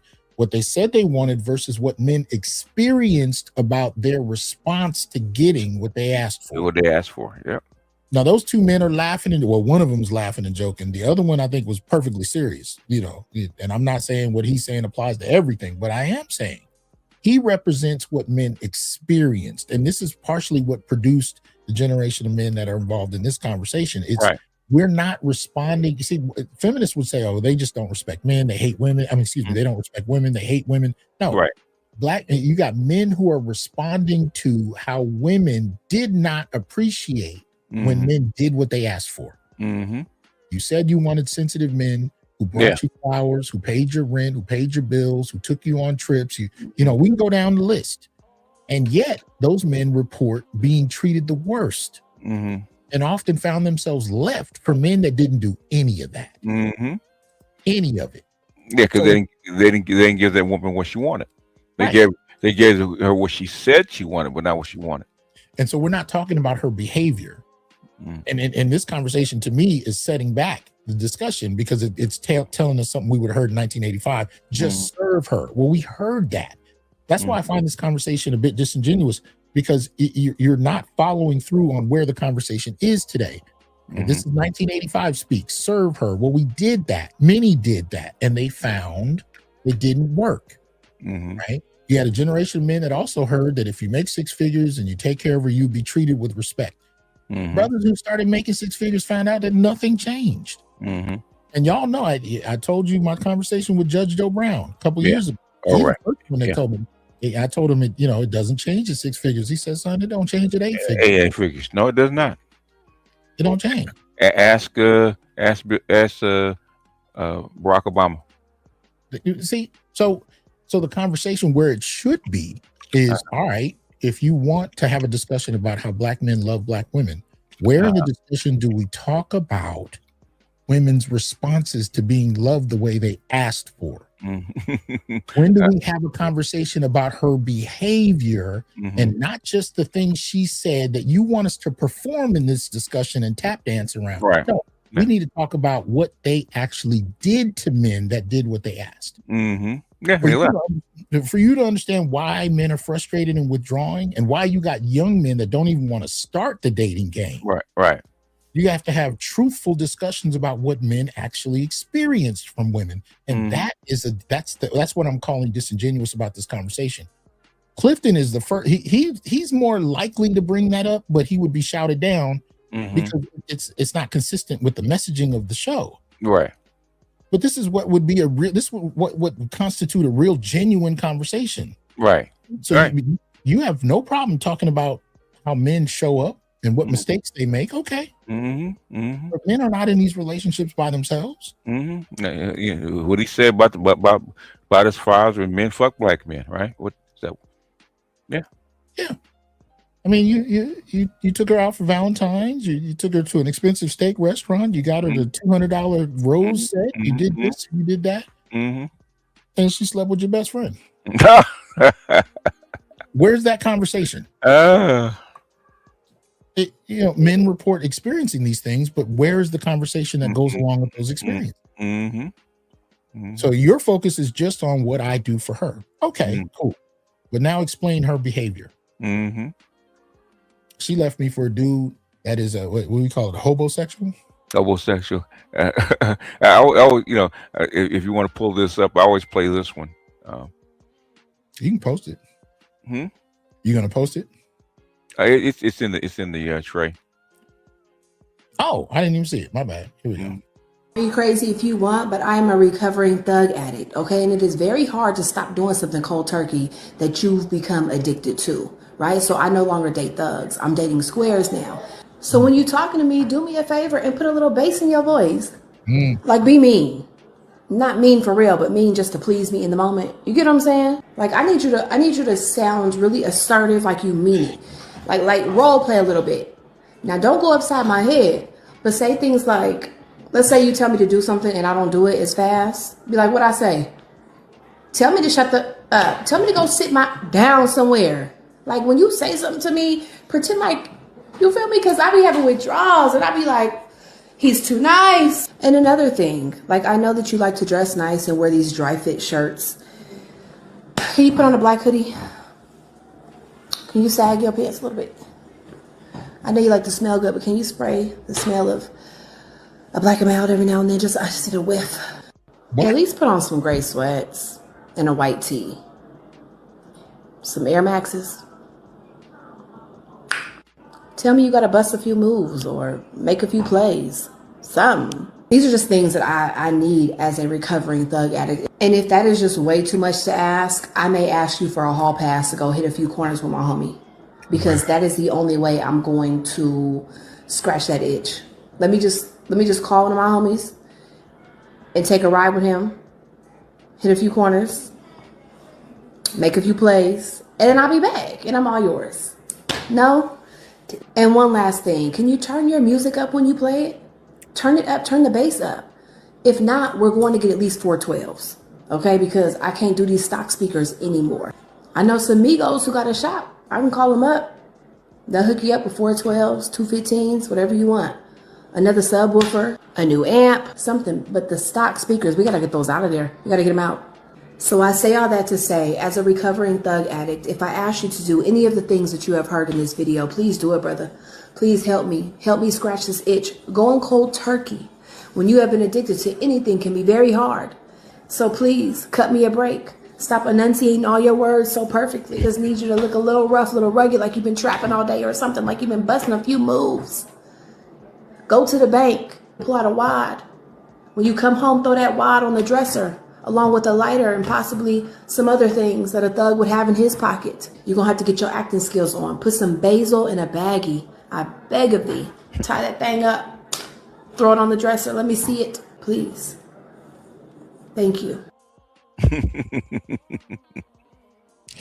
You know what? You ain't shit for that. You are not shit. Sir. I'm gonna send that one to you for the files. Wow. Oh, that is a headache right there. Wow. in other words, addicted to the drama. Okay. Man, you didn't. Man, you know, I get it's funny, it's skit, it's whatever, but it's true. Yeah. But look, until you've experienced a woman who leaves you in a relationship because her ex who beat her is getting out of jail. Yes. Where he put her, mind you, she put him. Excuse me. Yeah. But she wants to break up because he's getting out of jail and she wants to pick him up and return. Now, that happened to me at 16, 17. Yeah. And so until you see that happen, this might sound humorous to you, that skit, or that no, this shit is happening. And that was back in the 1980s, like that had to be like 89, 90, somewhere in there. Oh, yeah, right in the middle of it, yeah. Yeah, that's real. That has been happening for the longest. You want a certain kind of performance. You don't want the square men, at least until you've experienced enough trauma to where you finally want some stability in your life. But he bores you. He bores you. So you want excitement, but you don't want what comes with that excitement. You want to be shaked around and yelled at, make you feel like you got to do, but yeah, it's like going to a dominatrix, right? Yeah, it's like going to a dominatrix. But if he pops you, you can turn around and call the police. I've talked to women who enjoy being beaten, bruised. I've seen pictures that they've shown me of bruises all up and down different parts of their body because they enjoy it. But the moment she gets pissed at him, it's interesting how those pictures of bruises can be used. I'm just saying. All of that sex play sounds great. You want to role play, it all sounds great. Wait till you step outside of her script. Yeah, she has to sign a waiver. Why you doing that? You better have a waiver. Waiver, yeah. And now we're coming up on 4 hours. So what I'll do, I'll just finish the last few seconds. I don't know if they're still yelling. I think it's over. Yeah. I'll finish that just to make sure, and then we'll kind of close it out from there. And if you guys want a part 2, because I haven't watched the rest of this. So I have no idea. Hey, Doc, didn't I tell you every 3 or 4 minutes you're gonna stop it? Because you're gonna get triggered. And look at this. We made 53 minutes out of this. But yeah, about halfway. Yeah, y'all let me know because I don't know if there's anything else that happens in this that y'all want me to directly respond to. I know a lot of the attention on this discussion was around the fight. Yeah, the fight, and then I think that where consciously steps in. I think it's an hour and 32 minutes or something like that. Okay. Let me see. Well, here we go. We all come from generations and generations, and you can't motherfucker sit here and tell me when I'm going through at 70, I just realized, but listen what I'm saying. We good, bro. It's not gonna get out of control. This is real shit. Bro, this is real shit. I'm telling you, you can't love a queen. Some of these girls out here in Queens because their daddies wasn't there. Yeah, blasphemy. Wait a minute. Daddy ain't there from 12 to 25. You're going down a rabbit hole. Promiscuity, drugs. Gotta read more. Gotta stop getting so fucking defensive and read more, because I can't read. I know what the fuck I'm talking about because I'm living it. Until you meet a real motherfucking queen who has to figure out her trauma, You can't even learn how to love a black woman. So here's one thing. That's what we got to start. Here's one thing with the because I think I agree that you can't wait until you know You got to hold yourself accountable. So if you figure it out, hold on. Because if you You figure it out, got to roll now. that's why I can't do this. I got you. I'm on. You can't. The arguments are important. This is how black men talk. The energy is. So I want to make sure. This is what I want to make sure we're framing properly, because a lot of the time we think, because you're talking about your privilege and your power and how you use it. A lot of time we've been taught our power is how we control a situation, and we try to control that situation by dominating it, by shutting other people down, by overpowering them. And I think that is something that, I mean, monogamy, just to be real, is not the end all be all. That's not the best. It's the only way. It's not the only way to live, and it's not just men or women. It's literally there are other ways to be.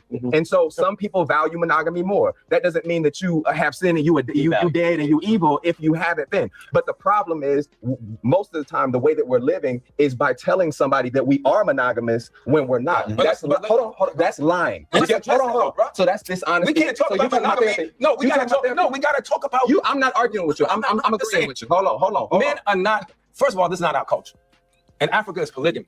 No. It's not monogamous biological, is it? It's some.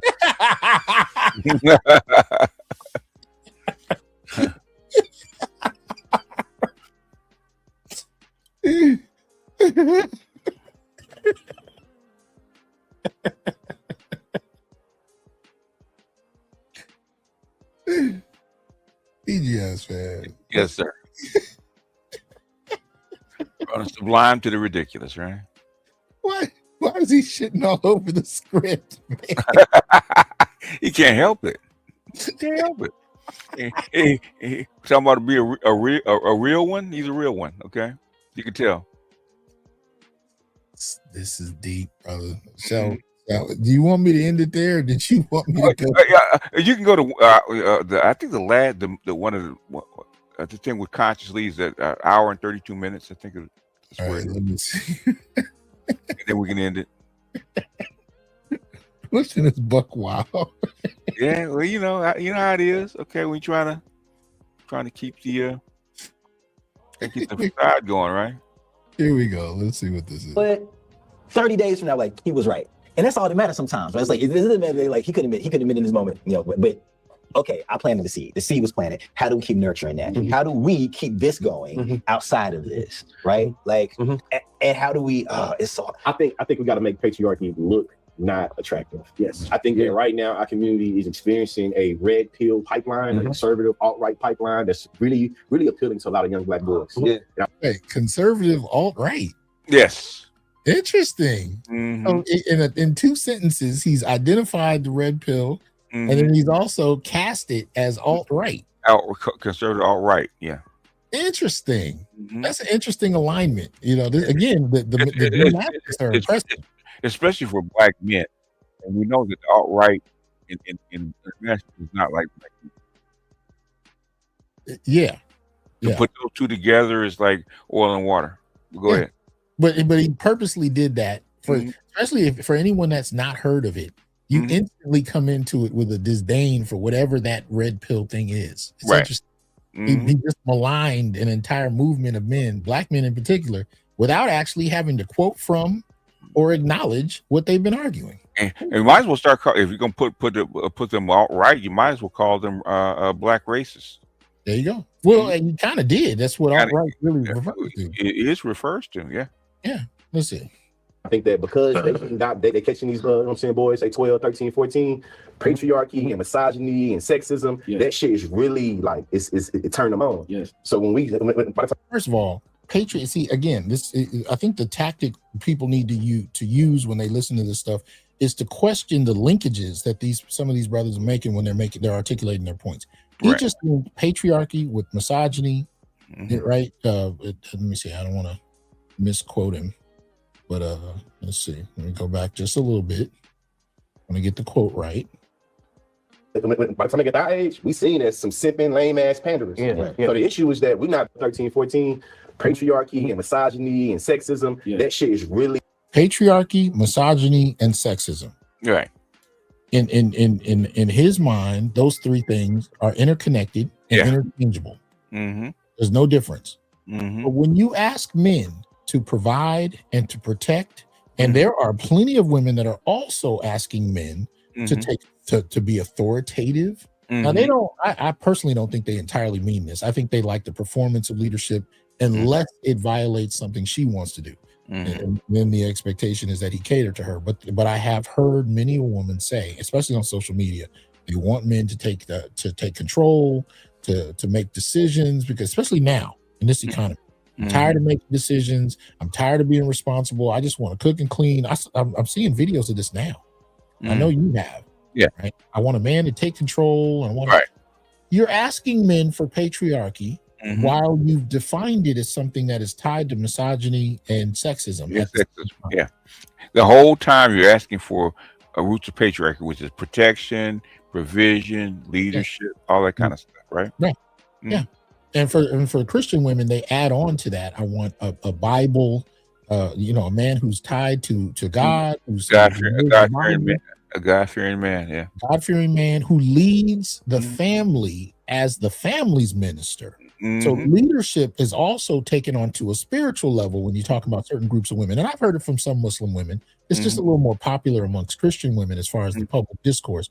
But these women are asking for the very thing that he's defining. I think the left does a lot of this when it comes to the very notion of patriarchy. The idea is that it is inherently tied to all these negative things. So how do you ask for something that you're denigrating at the same time? It leaves men in a double bind. I'm either not going to do it, and that's going to be problematic, or I'm going to do it, and that's going to be problematic.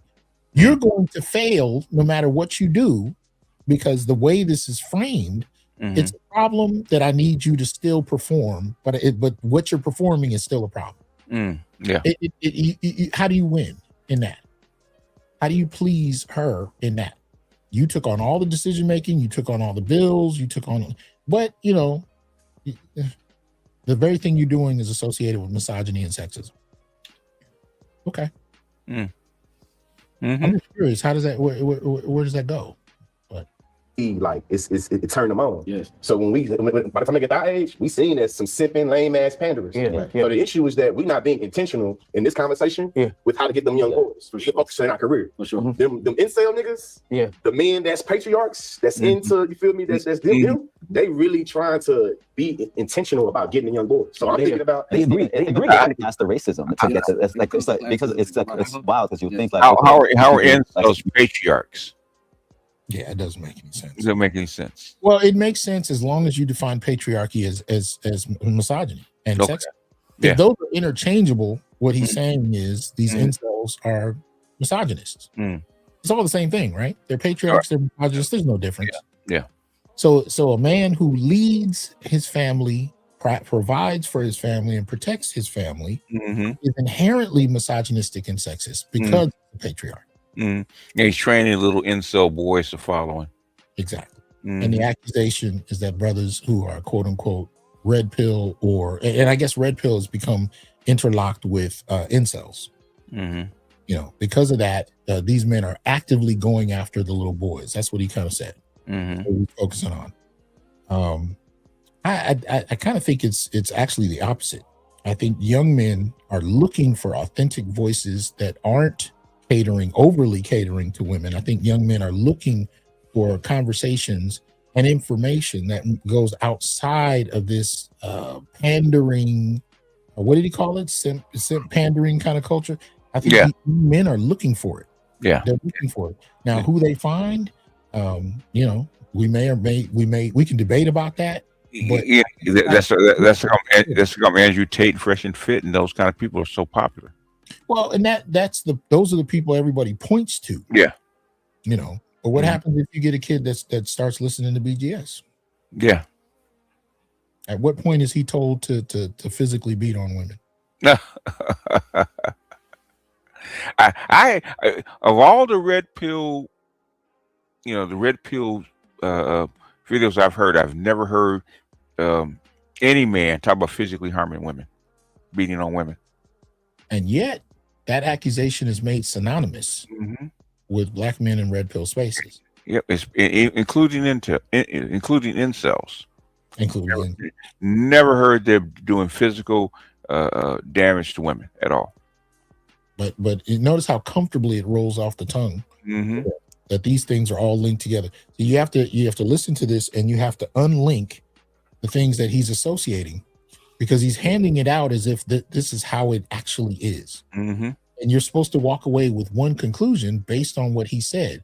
Mm-hmm. But if you actually disconnect the linkages he's making, the ones that he's trying to get you to assume must be truly linked, yeah, then you have a different conversation. I've heard far more black women talk about putting hands on men than I've heard the other way around, and on social media. Yeah. There's no problem about talking about putting hands on men. Yeah, but it's acceptable when they talk about it. It's acceptable when they talk about it. Yeah. But was that all he said, or did you want me to play a little more of it? No. Just play a little bit more. I think you got just a little bit. Let's see. You're talking about the alt-right pipeline. A lot of the people that have the podcast and they're the loudest voices right now, mostly cis white men, and they're looking past the racism and they're attracted to the patriarchy because it means power and domination. What does that mean, real quick? Just because I love that everybody's talking about patriarchy and using the words, but what does that mean? Because I think what are the alt-right appealing to that makes people? Because they're not saying, hey, come to the patriarchy, everybody. It's great over here. You get what I'm saying? You want to be a real man. Let me tell you what a real man is. Powerful, dominate. I'm gonna make more money than you. I'm gonna be able to control. And it's essentially that. Man of the house, he makes the decisions. The woman sits there and listens. Ain't only two places in the world for a woman: the kitchen and the bedroom. Type of mindset, that stupid shit. Have you heard a lot of that? I haven't heard a lot of that. No, they actually want that woman to work. They don't want her at home. And guess who has been asking to be stay-at-home wives? It has not been the men telling that to women. No, not at all. Soft girl era. The soft girl era, and then a lot of it kicked up in the last year. Mm-hmm. I think 2 months after Trump's election, I started hearing more and more. I want to stay at home. Mm-hmm. I want a man that's going to pay the bills. I started hearing a lot more. Now we've always heard it. There's always been a steady stream of it in social media. Right after Trump got elected, and also during COVID. Yeah, a lot of that. Yeah, we've heard an uptick in it, but and really that a lot of that is patriarchy. Yeah, yep, that's patriarchy. And guess what the men have said in the red pill? No, we're going 50-50. 50-50. Right. But at what point in that 50-50 discourse did you hear anybody say she belongs in the kitchen or the bed? That's it. Nobody. She can't be in the kitchen and bedroom. But what they have says you can't come here without any kind of skill. Okay. You're gonna have to come with some wifely skills.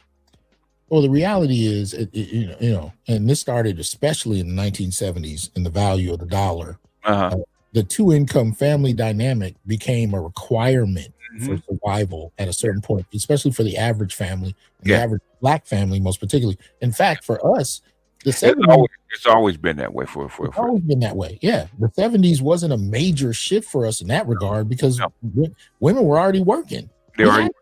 In fact, it was a requirement for black women to work. Up until the 1960s. Yeah. So this whole dynamic about patriarchy, it has never functioned in the black community the way these people have accused it of. You know what they do? They flatten white men's experiences into black men's experience. Yeah, exactly. Right? And women and feminists in particular like to do a lot of this. They take talking points out of the white community and they'll apply them to black men when convenient in a discussion or debate. That's the Pauli Murray's theory of the two crows, Jane Crow and Jim Crow. Yeah. Okay. In other words, black women have the same plights as white women because of sexism, because of Jane Crow. So in other words, as far as sexism, they have the same plights that white women have. Mm-hmm. Yeah, that's that theory. I still have to do that paper about Jim Crow and Jane Crow. It just doesn't work in terms of that, but it works if you don't know any better and you don't know where to start asking questions. Mm-hmm. If you take what you're given by this conversation at face value, you'll believe that so these guys they fundamentally believe a woman belongs in the kitchen or the bedroom, that hands should be put on women when needed. The red pill dudes are saying a lot of it is the exact opposite. There needs to be multiple contributions to the household financially, and On top of that, if you act out of pocket to the point where I have to put hands on you, I will leave. I will leave. Yeah. I'm not trying to go to jail behind your behavior. It's not. So this idea that that's what the conversation is, or that these are all incels. Most of the brothers I found in this space actually have girlfriends, long-term relationships, wives, ex-wives, kids, all kinds of stuff. But the vast majority. In fact, the red pill. Most of the red pill start out with two things: men's rights and pickup. Okay, right? They were not incels. They had girlfriends or multiple girlfriends. They had wives and kids, and sometimes ex-wives and kids. Yeah. A lot of brothers even in the black manosphere, they're not married. They have long-term relationships. Most of them. Yep. Oh, this incel thing I find interesting, but these are all connections that they're making. Most incels are what? White. They're not black. Okay. Like 99%. There's not that many black incels. Yeah. It's not. Well, especially when you consider how in demand black men are. Yes. Excuse me. How in demand black men are. It doesn't take much. I know, look, we talk about being in shape and looking good and becoming our best selves, and I'm all for it. I'm all for it. But I can tell you at the same time, there are plenty of brothers that haven't come near their best selves that still get plenty of attention. It's just where is their floor? If they're willing to accept a 3, they can get a woman. Look, man, how many homosexuals have we talked about over the years that had no problem getting women? They're homeless, going from couch to couch, and have no problem getting women. Couch to couch and have 11 kids by 5 women. Yeah. So I'm all for self-improvement. I'm all for it. But I'm also saying at the same time, this idea about incels, particularly black incels, and they're misogynists that can't get relationships. I'm like, that's not what's happening. And you look at those guys. These guys are not buffed, and they don't have muscles popping, muscle veins popping out their necks and arms, stuff like that. Little skinny dudes, man. You look at them and said, you're taking care of him, right? Okay. I was watching that movie Marshall with what's the brother's name who played Black Panther? Man, somebody give me the brother's name. Chadwick Boseman. He played Thurgood Marshall. Okay. Young Thurgood Marshall. And in the film, there's a particular point where he's trying to defend a black male who's been accused of rape. Okay. And one of the things that a woman gives him a tip on how to win the case, and she says to him, men are going to be men and women are going to be women. And it helped him kind of have a breakthrough on the case. And basically what that was about was he was trying to understand what was going on with this white woman and her black driver. Oh, okay. And something went down sexually. Okay. And basically it was she's trying to save her reputation. Yeah, she was claiming it was a violation, but it was consensual. She just changed up at the end of it. But what they had to go through the process of understanding was that when you put men and women in the same room, things can jump off. Things can happen over time, especially over time. Yeah. Yes, things can happen. Things are going to jump off. Not every man or woman in any room, but for the most part, you put 10 men, 10 women in a room long enough, some shit is going to jump off. Put gasoline and a match together. At some point, that match is going to strike. Okay? There you go. So even though in these spaces there's a focus on self-improvement and being your best self and so on and so forth, at the on just a ground level, black men and women, it's going down. Overweight, no money, no home, no car, a $200,000 car, $600,000 house. Men and women are still getting down at every point in the spectrum. Are you getting the person you want to be with, and you can push for that and improve that? But at the end of the day, it is still going down because men will be men, women will be women, and women will find a way to get their needs met. Yes. If it's not a 9-to-5 guy, it'll be a 12-to-5 guy. Yes. Oh yes, it's still gonna go down. Man, I've seen couples that divorce themselves. I mean, divorce from one another, hating each other. But guess who she calls every other Friday because she needs to get broken off? It gets broken off. Yeah. The same husband she couldn't wait to divorce, comes over every couple of weeks to handle that. She still needs her fix. Okay, that's the one thing you could actually do right. I've seen those very women make a man they're dating wait 6 months while she is still being handled by her ex. Yeah. And don't let the new guy not be able to perform as well as the ex. Because she may keep the new guy and still have the ex come handle her business. Yeah.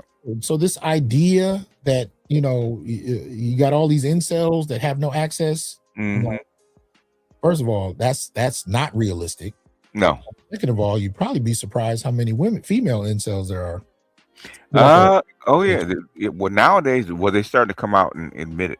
Like there's women that's coming out now, and it's popular that you have women say, "I've never been in a relationship or had a date or had sex," and these women are like almost 30. There it is. Yeah. Yeah. No hookup, no relationship, no dates, no nothing.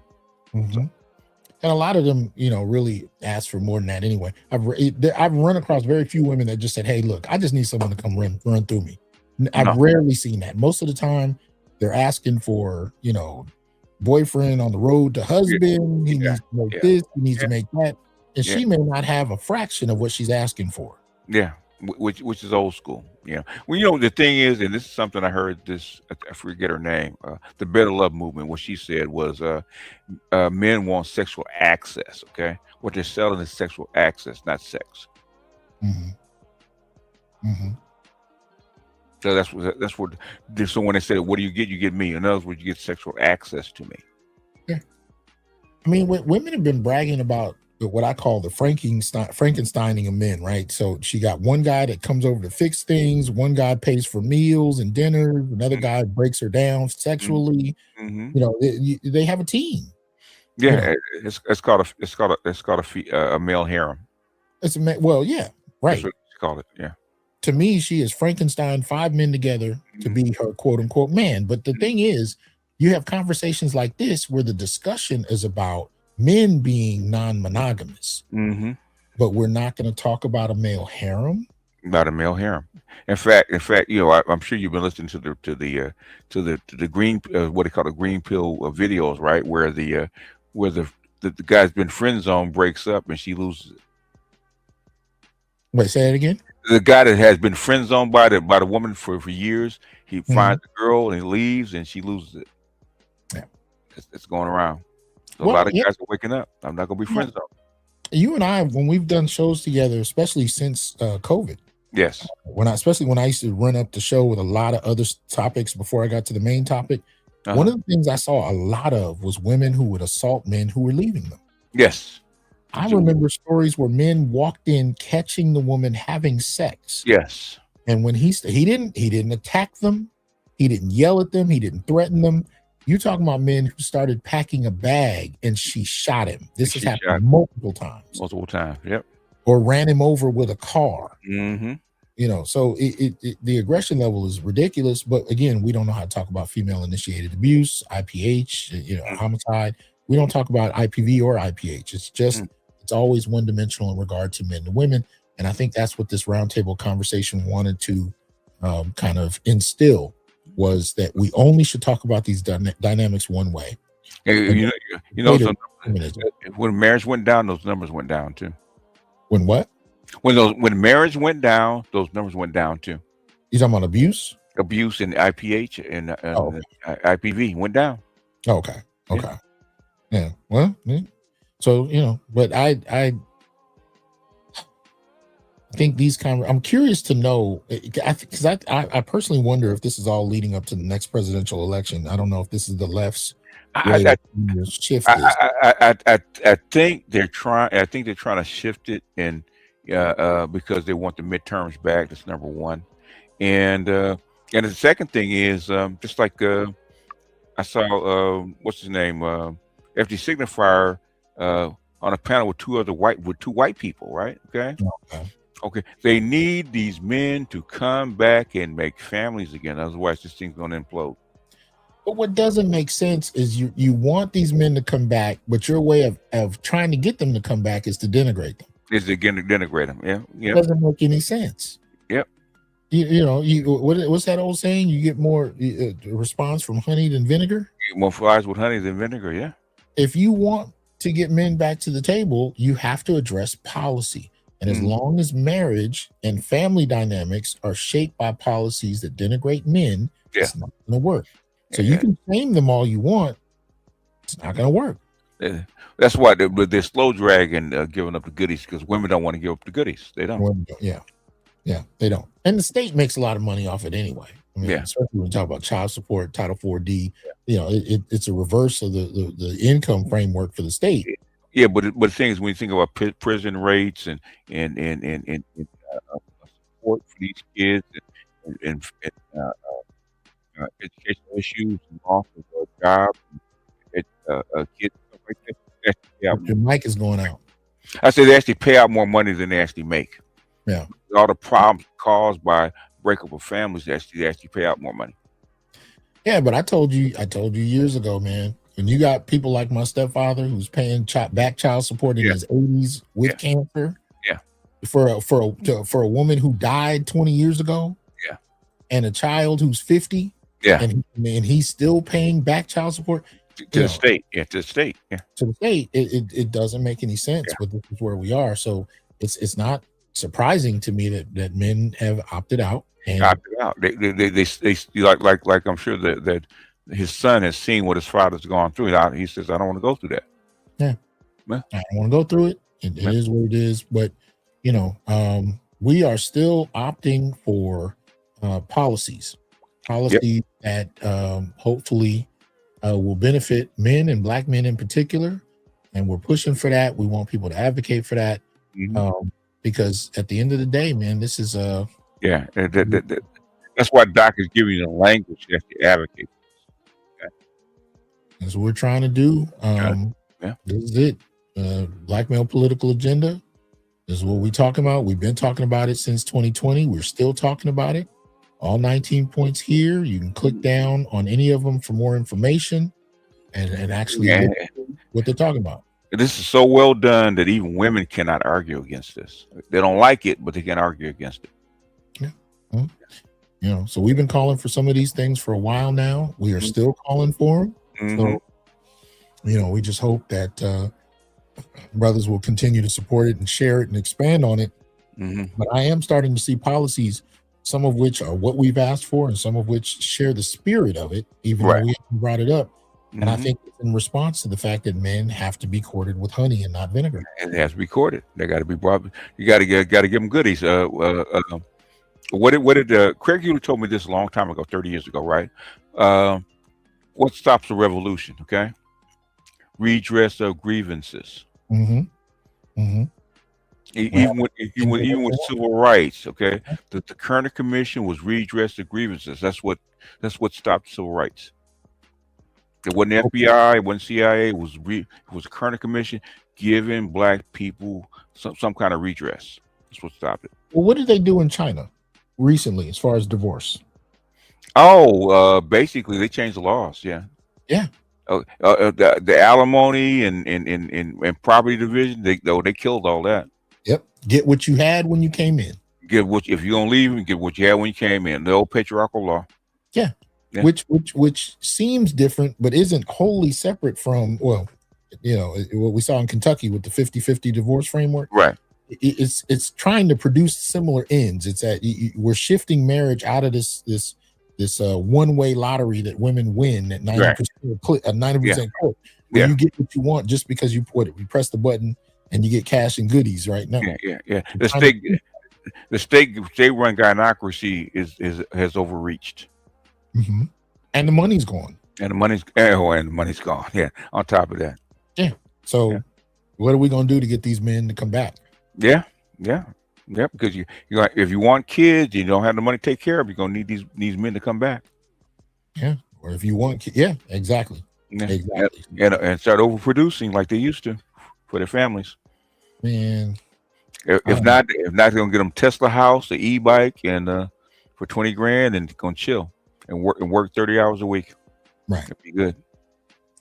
Well, I look, man, I don't know if there's any more of this that we need to cover, but I think we got to, I think like Popeye says, that's all I can stand and I can't stand no more.